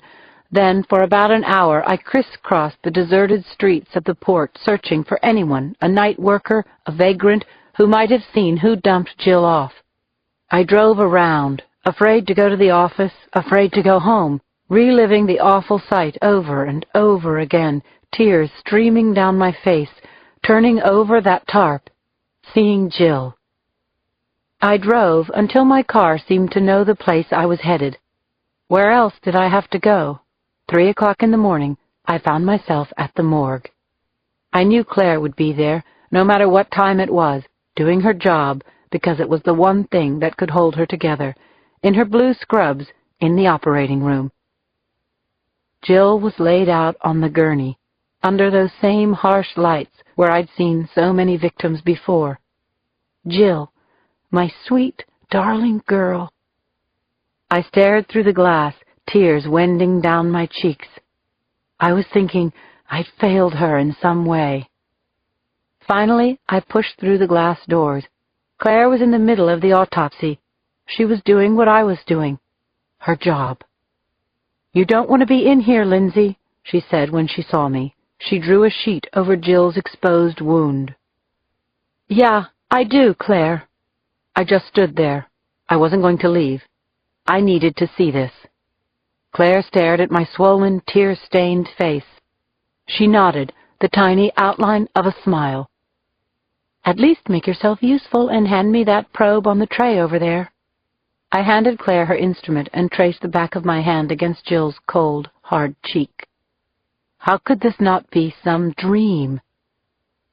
"Widespread damage to the right occipital lobe," Claire spoke into the microphone on her lapel. "Consistent with a single rear-entry gunshot trauma. No exit wound. The bullet is still lodged in the left lateral ventricle. Minimal blood loss to the affected area." "Strange," she muttered. I was barely listening, my eyes still fixed on Jill. "Light powder burns around the hair and neck indicate a small-caliber weapon fired at close range," Claire continued. She shifted the body. The opened rear of Jill's skull appeared on the monitor. I couldn't watch that. I looked away. "I'm now removing what looks like a small-caliber bullet fragment from the left ventricle," Claire went on. "Signs of severe rupture, symptomatic of this type of trauma, but very little swelling." I watched Claire as she probed around and removed a flattened shell. She dropped it into a dish. A jolt of rage tensed me. It looked like a flattened .22 caliber, caked with specks of Jill's blood. "Something doesn't fit," Claire muttered. She looked up at me. "This area ought to be covered in spinal fluid. No swelling of the brain tissue, very little blood." Suddenly, Claire the professional clicked in. "I'm going to open up the chest cavity," she spoke into the mic. "Lindsay, look away." "What's wrong, Claire? What's going on?" "Something's not right." Claire rolled the body over, took out a scalpel. Then she slipped the blade down a straight line from the top of Jill's chest. I did avert my eyes. I didn't want to see Jill like that. "I'm doing a standard sternotomy," Claire dictated into the mic. "Opening up the pneumo-chest area. Lung membrane is soft tissue, degraded, soupy. I'm exposing the pericardium now." I heard Claire take a deep breath. "Shit!" My heart started racing. I was fixed on the screen now.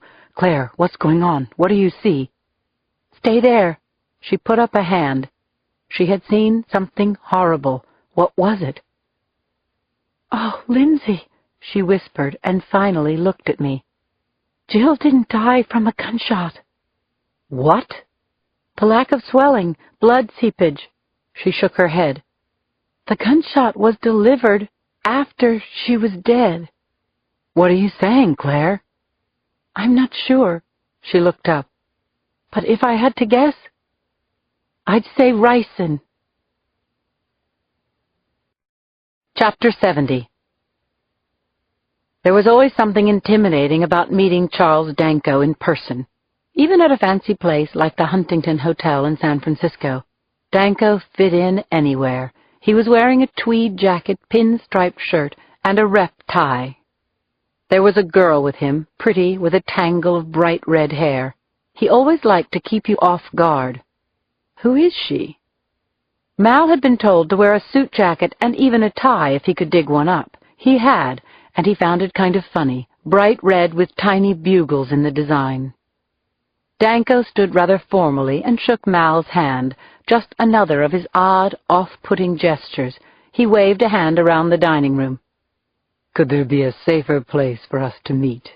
My God, the Huntington. He looked at the girl, and they both laughed, but he didn't introduce her. "Ricin," Malcolm said. "It's brilliant. What a great day. We got Bengosian. We can do so much damage here. Hell, we could wipe out this capitalist den in about a minute flat. Go over to the Mark and take out another 100 rich bloodsuckers. Take the trolley and spring death on anybody we passed." Yes, especially because I figured out how to make it as a concentrate. Malcolm nodded, but he looked nervous. "I thought this was about G8.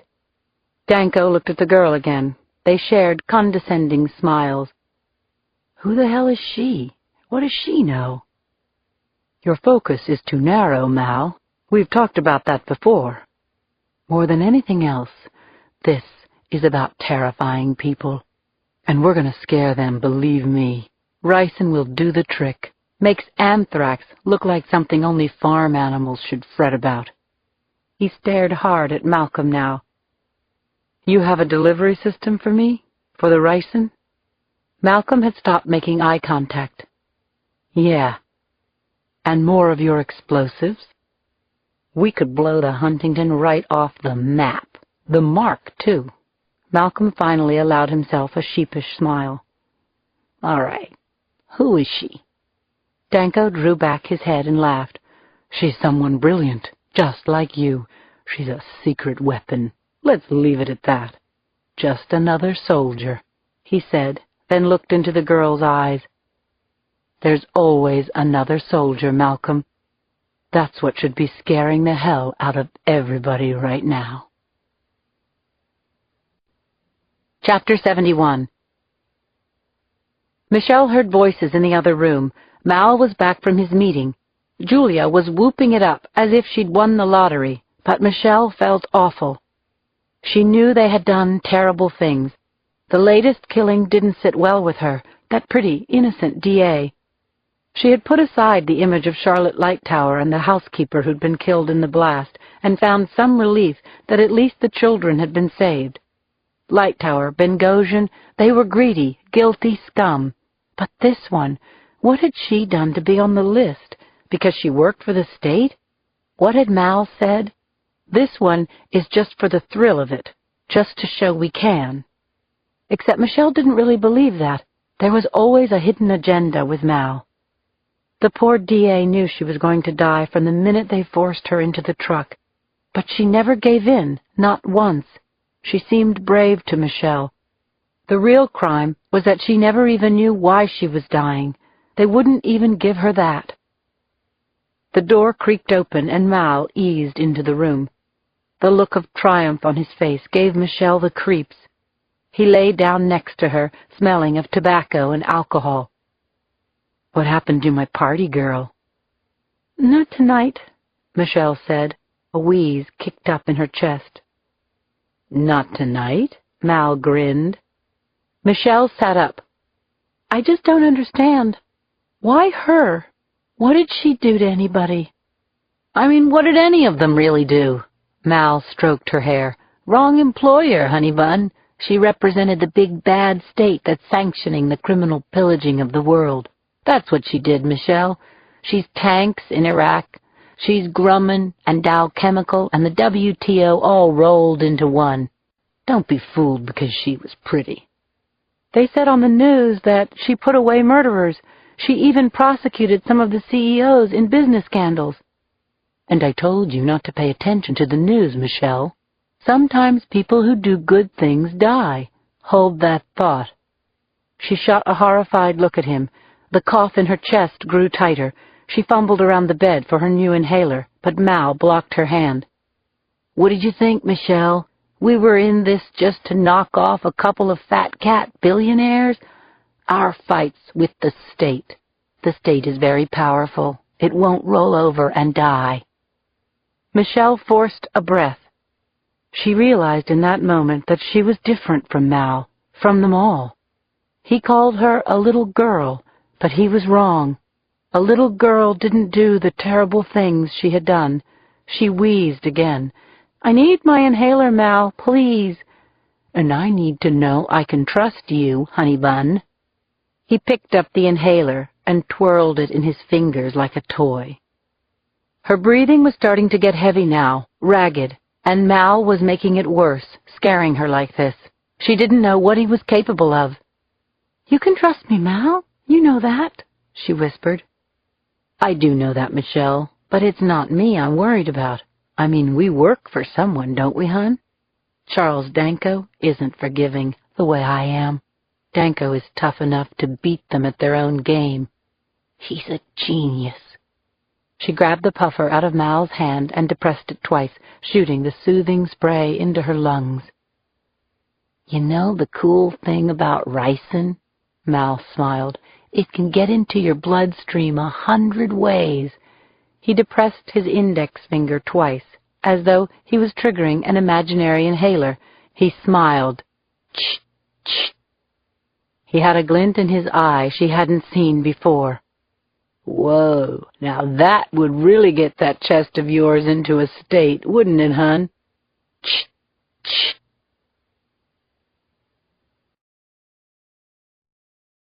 Chapter 72. It was bedlam at the hall that morning, as scary as it had ever been since I entered police work. An ADA being killed. August Spy's victim number 3. By 6 a.m., the place was teeming with 100 feds, FBI, Department of Justice, ATF, and reporters crammed into the 5th-floor newsroom for some kind of briefing. The front page of the Examiner had a big banner headline, "Who's Next?" I was going over one of the crime scene reports from Jill's killing when I was surprised by Joe Santos and Phil Martelli knocking at my door. "We're real sorry to hear about Ms. Bernhardt," Santos said, stepping in. I tossed aside the papers and nodded thanks. "It was nice of you to come here." Martelli shrugged. "Actually, that's not why we're here, Lindsay. We decided to go back through our records on this Hardaway thing," Santos said, sitting down. He pulled out a manila envelope. "We figured if he was here, given what he was up to, he had to turn up somewhere else." Santos removed a series of black and white photos from the envelope. "This is a rally we were keeping track of, October 22nd, 6 months ago." The photos were surveillance sweeps of the crowd, no one in particular. Then one face was circled, sandy hair, a narrow chin, a thin beard, huddled in a dark fatigue jacket, jeans, a scarf that hung to his knees. My blood started to race. I went up to my board and compared it with the FBI photos taken in Seattle 5 years before. Stephen Hardaway. The son of a bitch was here 6 months ago. "This is where it starts to get interesting," Phil Martelli winked. He spread out a couple of other shots. A different rally. Hardaway again, this time standing next to someone I recognized. Roger Lemuse. Hardaway had an arm around him. Chapter 73. Half an hour later, I pulled up on Bancroft at the south entrance to the university. I ran inside Winnell Hall, where Lemuse had his office. The professor was there, outfitted in a tweed jacket and white linen shirt, entertaining a co-ed with flowing red hair. "Party's over," I said. "Ah, Madame Lieutenant." He smiled, that condescending accent, Etonian or Oxfordian or whatever the hell it was. "I was just counseling Annette here on how Foucault says that the same forces which historically depress class affect gender too." "Well, class is over, Red. I flashed the student and I don't want to see you here in about 10 seconds look." It took her about that long to gather her books and leave. To her credit, Red flashed me a middle finger at the door. I returned the favor. I'm delighted to see you again. Lemuse seemed not to mind and pushed back in his chair. Given the sad affairs on the news this morning, I fear the subject is politics, not women's development. I think I misjudged you, Lemuse. I remained standing. I thought you were just some pompous two-bit agitator, and you turn out to be a real player. Lemuse crossed his legs and gave me a condescending smile. I'm not sure I understand what you mean. I took out the envelope with Santos's photos.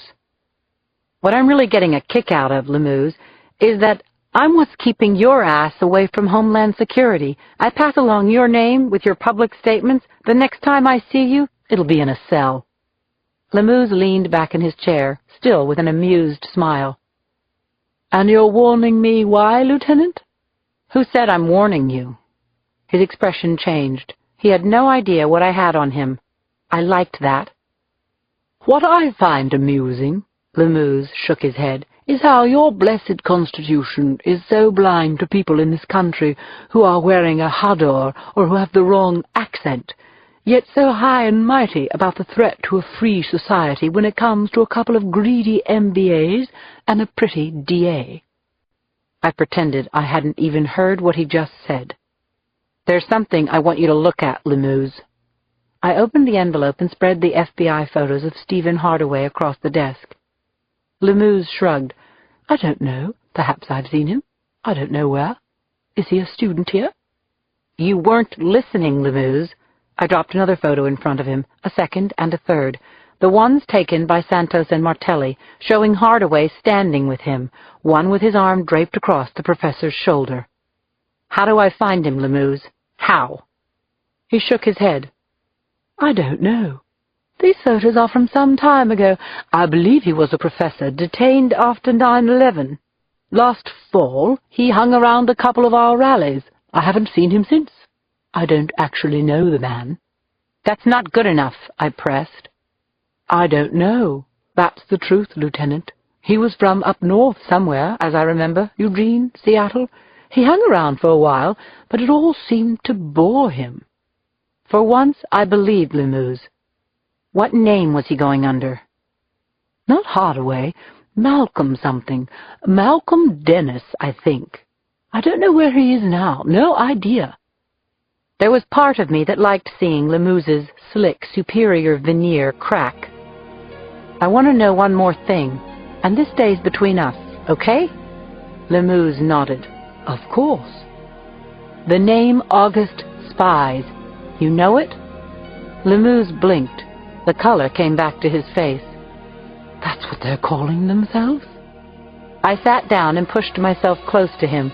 We had never let the name out before, and he knew. I could see it on his face. Tell me, Lemuse, who are the August Spies?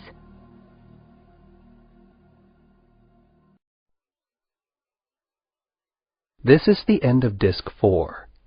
Disc 5.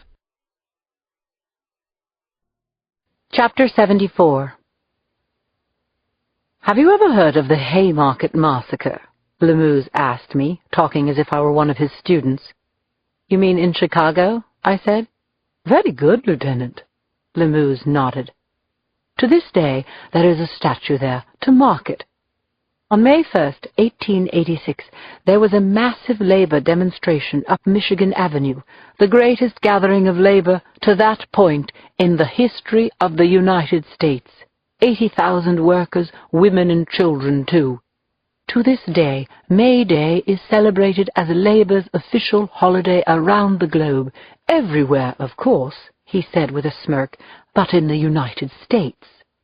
Cut to the chase. I don't need the politics. The demonstration was peaceful, Lemuse went on, and over the next couple of days more and more workers went out on strike and rallied. Then, on the third day, the police fired into the crowd. 2 protesters were killed. The next day another demonstration was organized at Haymarket Square, Randolph and DePlaine Streets. Angry speeches blasted the government. The mayor ordered the police to disperse the crowd. 176 Chicago cops entered the square in a phalanx and stormed the crowd wielding their nightsticks. Then the police opened fire. When the dust settled, 7 police and 4 demonstrators lay dead.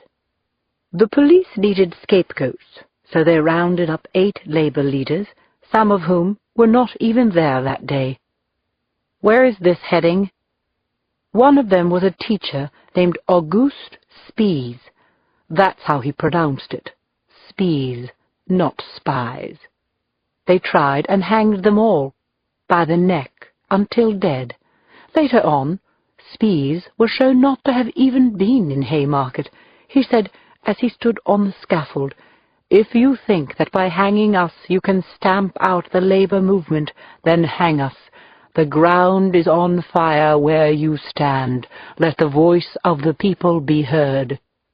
Lemuse stared deeply into my eyes. "A moment barely recorded in the history of your country, Lieutenant, but one that would inspire. One that apparently has." Chapter 75. People were going to die here soon. Quite a lot of people, actually. Charles Danko sat pretending to read the Examiner underneath the giant fountain in the sparkling glass atrium of the Rincon Center just off Market Street, downtown near the Bay Bridge. From above him, an 85-foot plume of water splashed breathtakingly into a shallow pool. Americans like to feel awe, he thought to himself. They liked it in their movies, their pop art, and even their shopping centers. So I'll make them feel awe. I'll make them feel in awe of death. It would be busy here today, Danko knew. The Rincon Center's restaurants were getting ready for the surge of the lunch crowd. 1,000 or more escapees from law firms and real estate trusts and financial advisors around the financial district. Too bad this can't stretch out a little longer, Charles Danko thought, and sighed, the regret of someone who has waited such a long time for the moment. The Rincon Center had proved to be one of his favorite places in San Francisco. Danko didn't acknowledge the well-dressed black man who picked out a place beside him facing the fountain. He knew the man was a veteran of the Gulf War, despondent ever since, dependable, though perhaps a little high-strung. "Mal said I could call you Professor," the black spoke out of the side of his mouth. "And you are Robert?" Danko asked. The man nodded. "Robert I am." A pianist started to play on a grand piano in the center of the atrium. Every day at 10 to 12, a melody from Phantom of the Opera began to fill the gigantic space. "You know who to look for?" Danko asked. "I know," the man said, assured. "I'll do my job. You don't have to worry about me. I'm a very good soldier." "It must be the right man," Danko said. "You'll see him come into the square at about 20 after 12. He'll cross it, maybe drop some change off for the pianist. Then he'll go into Yank Sing. You seem awfully sure he'll be here." Danko finally looked at the man and smiled. "You see that plume of water, Robert? It falls from a height of precisely 85.5 feet.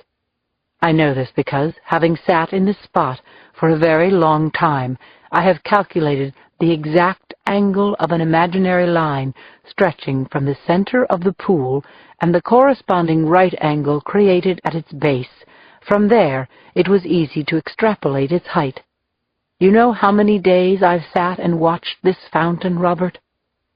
Don't you worry. He'll be there." Charles Danko stood up. He left behind the briefcase. "I thank you, Robert.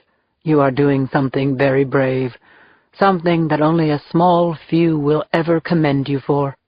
Good luck, my friend." I thought to myself, "I'll find the bastard, Jill. You sleep easy." Chapter 77.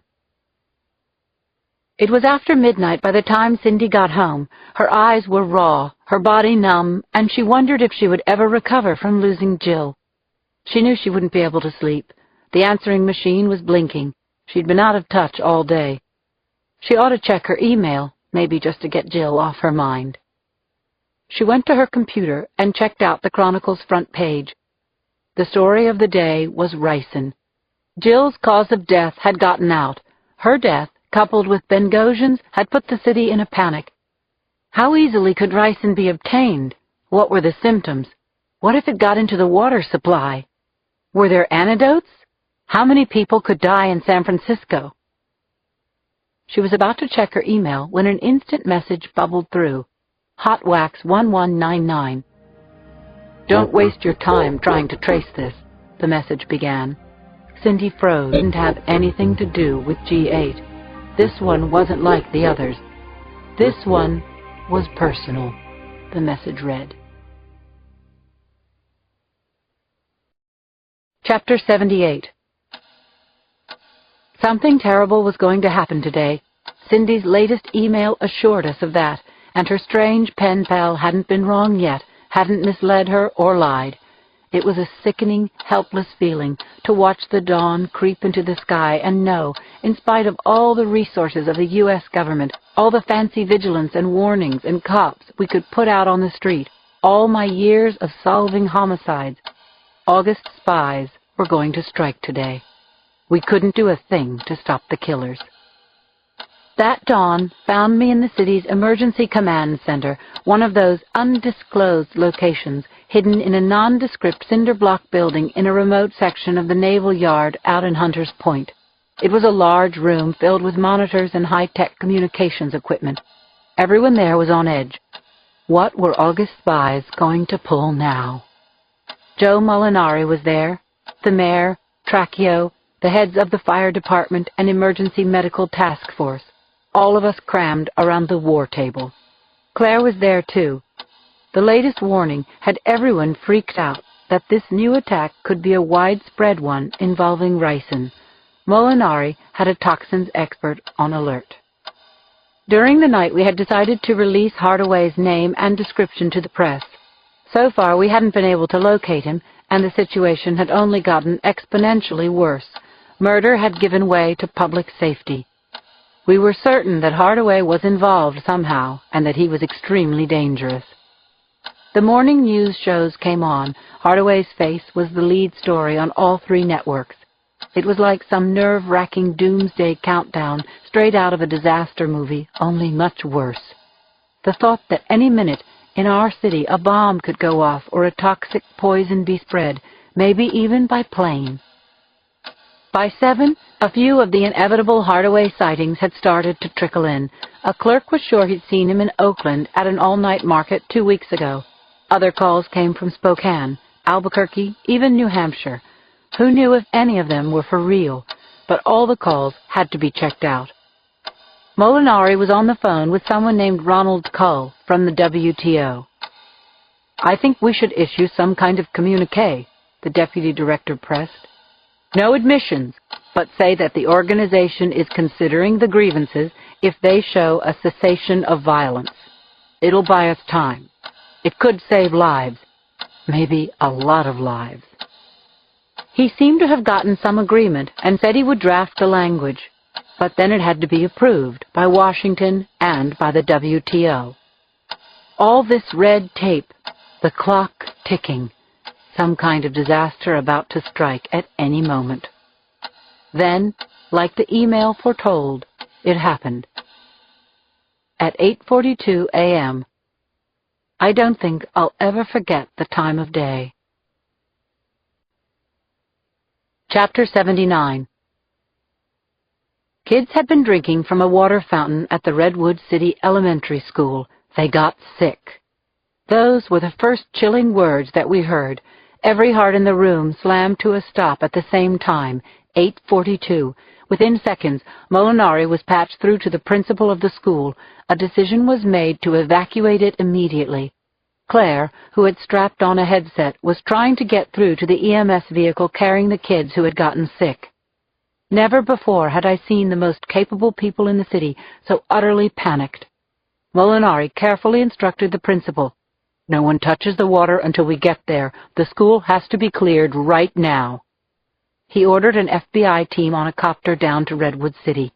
The toxic expert was hooked right into our speakers. "If it's ricin," he said, "we're going to see immediate convulsions, massive bronchoconstriction with intense influenza-like symptoms." Claire had gotten patched through to the school nurse. She identified herself and said, "I need you to carefully describe the symptoms the children are showing." "I didn't know what it was," a frantic voice came back. "The kids were suddenly weak, showing signs of severe nausea. Temperatures were almost 104, abdominal pain, throwing up."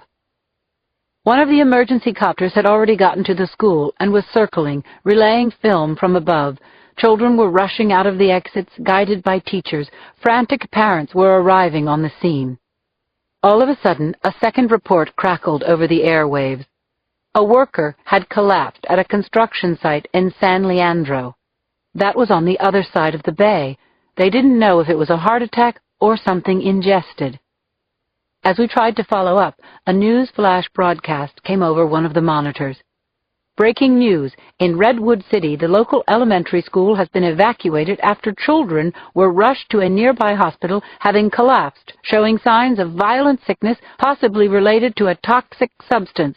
This on top of broadcast alerts of possible terrorist activity today." "Any more reports of illness from the school?" Molinari spoke into the phone. "None yet," the principal replied. The school was completely evacuated. The helicopter was still circling. Suddenly, a doctor from the ER gave us an update. "Their temperatures are 103.5 to 104. Acute nausea and dyspnea. I don't know. I've never had experience with this sort of thing before. You need to take immediate mouth and nasal swabs to determine if they were exposed," the toxins expert was instructing. "And chest x-rays.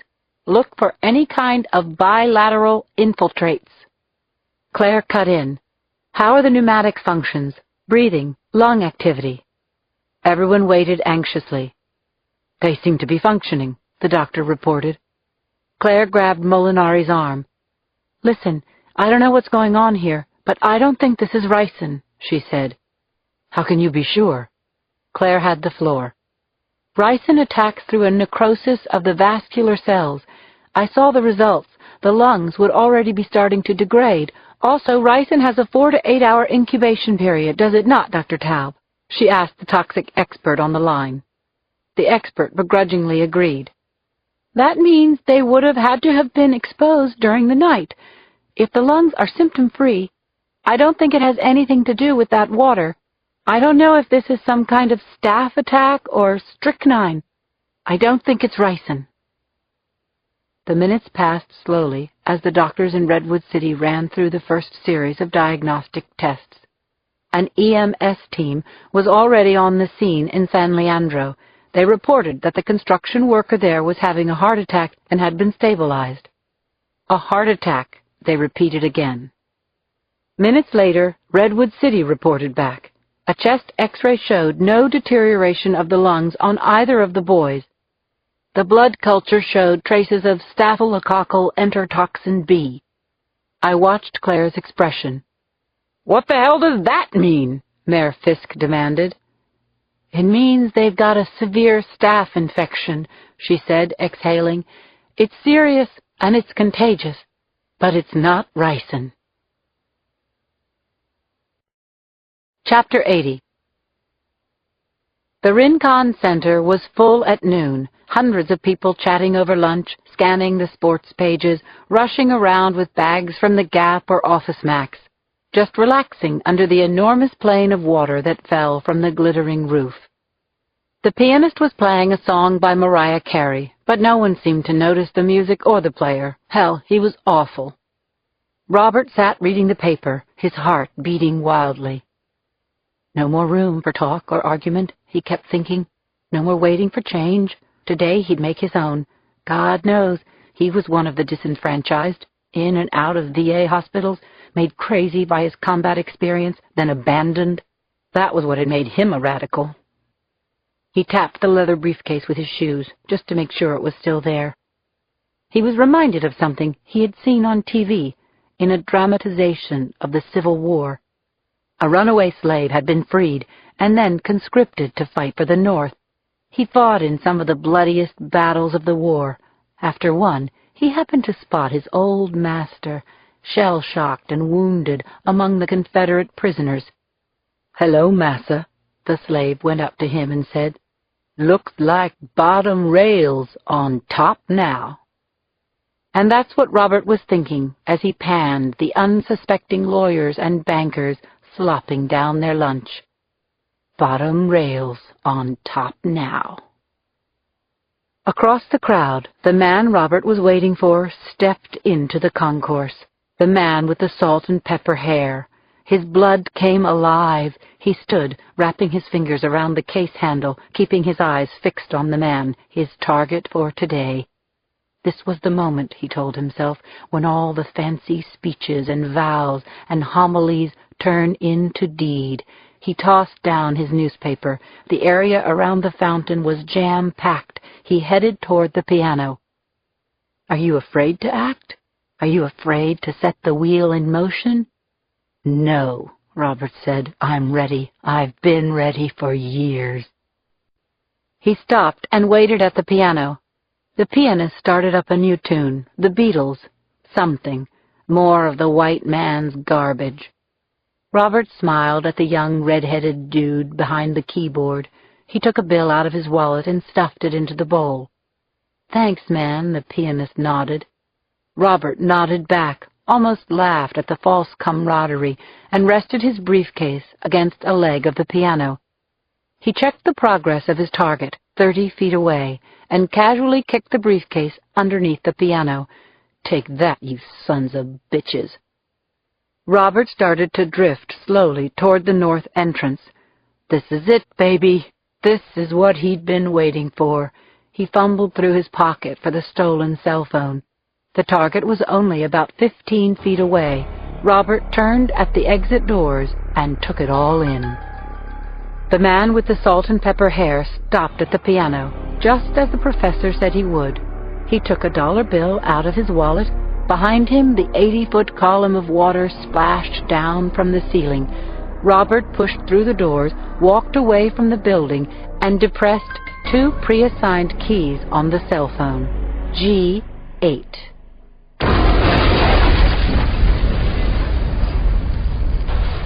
Then the whole world seemed to burst into smoke and flame, and Robert felt the most incredible satisfaction of his entire life. This was a war he wanted to fight in. He never saw the flash, only the building wrenching in a rumble of concrete and glass, doors blowing out behind him. "Start the revolution, baby." Robert smiled to himself. "Bottom rails on top now." Chapter 81. There was a loud shout in the emergency command center. One of the guys manning the police frequency yanked off his headset. "A bomb just went off at the Rincon Center." I turned to Claire and felt the life deflate out of me. The Rincon Center was one of the city's most spectacular settings, in the heart of the financial district, home to government agencies, business offices, and hundreds of apartments. This time of day, it would be jammed. How many people had just died? I wasn't waiting around for police reports to call in the damage or casualties. I ran out of the emergency command center with Claire a step behind. We hopped in her medical examiner's van. It took about 15 minutes for us to race downtown and fight our way through the maze of traffic, fire vehicles, and bystanders crowded around the stricken area. Reports coming over the radio said the bomb had gone off in the atrium, where it would be busiest at noon. We ditched the van at the corner of Beale and Folsom and started to run. We could see smoke rising from the Rincon a couple of blocks away. We had to go to the Stewart Street entrance, running past the Red Herring, Harbor Court Hotel, the Y. "Lindsay, this is so bad, Claire moaned. The first thing that hit me was the blunt cordite smell. The outside glass doors were completely blown away. People sat on the sidewalk, coughing, bleeding, slashed by exploding glass, expelling smoke out of their lungs. Survivors were still being evacuated left and right.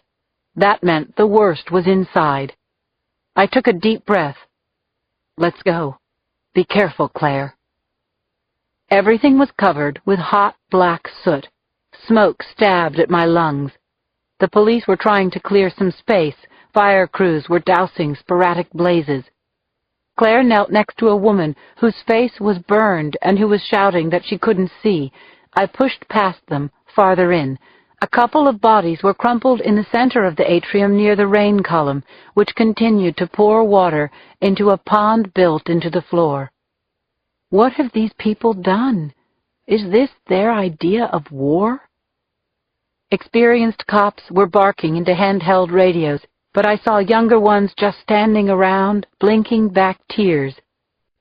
In the center of the atrium, my eye fell on a mangle of twisted wood and melted wire, the remains of what looked like a piano.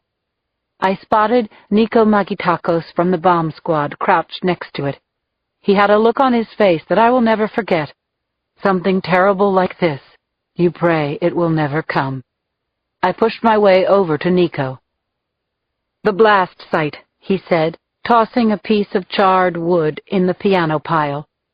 Those bastards, Lindsay. People were just having lunch here." I was no bomb expert, but I could see a ring of devastation, benches, trees, burn smears, the location of the casualties blasted out from the center of the atrium. "Two witnesses say they saw a well-dressed black male. He left a briefcase under the piano and then split. My guess? It's the same work as the Marina case, C4, detonated electronically, maybe by phone." A woman in a bomb squad jacket came running up, holding what looked like a fragment from a blown-apart leather case. "Mark it," Nico instructed her. "If we can find the handle, maybe there will even be a print." "Wait," I said as she started to walk away. What she had found was a wide leather strap, the piece that closed over the top of a briefcase and buckled into the clasp. 2 gold letters were monogrammed into the strap. A.S. A sickening feeling rose up inside me. They were fucking with us. They were mocking us. I knew what the letters stood for, of course. A.S. August Spies. My cell phone went off and I grabbed it. Cindy was on the line. "Are you there, Lindsay?" she asked. "Are you okay?" "I'm here. What's up?" "They took credit for the bombing," she told me. "Somebody called it into the paper. The caller said he was August Spies. He said 3 more days, then watch out. He said this was just practice." Chapter 82. By late afternoon, it finally caught up with me that I hadn't gotten even an hour's sleep for the second night in 3 days. I also started to feel that I was missing something important about the case. I was sure of it. I called Cindy and Claire together. I'd been so focused on finding Hardaway, I'd missed something else. Claire had spent the day in the morgue with the grim task of trying to identify the victims of the Rincon Center blast. There were 16 dead so far, and more to come, unfortunately. The minute I hit the street on the way to Susie's, I could feel the anxiety, see it on faces. Claire and Cindy were waiting for me inside. "The note about Jill is the key." I told them my latest theory as we sipped our tea. "The note said she was part of the state," Claire said, looking puzzled. "Not that one. Cindy's email. It said, this one wasn't like the others." "This one was personal," Cindy finished it off. "You're thinking Jill had some personal contact with this guy?" Claire blinked. "Like what?" "I don't know what I'm thinking. Just that each of these victims was chosen precisely. None of the killings have been random. So what led them to Jill? They tracked her. They cased her home and picked her up. Light Tower, Bengosian. Something tied Jill to the 2 of them." "Maybe one of her cases," Cindy shrugged. Claire seemed unconvinced. There was a lull in the conversation. We looked around. The silence brought us all to the same place, the empty seat at the table. "It's so strange to be here," Claire said, letting out a breath. "To be doing this without Jill. To be talking about her." "Jill's gonna help us," I whispered. I looked at both of them. A renewed sparkle was in their eyes. "Okay," Claire said, nodding. How? We're going to look over her old cases, I said. I'll try and get someone on Sinclair's staff to pitch in. And we're looking for what exactly? Cindy narrowed her eyes. You got the email. Something personal, I said. Just like this case is for us. Look at the faces in here and out on the street. Somebody has to stop these bastards, these murderers. Chapter 83. Bennett Sinclair hooked me up with Wendy Hong, a young prosecutor in his department, and with April, Jill's assistant. We requisitioned Jill's casework over the past 8 years, all of it. It was a mountain of paperwork, wheeled up from the law morgue in large laundry-style push carts and stacked in Jill's office in columns of thick, bound files. So we started in. By day, I still ran the investigation, trying to close in on Hardaway, but at night, and every other available moment I could find, I went downstairs and plowed through the files. Claire pitched in, so did Cindy. Deep into the night, it seemed Jill's light was the only one left on in the hall. This one was personal. The phrase rang in our ears. But we didn't find anything. A lot of people's time wasted. If there was a connection to August spies in Jill's life, it wasn't in her files. Where was it? It had to be there somewhere. Finally, we loaded the last of the files to go back to the morgue. Go home, Claire said to me, exhausted herself. Get some sleep. She struggled up and pulled on her raincoat. She placed her hand on my shoulder and squeezed. We'll find another way, Lindsay. We will. Claire was right. I needed a good night's sleep more than anything in the world, other than a warm bath. I had staked so much on this.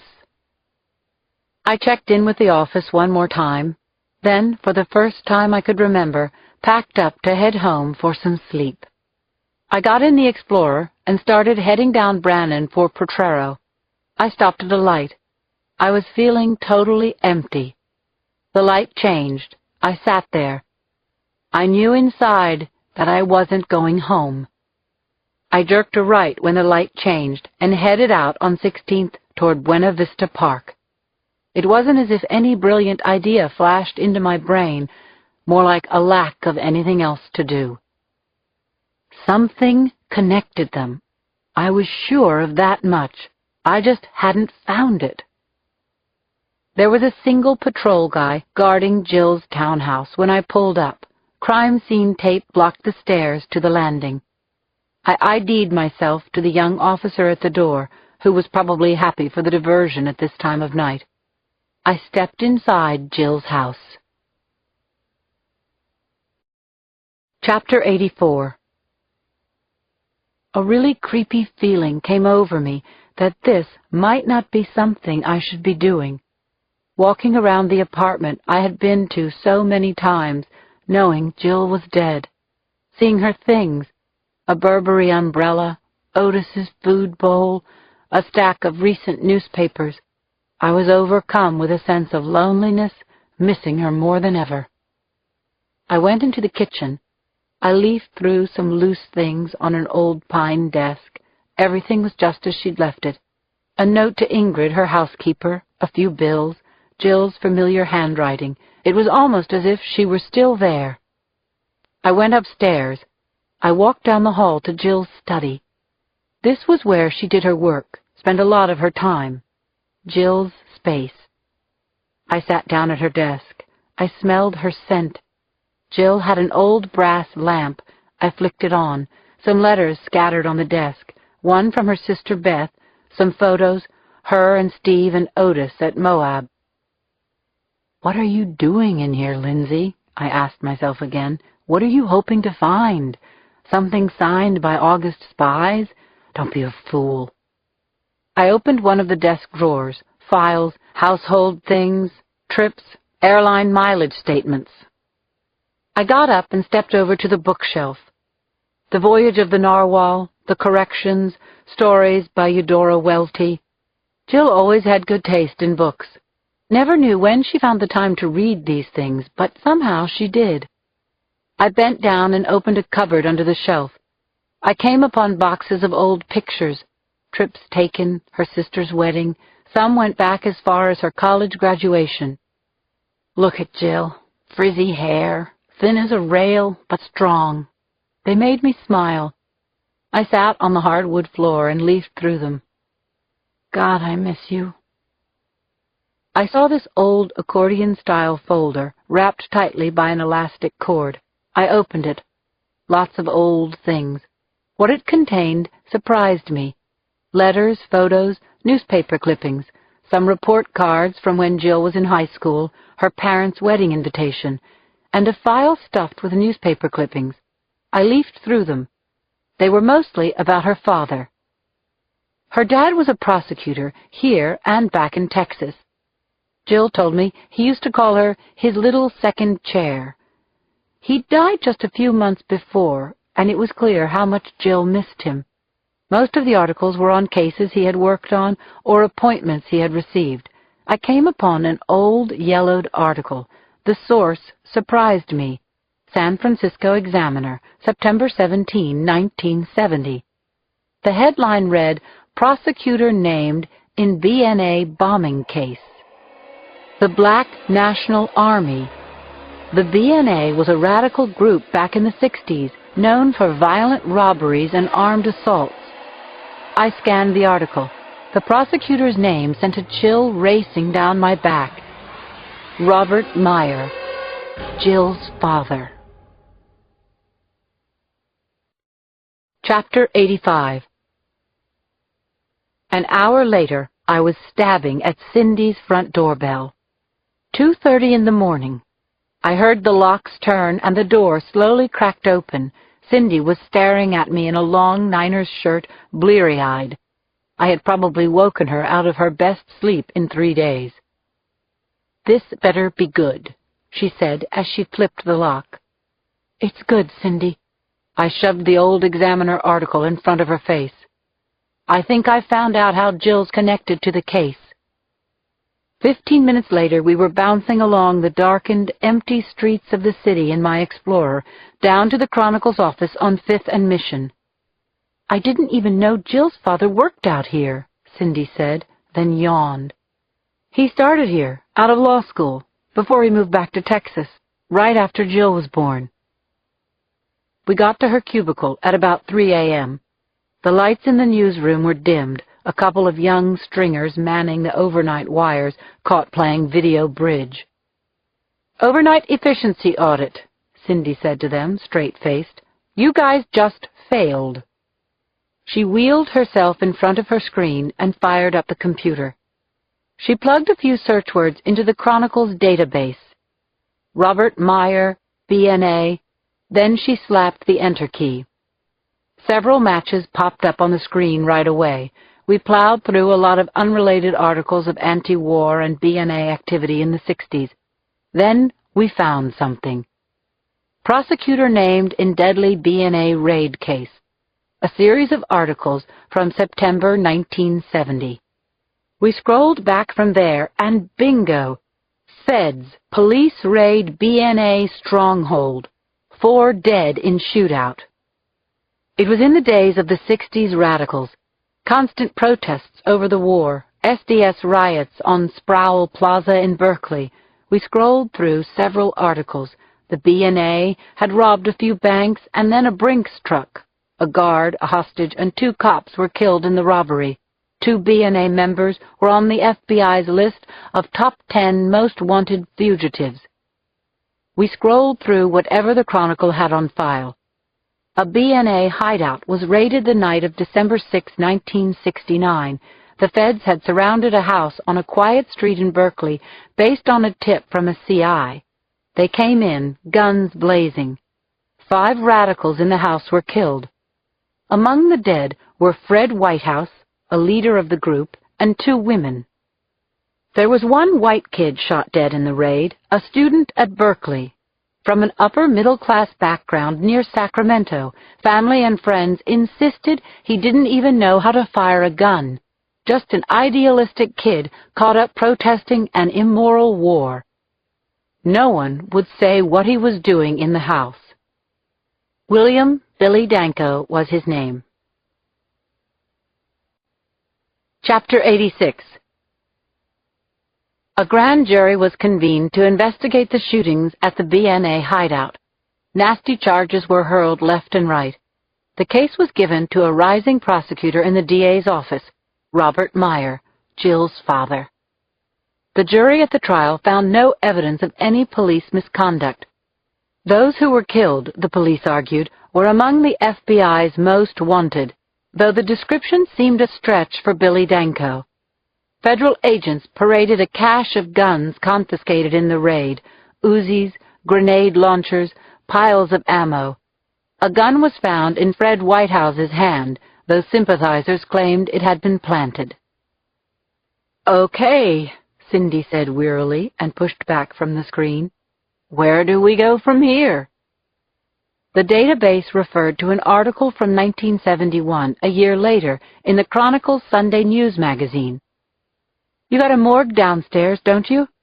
"Yes, we do. Downstairs. A morgue." It was now close to 4 a.m. We flicked on a light in the morgue, and there was nothing but row after row of metal shelves filled with mesh and wire bins. I frowned, deflated. "You know the system, Cindy?" "Of course I know the system," she replied.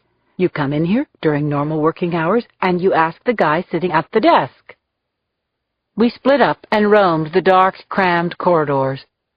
Cindy wasn't exactly sure if the files went back that far. What we were searching for might only be on film. Finally, I heard her shout, "I found something!" I wound my way through the dark rows, following the sound of her voice. When I found Cindy, she was hauling down bundled old issues of the magazine supplement in large plastic bins. They were labeled by year. We sat on the cold concrete floor, side by side, barely enough light to read by. Still, we quickly found the article the database had referred us to. It was an exposé titled, "What Really Happened to the Hope Street Five?" According to the writer, the local police had fabricated the whole crime scene to get rid of the insurgents. They had been tipped off by an unnamed CI. It was a massacre, not an arrest. Supposedly, the victims were sleeping in their beds. A lot of the article was focused on the white victim in the raid, Billy Danko. The FBI had claimed he was a weatherman and tied him to a bombing at a regional office of Raytheon, a manufacturer of weapons. The article in the Chronicle contradicted most of the FBI's facts about Danko, who did seem to be an innocent victim. It was 4 a.m. I was getting frustrated, angry. Cindy and I seemed to fix on it at the same time. The court proceedings. It was brought out that the BNA and the Weathermen used code names when they contacted one another. Fred Whitehouse was Bobby Z, after a Black Panther who was gunned down. Leon Mickens was Vlad, Vladimir Ilyich Lenin. Joanne Crow was Sasha, a woman who had blown herself up fighting the junta in Chile. "You see it, Cindy?" I looked at her in the thinning light. The name that Billy Danko had chosen for himself was Auguste Spies. August Spies. Jill had shown us the way. Chapter 87. The lights were blazing in Molinari's office, the only lights on in the hall at 6 a.m. He was on the phone when I went in. His face brightened into what I took as a worn smile, pleased but exhausted. No one was getting any sleep these days. "I was just trying to assure the Chief of Staff," he said, signing off the phone and smiling, "that we weren't the security equal out here of, say, Chechnya, with larger bridges. Tell me you have something, anything." I pushed across the yellowed, folded article I had found in Jill's study. Molinari picked up the article. Prosecutor named in BNA bombing case. He scanned it. "What was it you called them, Joe? Radicals from the 60s who you said are still out there, who never surfaced. White rabbits, he said? What if it wasn't political? What if there was something else motivating them? Or maybe it's partly political, but there's something else.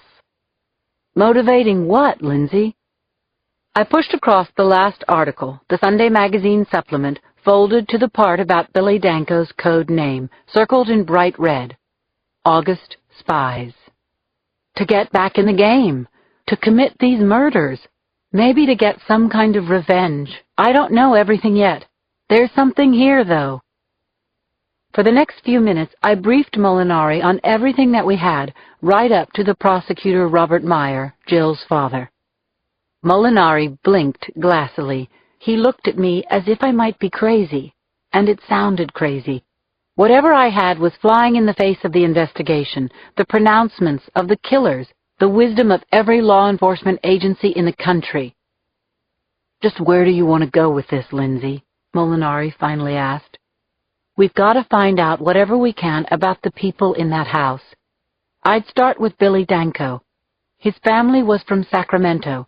The FBI has files on what happened, right? Department of Justice, whatever it is. I need to know everything the feds know. Molinari shook his head slowly back and forth. I realized I was asking for a lot. He closed his eyes for a second and leaned back in his chair. When he opened them, I saw the faintest outline of a smile. I knew there was a reason I missed you, Lindsay. I took that as a yes. What I didn't know, he pushed back his chair, was that it was due to the likely prospect we're both going to have some time on our hands after we're removed from our jobs. I missed you too, I said. Chapter 88. San Francisco was in a panic the likes of which I had never seen before. The news stories never seemed to stop. Meanwhile, where the hell were we? Not close enough to the killers, I was afraid. My whole theory depended on finding some way to make the other victims fit in with the current murders. I was certain there was a connection. Bengosian was from Chicago. That seemed a long shot to tie in, but I remembered Lightower had gone to Berkeley. His CLO had told us that when we were up at Lightower's company after he was killed. I placed a call to Diane Aronoff, Mort Lightower's sister, and caught her at home. We talked, and I found out that her brother had been a member of the SDS. In '69, his junior year at Berkeley, he had taken a leave of absence. 1969 was the year of the Hope Street raid. Did that mean anything? It just might. About 1 o'clock, Jacoby knocked on my window. I think we found your guy, Danko's father. He and Cappy had started with the phone book, then matched up the address with a local high school. Danko's father was still in Sacramento, same address they had lived at back in 1969. A man had answered when Cappy called, hung up as soon as the inspectors had brought up Billy Danko's name. There's an FBI office down there, Jacoby shrugged. Or... Here, I jumped up, flipping him the keys to the Explorer. You drive.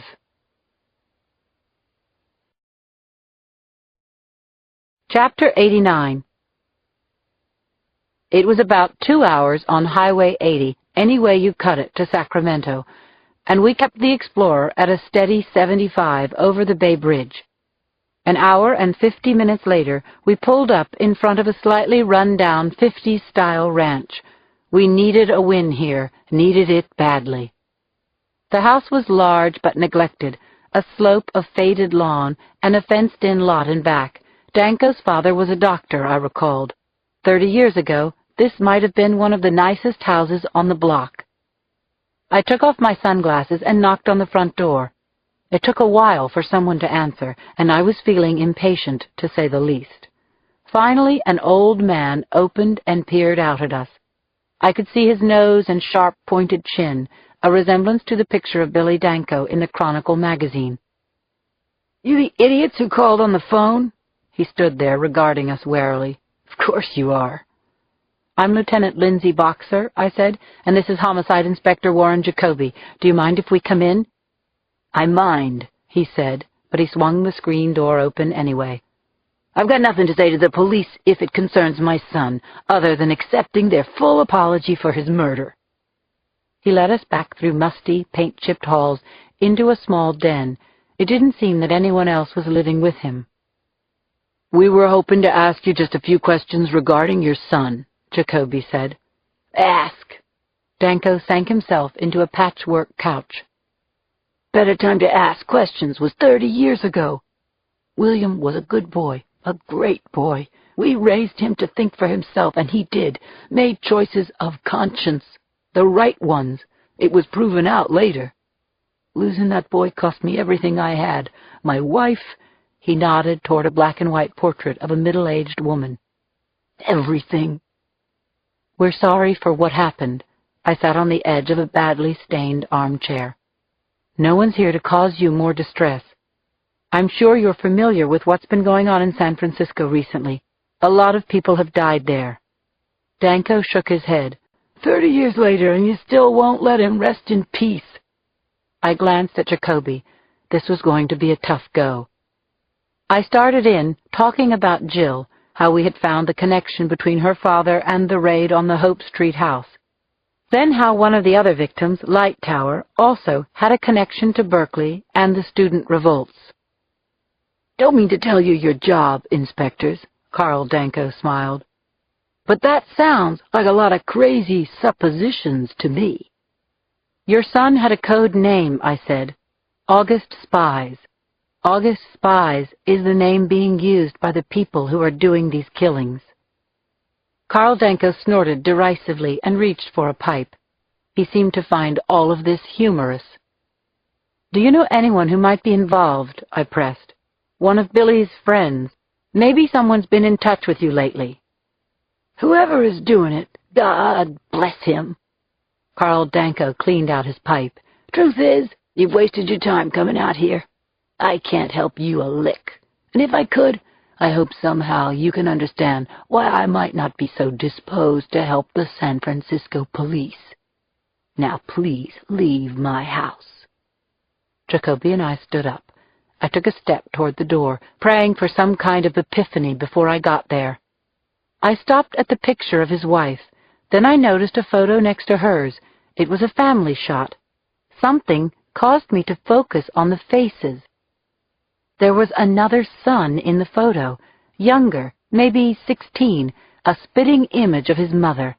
The four of them smiling, not a care on what seemed a pleasant, sunny day in the distant past. "You have another son?" I turned back to Danko. "Charles," he shrugged. I picked up the photo. "Maybe we should talk to him. He might know something." "Doubt it." Danko stared at me. "He's dead, too." Chapter 90.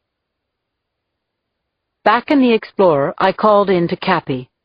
"I want you to run the background on a Charles Danko, born in Sacramento, 1953-54, possibly deceased. That's the best I have. And go back as far as you have to go. If this guy's dead, I want to see the death certificate to prove it." "I'll get on it," Cappy said. "Meanwhile, I got one for you. George Bengosian, Lieutenant? You were right. He did get a pre-med degree from the University of Chicago.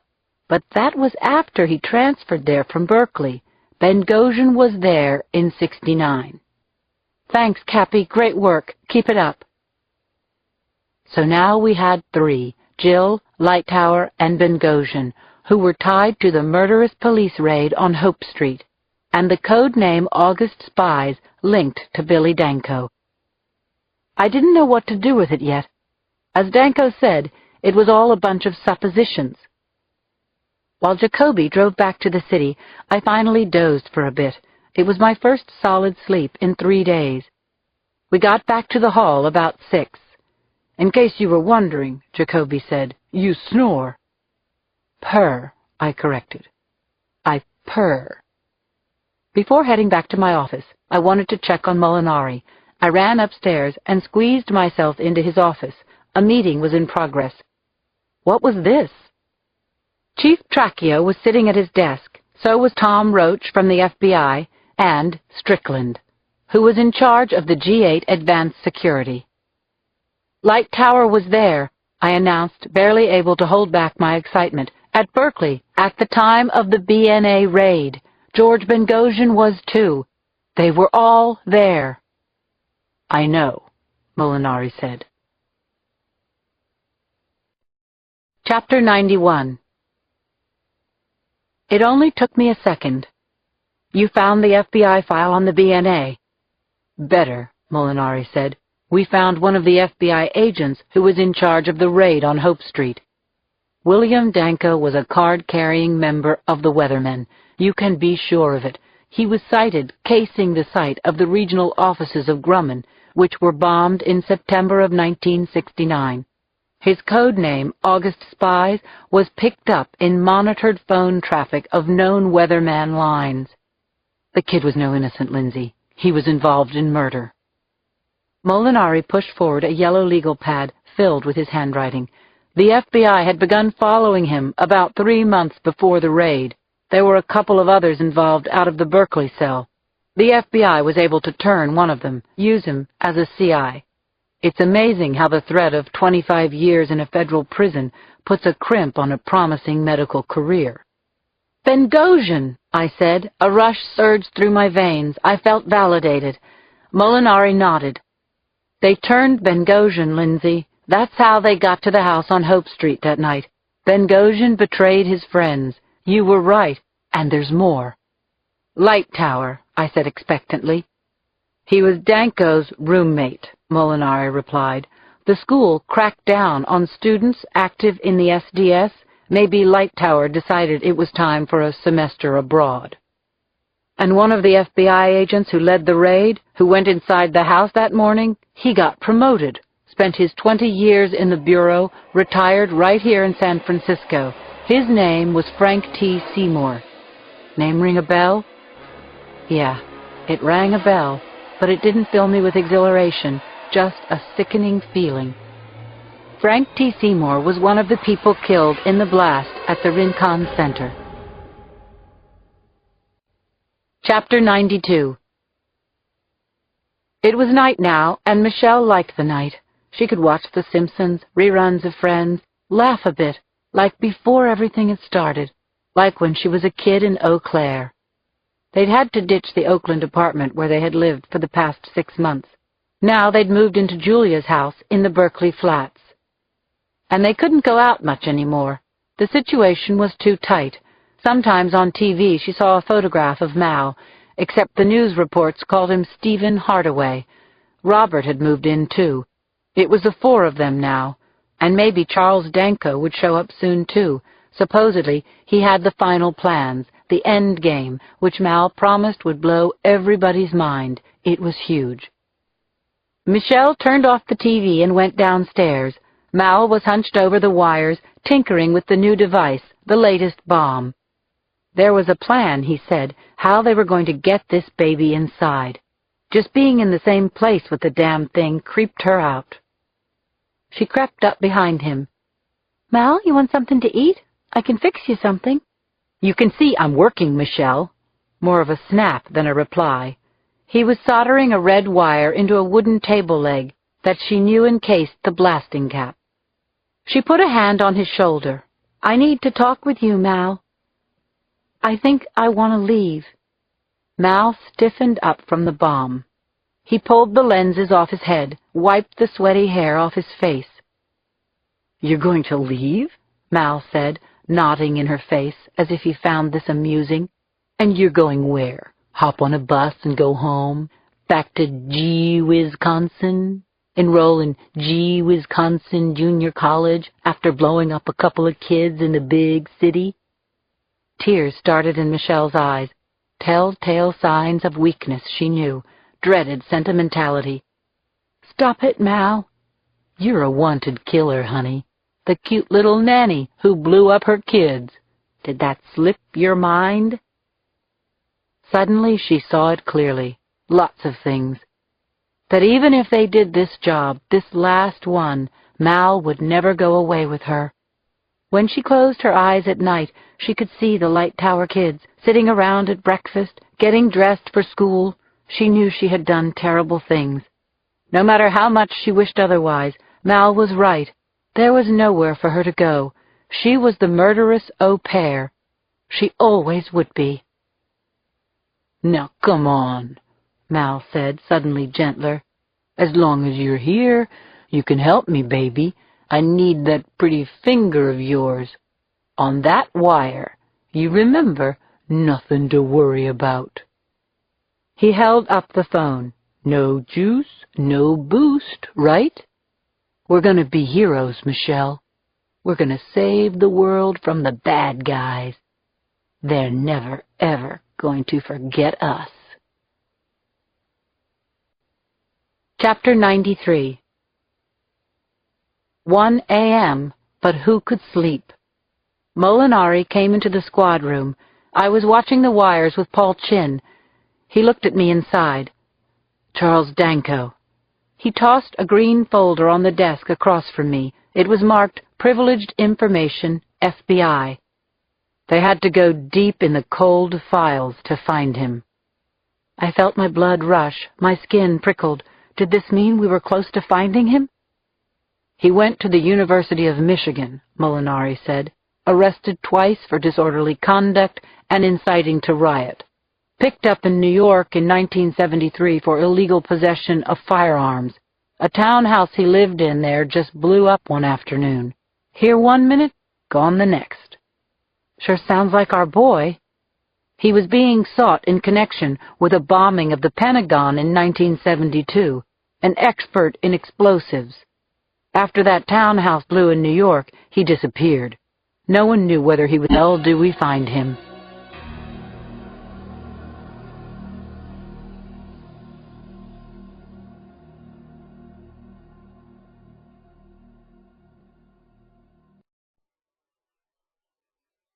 This is the end of Disc 4. Disc 6. Chapter 94. "Lieutenant!" I heard a loud knocking on my glass. I bolted up. My watch read 6:30 a.m. I must have dozed off waiting for Molinari to report with more news on Danko. Paul Chin was at my door. "Lieutenant, you better get on line 3, now." "Danko?" I blinked myself awake. "Better. We got a woman from Wisconsin who thinks her daughter is tied up with Stephen Hardaway. I think she knows where she is." In the seconds it took to knock the sleep out of my brain, Chin went back to his desk and got a backup recording going. I picked up the phone. "Lieutenant Lindsay Boxer." I cleared my throat and said. The woman started in as if she had left off in mid-sentence with Chin, her voice upset, maybe not too educated, Midwestern. "I always told her something with this smart-ass guy didn't add up. She said he was so brilliant. Brilliant, my ass! She always wanted to do good, my Michelle. She was easy to take advantage of. I said, just go to the state school. You can be anything you want." "Your daughter's name is Michelle?" I picked up a pen. "Ms. Fontel? That's right, Michelle Fontel." I scribbled down the name. "Why don't you just tell me what you know?" "I seen him, you know," the woman recounted. "That fellow on TV, the one everybody's looking for. My Michelle's hooked up with him. Course his name wasn't Stephen then. What'd she call him on the phone? Malcolm? Mal. They drove through here heading out west. I think he was from Portland or Washington. He got her into this protesting thing. I didn't even understand half of what it meant. I tried to warn her." "You sure this was the same man you saw on TV?" I pressed. "I'm sure. Course, his hair's different now, and he didn't have no beard. I knew—" I interrupted. "When was the last time you spoke to your daughter, Ms. Fontel?" "I don't know. Maybe 3 months. She always called. She'd never leave her numbers. This last time, though, she sounded a little strange. She said she was really doing some good for once. She comes out and tells me that I raised her well, that she loved me. I was thinking maybe she'd get herself knocked up is all." All this matched. what we knew about Hardaway and the description we'd gotten from the owner of the KGB bar. Do you have any way to contact your daughter? An address? I had some address. I think it was maybe a friend's. I got this P.O. box. Michelle said I could always send something there if I needed to. Box 3338, care of mailboxes, etc., on Broad Street, Oakland, California. I glanced at Chin, both of us scribbling at the same time. The place wouldn't open up for a couple of hours. We'd have to get the FBI out to her in Wisconsin, get a photo of her daughter. In the meantime, I asked her if she would describe her to me. Blonde, blue eyes. The woman hesitated. Michelle was always pretty. I'll grant her that. I don't know if I'm doing the right thing. She's just a kid, Lieutenant. I thanked her for coming forward and told her I'd make sure her daughter was treated fairly if she was mixed up in this, which I had no doubt she was. I'm going to put you on with another officer, I told her, but before I do, I need to ask you one more thing. A thought had crept into my head, going back to that first day. Did your daughter have any breathing ailments? Why, yes, she said, pausing. She always did have asthma, Lieutenant. Been carrying around a puffer since she was 10 years old. I looked at Chin through the glass. I think we just found Wendy Raymore. Chapter 95. Cindy Thomas headed into work on the Market Street bus, same as every morning, but that day with the gnawing premonition that something was going to break soon. One way or the other, August spies had promised as much. The bus was crowded this morning, standing room only. It took 2 stops for her even to find a seat. She took out her Chronicle as she did every morning and scanned page 1, a shot of Mayor Fisk, flanked by Deputy Director Molinari and Tracchio. The G8 meetings were still a go. Her story, on the possible link to Billy Danko, was the right-hand column above the fold.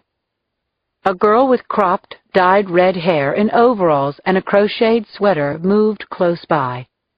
Cindy looked up. Something about her struck her as familiar. The girl had 3 earrings in her left ear and a barrette in the shape of a 60s peace symbol in her hair. Pretty, in a waif-like way. Cindy kept one eye on the route, which she knew just from the stores on Market Street. The man next to her got up at Van Ness.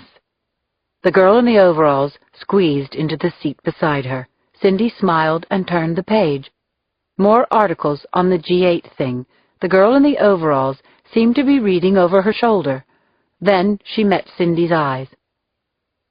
They're not going to stop, you know. Cindy smiled half-heartedly. Conversation wasn't something she needed before 8 a.m. This time, the girl wouldn't let her gaze go. They're not going to stop, Miss Thomas. I did try. I did like you said, and tried. Cindy froze. Everything inside her seemed to come to a stop. She looked into the girl's face. She was older than she had seemed, maybe mid-20s.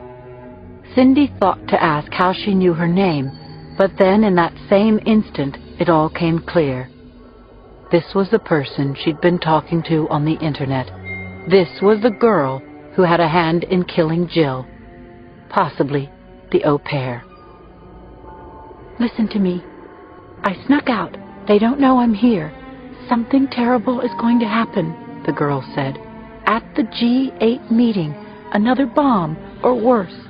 I don't know exactly where, but it's going to be big, the biggest one. A lot of people will die. Now you try to stop it. Every muscle in Cindy's body tensed. She didn't know what she should do. Grab her, shout, stop the bus. Every law enforcement agent in town was looking for this girl. But something held Cindy back. Why are you telling me this? She asked. I'm sorry, Miss Thomas. The girl touched Cindy's arm. I'm sorry about all of them. Eric, Caitlin, that lawyer, your friend. I know we've done some terrible things. I wish I could undo them. I can't. You've got to turn yourself in. Cindy stared at her. She glanced around, petrified that one of the other passengers would hear.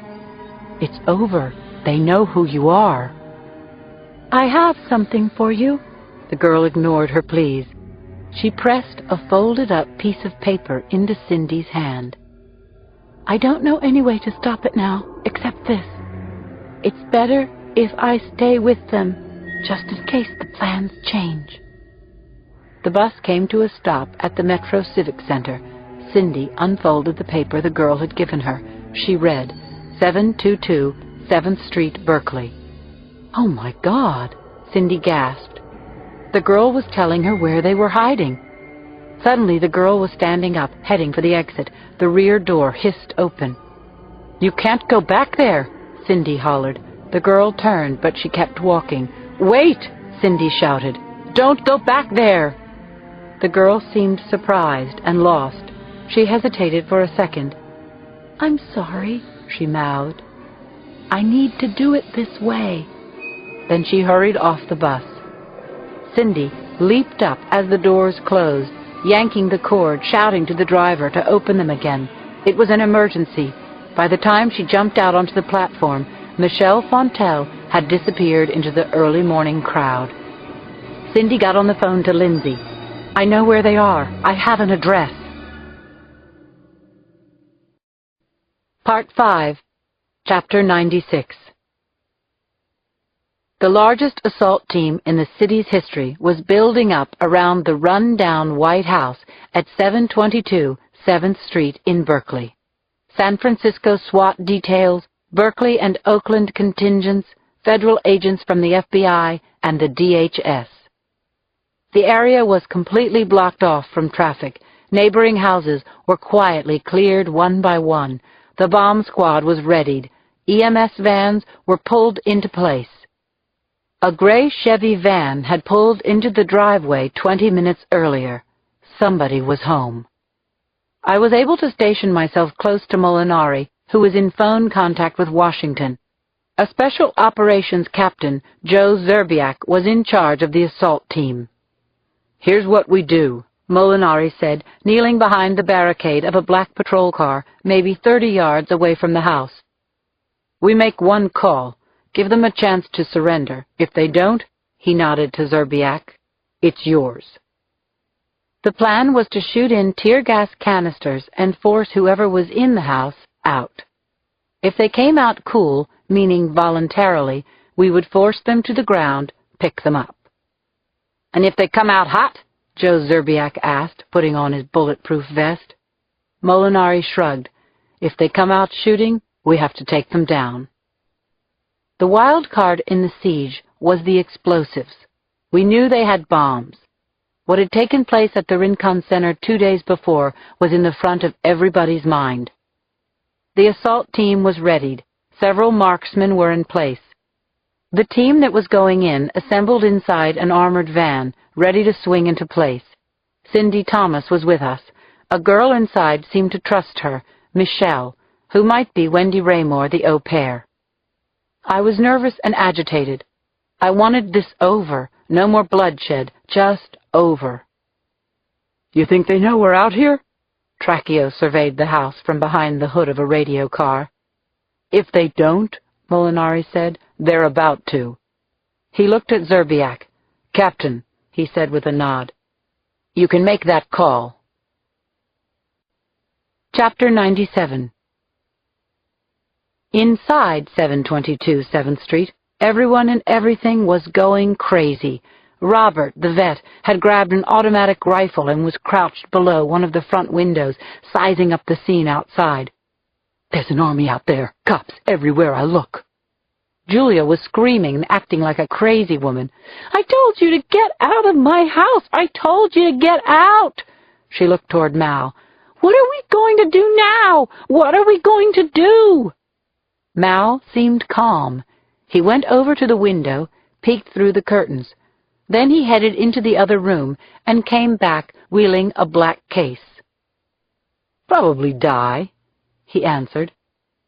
Michelle's heart seemed to be beating 1,000 beats per second.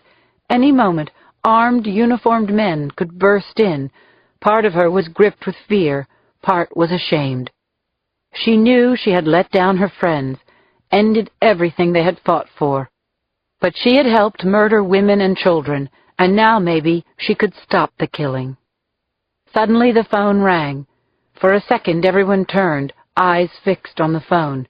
The rings were like alarm bells going off. "Pick it up," Robert said to Mal. "You want to be the leader.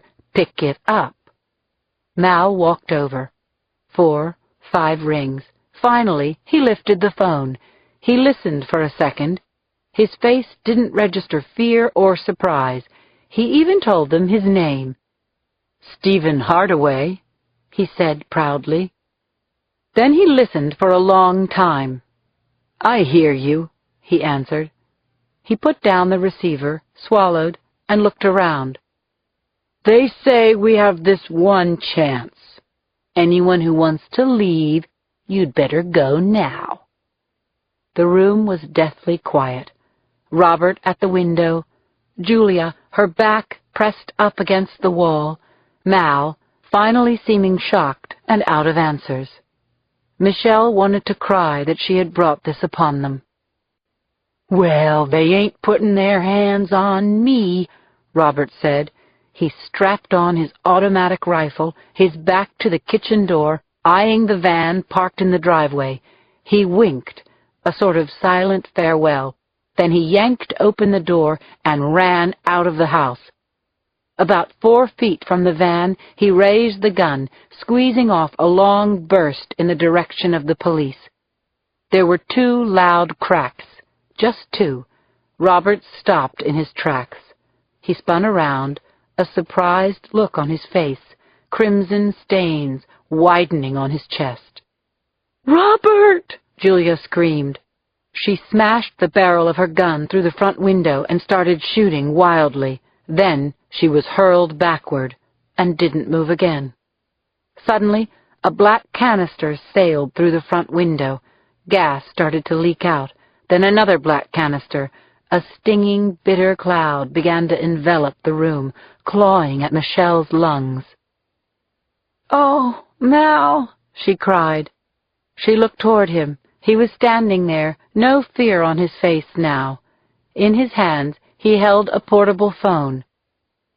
"I'm not going out there," he said. "I'm not either." She shook her head. "You really are a brave little girl." Mal smiled. She watched him punch in a 4-digit number. A second later, she heard a ring. It came from the suitcase. Then a second ring. A third. "Remember," Mal took a breath. "No juice, no boost. Right, Michelle?"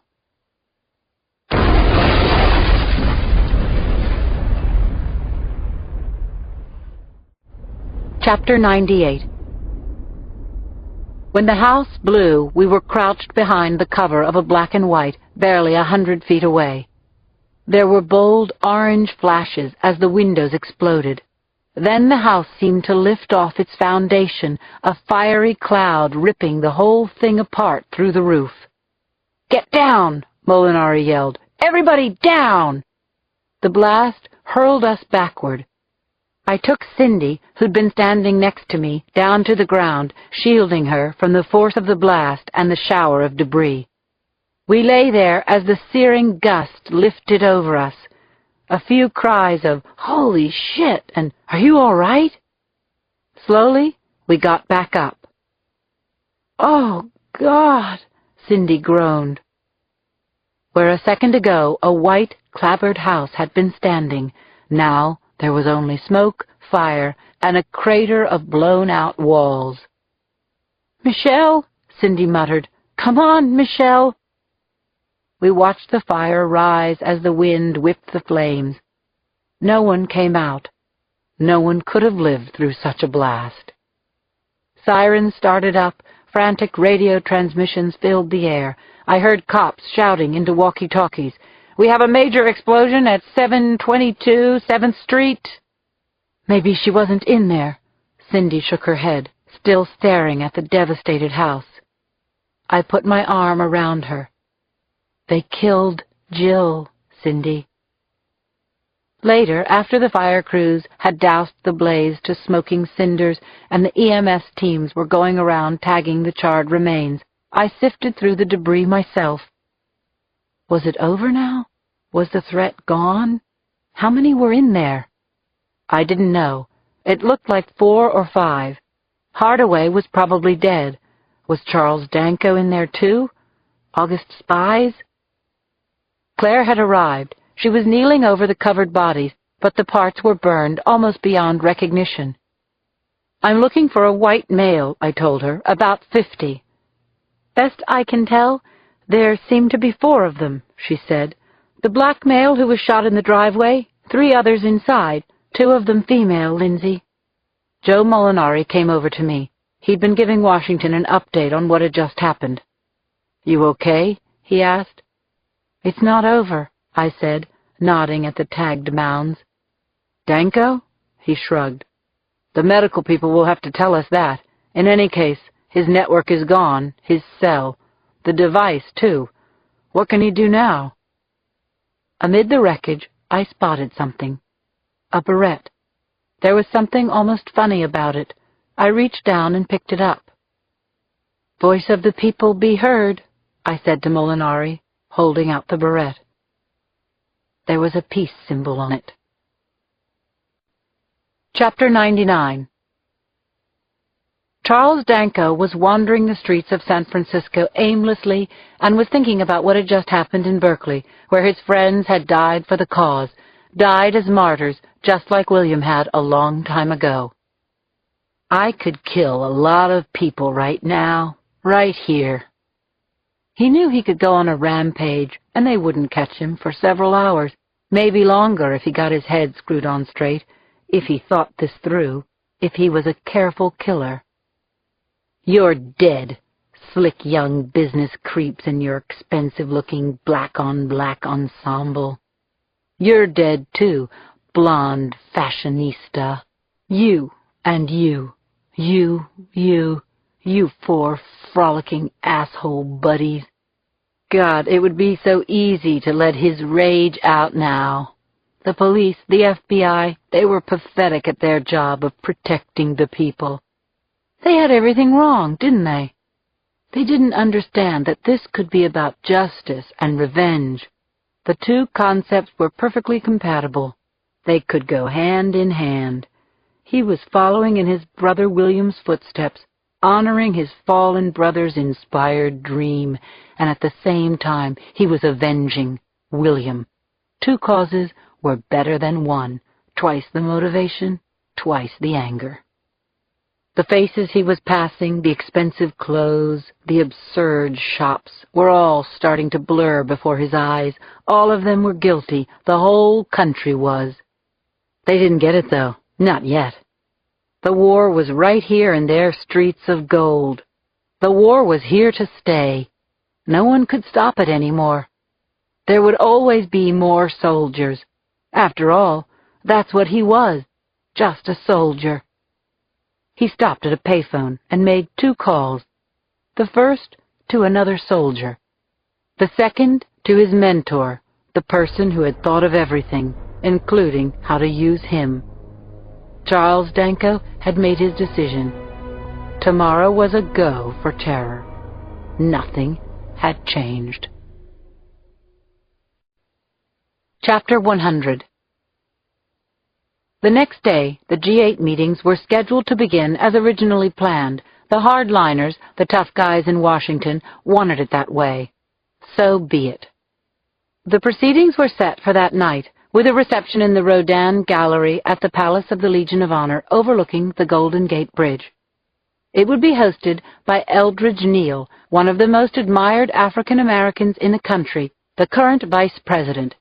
Every available uniform was assigned to security detail at the venues and along the routes. Every ID would be triple-checked, every trash can and air vent sniffed by explosive-detecting dogs. But Danko was still out there. And Carl Danko was still the only link to his son I had. I drove back to Sacramento while the rest of the department prepared for the G8 festivities. Carl Danko seemed surprised to see me again. Thought you'd be accepting some kind of Medal of Honor today. The killing of young kids seems to be a habit with you people. So why are you here?" "Your son," I told him. "My son is dead." But Danko sighed and let me in. I followed him back to his den. A fire was burning there. He knelt down and stoked the flames. "Like I told you before, the time to talk about William was 30 years ago." "Not Billy," I said. "Charles." Danko seemed to hesitate. "I told the federal boys." "We know," I interrupted him mid-sentence. "We know his record, Mr. Danko. We know he isn't dead." The old man snarled. "You people won't stop, will you? First William, now Charlie. Go take your medals, Lieutenant. You caught your killers. What makes you think you can come in here and tell me Charlie is alive?" "George Bengosian," I answered. "Who?" "George Bengosian, the second victim. He knew Billy back at Berkeley. More than knew him, Mr. Danko. He was the one who turned your son in." Danko shifted in his easy chair. "What's that supposed to mean?" "And Frank Seymour. He was killed in the Rincon Center blast the other day. Seymour was the lead agent on the Hope Street raid that killed your son. Charles is out there. He's killing innocent people, Mr. Danko. I think he's gone mad. I think you do, too."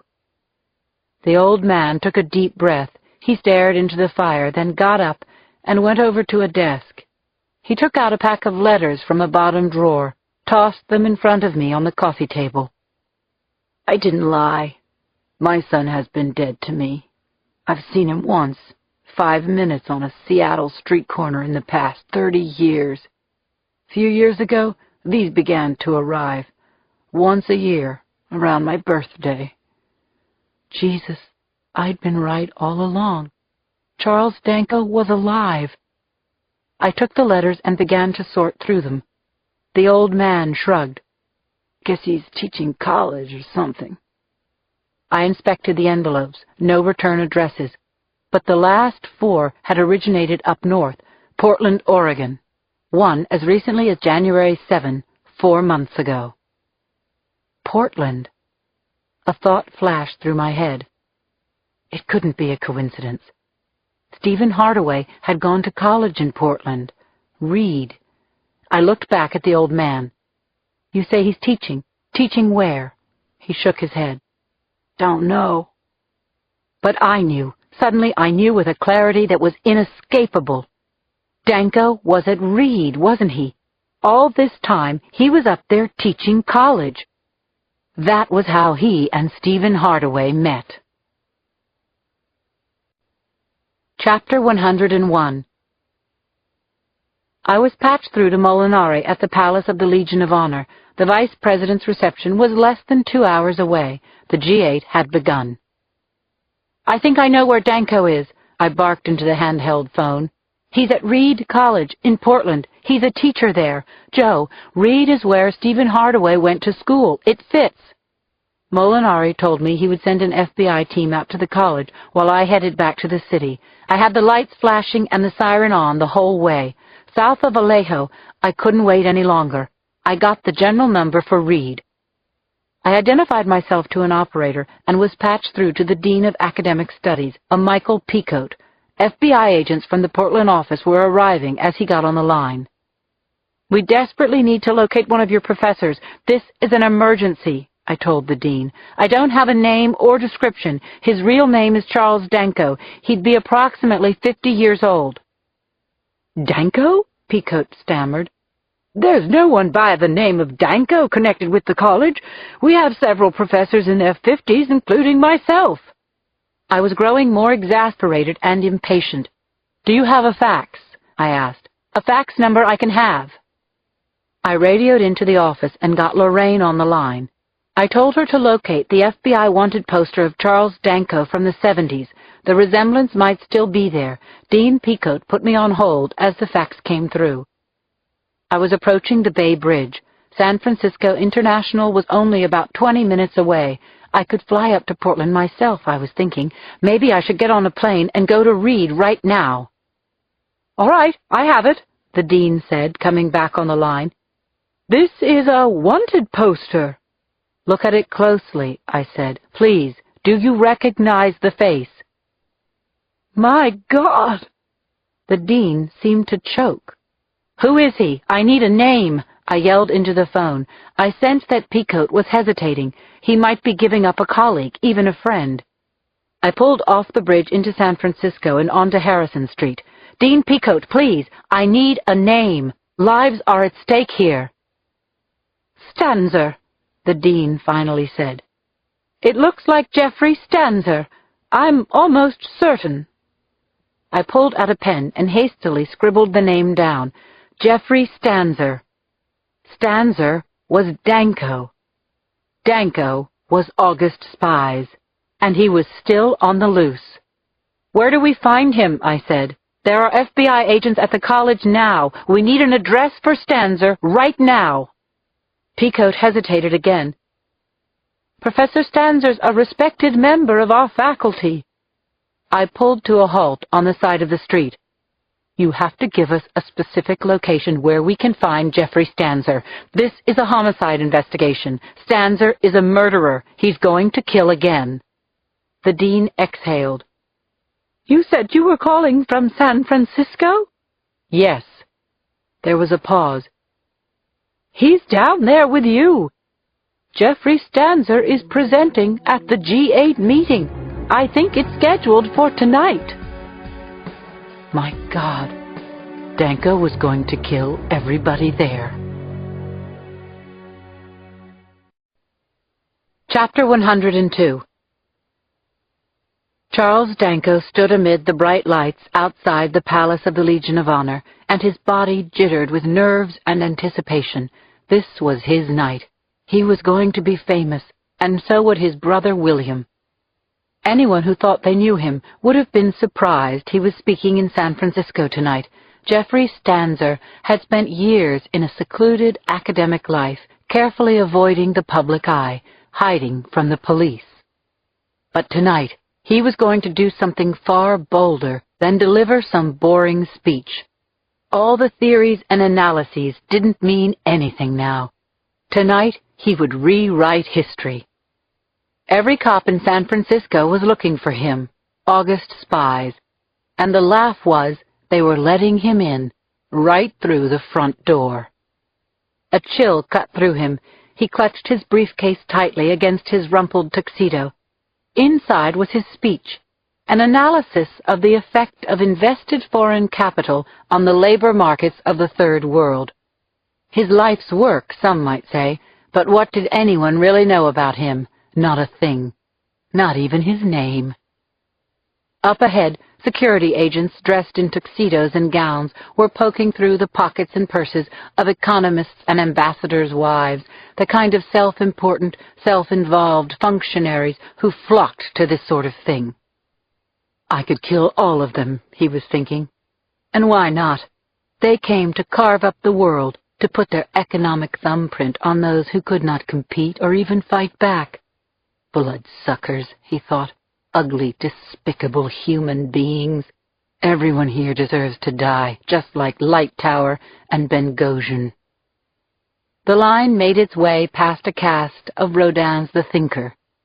Another flutter of nerves rippled through his limbs. Finally, Danko presented his special VIP invitation to an attractive woman dressed in a black evening dress. Probably FBI. No doubt a Glock was strapped underneath her gown. Chicks with dicks, Danko thought. "Good evening, sir," she said, and checked his name against a list. "We apologize for any inconvenience, Professor Stanzer, but can I ask you to place your case through security?" "Of course. It's just my speech, though," Danko said, handing her his briefcase like any nervous academic. He extended his arms while a security guard waved a metal detector wand up and down his body. The security man felt around his jacket. "What's this?" he asked. Danko removed a small plastic canister. There was a pharmaceutical label on it and a prescription made out to him. The canister was another of Stephen Hardaway's masterpieces. Poor dead Stephen. Poor Julia, Robert, and Michelle.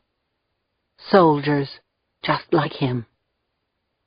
For my asthma, Danko said. He coughed a little and pointed to his chest. Provental, always need it before a speech. I even have a backup. The guard examined it for a moment. This was good fun, actually. He and Stephen had perfected the canister. Who needed guns and bombs when all the terror in the world was right in the palm of his hand? William would be proud. You can go inside, sir.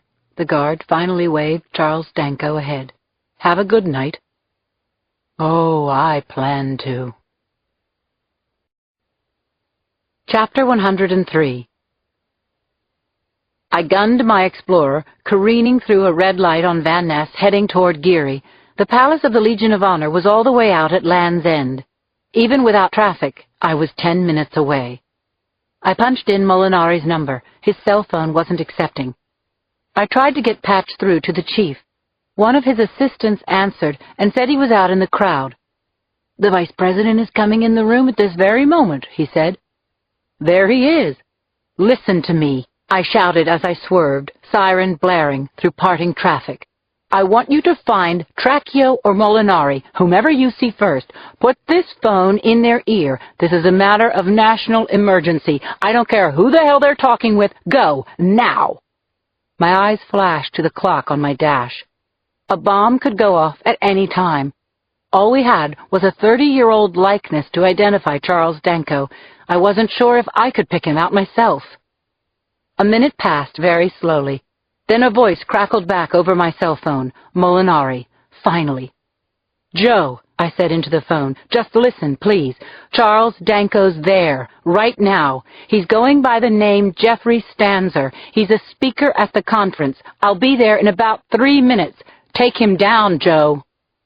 Quickly, we argued the pros and cons of emptying the palace or making some kind of warning announcement using Stanzer's name. Molinari decided against. The first sign of alarm, he might decide to set off whatever he was planning. Finally, I spun onto 34th, into the park, then up the hill to the Legion of Honor. The park was banded by demonstrators. Barricades blocked the way. Patrolmen were checking IDs. I lowered the driver's window and held out my shield, pounding the horn as hard as I could.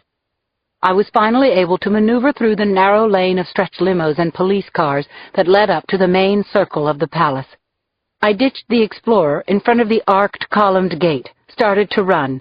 I kept bumping into feds transmitting on radios, flashing my badge. Let me through. At last, I pushed my way inside the main building. The halls were packed, statesmen, dignitaries. I spotted Molinari giving orders into a handheld radio. I rushed up to him. He's here, he said. His name's checked off on the guest list. He's already inside. Chapter 104. There were ambassadors, cabinet members, business leaders everywhere, chatting in crowds, sipping champagne. Any second, a bomb could go off. The vice president was being moved to safety, but Charles Danko could be anywhere. What he had in mind, God only knew. We didn't even know what the bastard looked like now. Molinari handed me a walkie-talkie dialed to his frequency. I've got the wanted sheet. I'll go left. Keep in touch with me, Lindsay. No heroes tonight. I started to weave through the crowd. In my mind, I drew an image of Charles Danko 30 years ago and transposed it onto every face I saw. I wished I'd asked the dean at Reed for some kind of current description. Everything had happened too fast. It was still going too fast. Where are you, Danko, you son of a bitch? I'm searching the main room, I spoke into the walkie-talkie. I don't see him. I'm here in the annex, Molinari replied. Nothing so far, but he's here. I was staring intently at every face. Our only advantage was that he didn't know we knew. A few feds were quietly escorting people toward the exits. We couldn't cause a panic and give ourselves away. But I didn't see him anywhere. Where was Danko? What was he planning tonight? It had to be big. He was here himself. I'm heading into the Rodin's, I told Molinari. There were large, recognizable bronzes on marble pedestals all around me, and people sipping champagne. I came upon a crowd gathered near one of the statues. What's going on here? I asked a woman in a black gown. "The Vice President," she said. "He's scheduled here any moment." The Vice President had been whisked away, but no one had been told. These people were milling around for an introduction. Would Danko be here too? I scanned the line, face to face. I saw a tall, thin man, balding on top. He had a high brow, close, narrow eyes, a hand in his jacket pocket. I felt a cold spot near the center of my chest. I could see the resemblance to the picture from 30 years ago. There were people milling about, blocking my view, but there was no mistaking it. Charles Danko was the image of his father. I turned my head away and spoke into my walkie-talkie. "I found him! Joe, he's here!" Danko was in line to meet the Vice President. My heart was beating furiously. His left hand was still in his jacket pocket.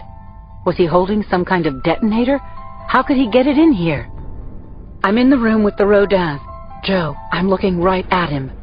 Molinari said, "Stay there. I'm coming. Don't take any chances."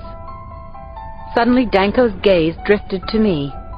I didn't know if he'd seen me on TV as part of the investigation or if I had "cop" written on my face. Somehow, he seemed to know. Our eyes locked. I saw him get out of the line he was standing in. He kept his eyes on me. I took a step toward him, opened my jacket for my gun. At least a dozen people were blocking my way. I had to get through. I lost sight of Danko for just a second, no more than that. When the opening cleared again, Danko was no longer there. The White Rabbit was gone again. Chapter 105. I pushed my way up to where he'd been standing seconds ago. Gone! I scanned the room.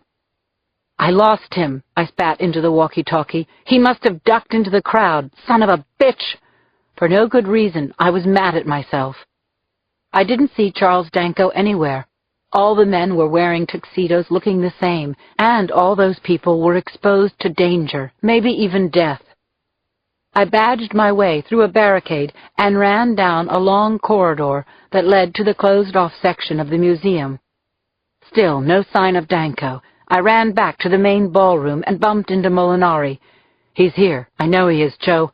This is his moment." Molinari nodded and radioed that no one, under any circumstance, was to leave the building.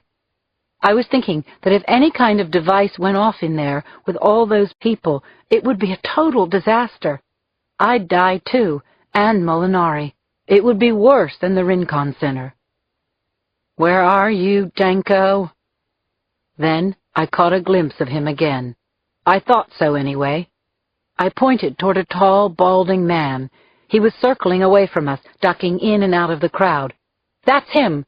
Danko!" I yelled, pulling my Glock from its shoulder holster. "Danko, stop!" The crowd parted enough for me to see him remove a hand from his jacket pocket. He caught my eyes again, and then he smiled at me. What the hell did he have? "Police!" Molinari shouted. "Everybody down!" Charles Danko's fingers were wrapped around something. I couldn't tell if it was a gun or maybe a detonator. Then I saw it. A plastic canister in his hand. What the hell was it? He raised his arm, and I charged. There was no other choice. Seconds later, I crashed into Charles Danko, grabbing at his arm, hoping the canister would break free. I latched onto his hand, desperately trying to pry the canister free. I couldn't budge it. I heard him grunt in pain, saw him twisting the canister toward me, right at my face. Molinari was on the other side of Danko, trying to wrestle him down too. "Get away from him!" I heard him yell at me. The canister turned again, toward Molinari. Everything was happening fast, in just a few seconds. I held on to Danko's arm. I had some leverage. I was trying to break his arm. He turned toward me, and our eyes met. I'd never felt such hatred, such coldness. "Bastard!" I yelled in his face. "Remember Jill?" In that second, I squeezed the canister. Spray shot into his face. Very close in, Danko coughed, gasped. His face twisted into a horrified mask. Other agents had him now. They pulled him away from me. Danko was breathing heavily. He was still coughing, as if he could spit back the poison from his lungs. "It's over," I gasped. "You're over. You're done. You lost, asshole." His eyes smiled vacantly. He motioned me closer. "It will never be over, you fool. There's always another soldier." That's when I heard shots and understood that I was a fool. Chapter 106. We rushed out to the courtyard where the shots had come from. Joe Molinari and I pushed our way through the crowd. People were gasping. A few had started to weep. I couldn't see what had happened, and then I could, and I wished that I hadn't. Eldridge Neal was on his back, a crimson stain widening across his white shirt. Someone had shot the Vice President of the United States. My God, not another American tragedy like this. A woman was being held down by Secret Service agents. She couldn't have been much older than 18 or 19, frizzy red hair. She was screaming at the Vice President, rambling on about babies being sold into slavery in the Sudan, AIDS killing millions in Africa, corporate war crimes in Iraq and Syria. She must have been waiting for Neal as he was moved out of the main hall. Suddenly, I recognized the girl. I'd seen her before, in Roger Lemouse's office. The girl who'd given me the finger when I told her to leave. Hell, she was just a kid. Joe Molinari let go of my arm and went to the aid of the Vice President. The cursing, screaming girl was pulled away. Meanwhile, an ambulance drove right into the courtyard. EMS medics jumped out and began to tend to Vice President Neal. Had Charles Danko planned this? Had he known we were onto him? Was this a setup, knowing that chaos would reign if we caught up with him? What had he said? There's always another soldier. That was the scariest thing of all. I knew that Danko was right. Chapter 107. I was supposed to go to the hospital to be examined, but I wouldn't do it, not yet. Joe Molinari and I went with the red-haired girl back to the hall. We interrogated Annette Breeling for several hours, and then this revolutionary, this terrorist, this person who could shoot the Vice President in cold blood, she cracked. Annette Breeling told us everything we needed to know and more about the plot at the Palace of the Legion of Honor. It was 4 a.m. when we arrived in an upscale neighborhood in Kensington, a couple of towns over from Berkeley. There were at least half a dozen patrol cars there, and everybody was heavily armed. The street was in the hills and had a view of the San Pablo Reservoir. Very pretty, surprisingly posh. It didn't look as if anything bad could happen here. "He lives well," said Molinari, but that was it for small talk. "Let's you and I do the honors." The front door was opened by the Lance Hart Professor of Romance Languages, Dr. Roger Lemouze. He had on a terry-cloth robe, and his curly black hair was in disarray. His eyes were glassy and red, and I wondered if he had been drinking that night, if Lemouze had been celebrating. "Madam Inspector," he said in a throaty whisper, "you're beginning to wear out your welcome. It's 4 a.m. This is my home." I didn't bother to exchange unpleasantries with Lemouze, and neither did Molinari. "You're under arrest for conspiracy to commit murder," he said, then pushed his way inside. Lemouze's wife and 2 children appeared, entering the living room behind him, which was unfortunate. The boy was no more than 12, the girl even younger. Molinari and I holstered our guns. "Charles Danko is dead," I told Lemouze. "A young woman you know named Annette Breeling has implicated you in the murder of Jill Bernhardt, all of the murders, Lemouze. She told us that you were the one who set up Stephen Hardaway's cell. You delivered Julia Marr and Robert Greene into the cell, and you controlled Charles Danko. You knew how to push his buttons. His anger seethed for 30 years, but you got Danko to act on it. He was your puppet." Lemouze laughed in my face. "I don't know any of these people. Well, Miss Breeling was a student of mine, She dropped out of the university, however. This is a huge mistake, and I'm calling my lawyer right now if you don't leave." "You're under arrest," Joe Molinari said, making the obvious official. "Want to hear your rights, Professor? I want to read them to you." Lemuse smiled, and it was strange and eerie. "You still don't understand, do you? Neither of you. This is why you are doomed. One day your entire country will crumble. It's already happening." "Why don't you explain what we're missing?" I spat the words at him. He nodded, then Lemuse turned toward his family. "You're missing this." His small son was holding a handgun, and it was obvious that he knew how to use it. The boy's eyes were as cold as his father's. "I'll kill you both," he said. "It would be my pleasure." "The army that is building against you is massive. Their course is just. Women, children, so many soldiers. Madam Inspector, think about it. The Third World War. It's begun." Lemuse walked calmly to his family and took the gun from his son. He kept it aimed at us. Then he kissed his wife, his daughter, his son. The kisses were tender and heartfelt. Tears were in his wife's eyes. Lemuse whispered something to each of them. He backed out of the living room. Then we could hear running footsteps. A door slammed somewhere in the house. How could he hope to get away? A gunshot sounded loudly inside the house. Molinari and I ran in that direction. We found him in the bedroom. He'd killed himself, shot one bullet into his right temple. His wife and children had begun to wail in the other room. So many soldiers, I was thinking. This won't stop, will it? This Third World War. Chapter 108. Charles Danko didn't spray me with ricin. That was what the doctors were saying, hovering over me all morning at the toxicology unit at Moffat. And the vice president wasn't going to die. Word was that they had him 2 floors below me, that he had even been on the phone to his boss in Washington.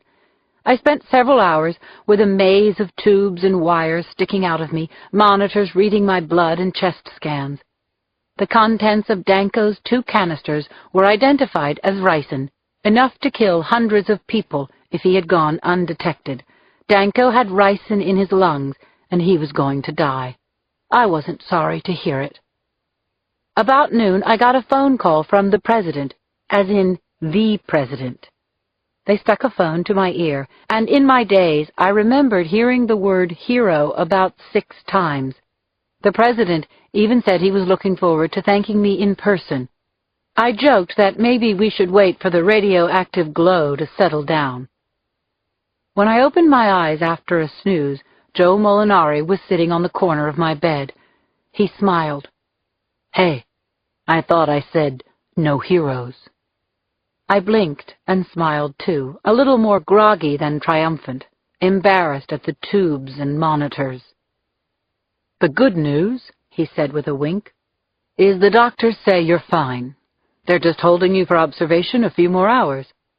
There's an armada of press who want a piece of you out there." "The bad news?" I said hoarsely. "Someone's going to have to teach you how to dress for these photo ops." "New fashion look." I squeezed back a smile. I noticed that he had a raincoat draped over his arm and was wearing the navy herringbone suit I'd seen him in the first time. It was a very nice suit, and he wore it well. "The vice president's recuperating?" Mild.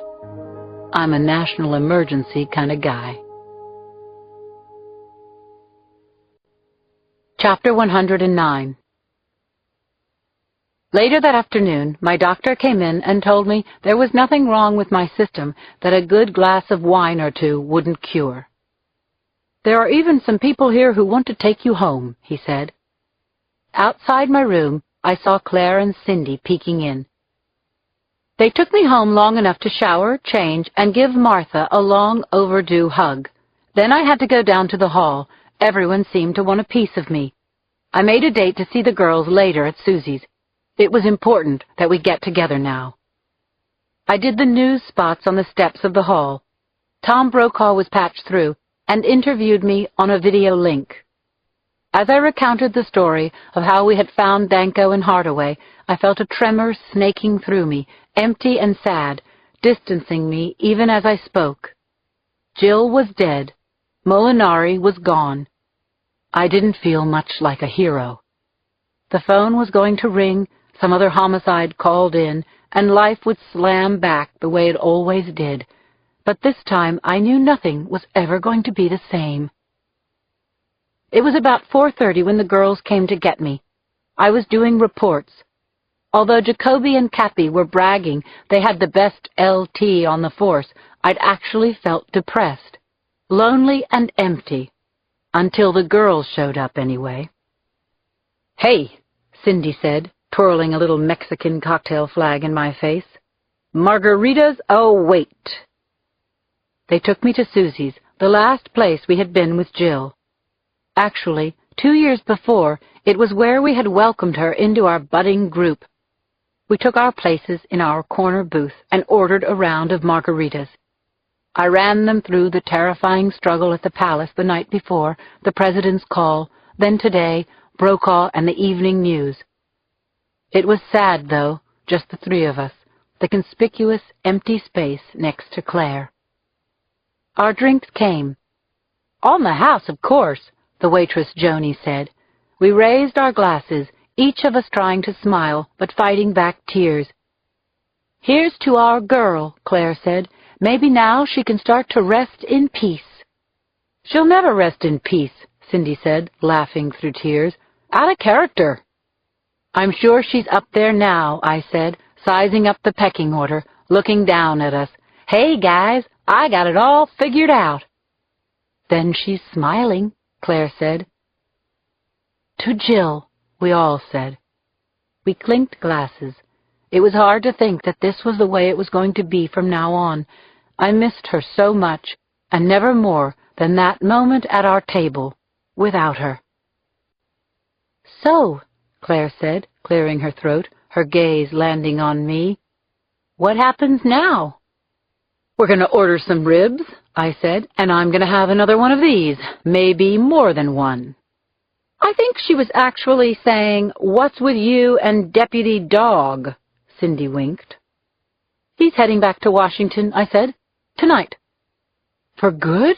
Claire asked, surprised. "That's where the listening devices and sleek black helicopters are." I stirred my drink. "Bell helicopter, I believe." "Oh," Claire nodded. She glanced toward Cindy. "You like this guy, don't you, Lindsay?" "I like him," I said. I flagged Joni, ordered another round of drinks. "I don't mean like him, honey. I mean you really like him." "What do you want me to do, Claire? Break out in a chorus of 'Tony, make my brown eyes blue'?" "No," Claire said, glancing at Cindy, then back to me. "What we want you to do, Lindsay, is put aside whatever it is that's getting in the way of you doing the right thing for yourself before you let that guy get on his plane." I arched my back against the booth.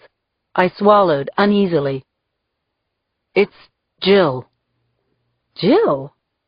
I took a breath, a sharp rush of tears biting at my eyes. "I wasn't there for her, Claire. The night she threw Steve out." "What are you talking about?" Claire said. "You were up in Portland." "I was with Molinari," I said. "When I got back, it was after 1. Jill sounded mixed up. I said I'd come over, but I didn't press it. You know why? Because I was all dreamy-eyed over Joe. She had just thrown Steve out." "She said she was okay," Cindy said. "You told us." "And that was Jill, right? You ever heard her ask for help?" "Bottom line, I wasn't there for her, and whether it's right or wrong, I can't look at Joe now without seeing her, hearing her needing me, thinking if I had, maybe she'd still be here." Neither of them said anything, not a word. I sat there, my jaw tight, pressing back tears. "I'll tell you what I think," Claire said, her fingers creeping across the table and taking a hold of my hand. I think you're way too smart, honey, to really think that your enjoying yourself for once in your life made any difference in what happened to Jill. You know she'd be the first one who'd want you to be happy, too. I know that, Claire, I nodded. I just can't put it away. Well, you'd better put it away, Claire said, squeezing my hand. 'Cause all it is you just trying to hurt yourself. Everyone's entitled to be happy, Lindsay, even you. I dabbed at a tear with the cocktail napkin. I already heard that once today, I said, and couldn't hold back a smile. Yeah, well, here's to Lindsay Boxer, Claire announced, and raised her glass. And here's to hoping that for once in her life she hears it loud and clear. A shout interrupted us from the bar area. Everyone was pointing to the TV. Instead of some dumb ball game, there was my face on the screen. Tom Brokaw was asking me questions. Whistles and cheering broke out. There I was, on the evening news. Chapter 110. Joe Molinari took a sip of the vodka the flight attendant had brought him, then eased back in his seat aboard the government jet. With any luck, he'd sleep all the way to Washington. He hoped so. No, he'd sleep for sure, soundly, for the first time in days. He'd be fresh to make a report in front of the Director of Homeland Security in the morning. This one was put to bed, he could definitely say. Eldridge Neal would heal. There were reports to write. There might be a congressional subcommittee to go before. There was an anger out there they'd have to keep an eye on. This time, the terror hadn't come from abroad. Molinari leaned back in the plush seat. The scope of the whole remarkable chain of events was becoming clear in his eyes. From the moment that Sunday he was informed of the bombing in San Francisco to taking out Danko as he wrestled with Lindsay Boxer at the G8 reception last night. He knew what to write, the names and details, the sequence of events, the outcome. He knew how to explain everything, he thought. Except one thing. Her. Molinari shut his eyes and felt incredibly melancholy. How to explain the electricity shooting through him every time their arms brushed, or the feeling he got when he looked into Lindsay's deep green eyes. She was so hard and tough, and so gentle and vulnerable, a lot like him, and she was funny, too, when she wanted to be anyway, which was often. He wished he could do the big romantic thing, like in the movies, whisk her on a plane and take her somewhere, call into the office. That subcommittee meeting will have to wait, sir. Molinari felt a smile creep over his face.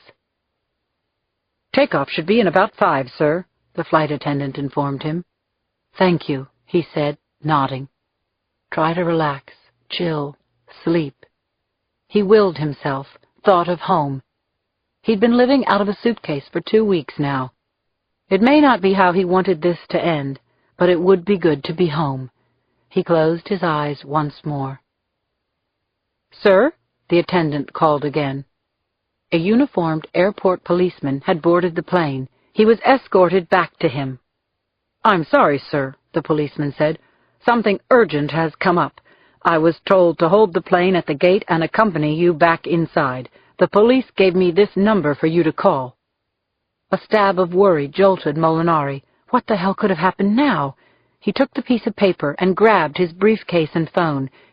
That sounds a bit more interesting.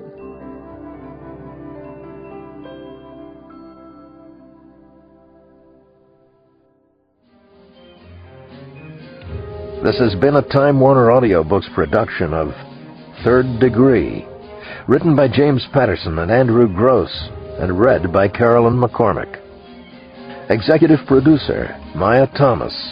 Produced and directed by Kevin Thompson. Production supervised by Dennis Kao. Third Degree is also available in hardcover from Little Brown and Company. To listen to samples or read about the authors, please visit Time Warner Audiobooks website at twbookmark.com. This audiobook is a work of fiction. Names, characters, places, and incidents are either the product of the author's imagination or are used fictitiously, and any resemblance to actual persons, living or dead, events or locales, is entirely coincidental.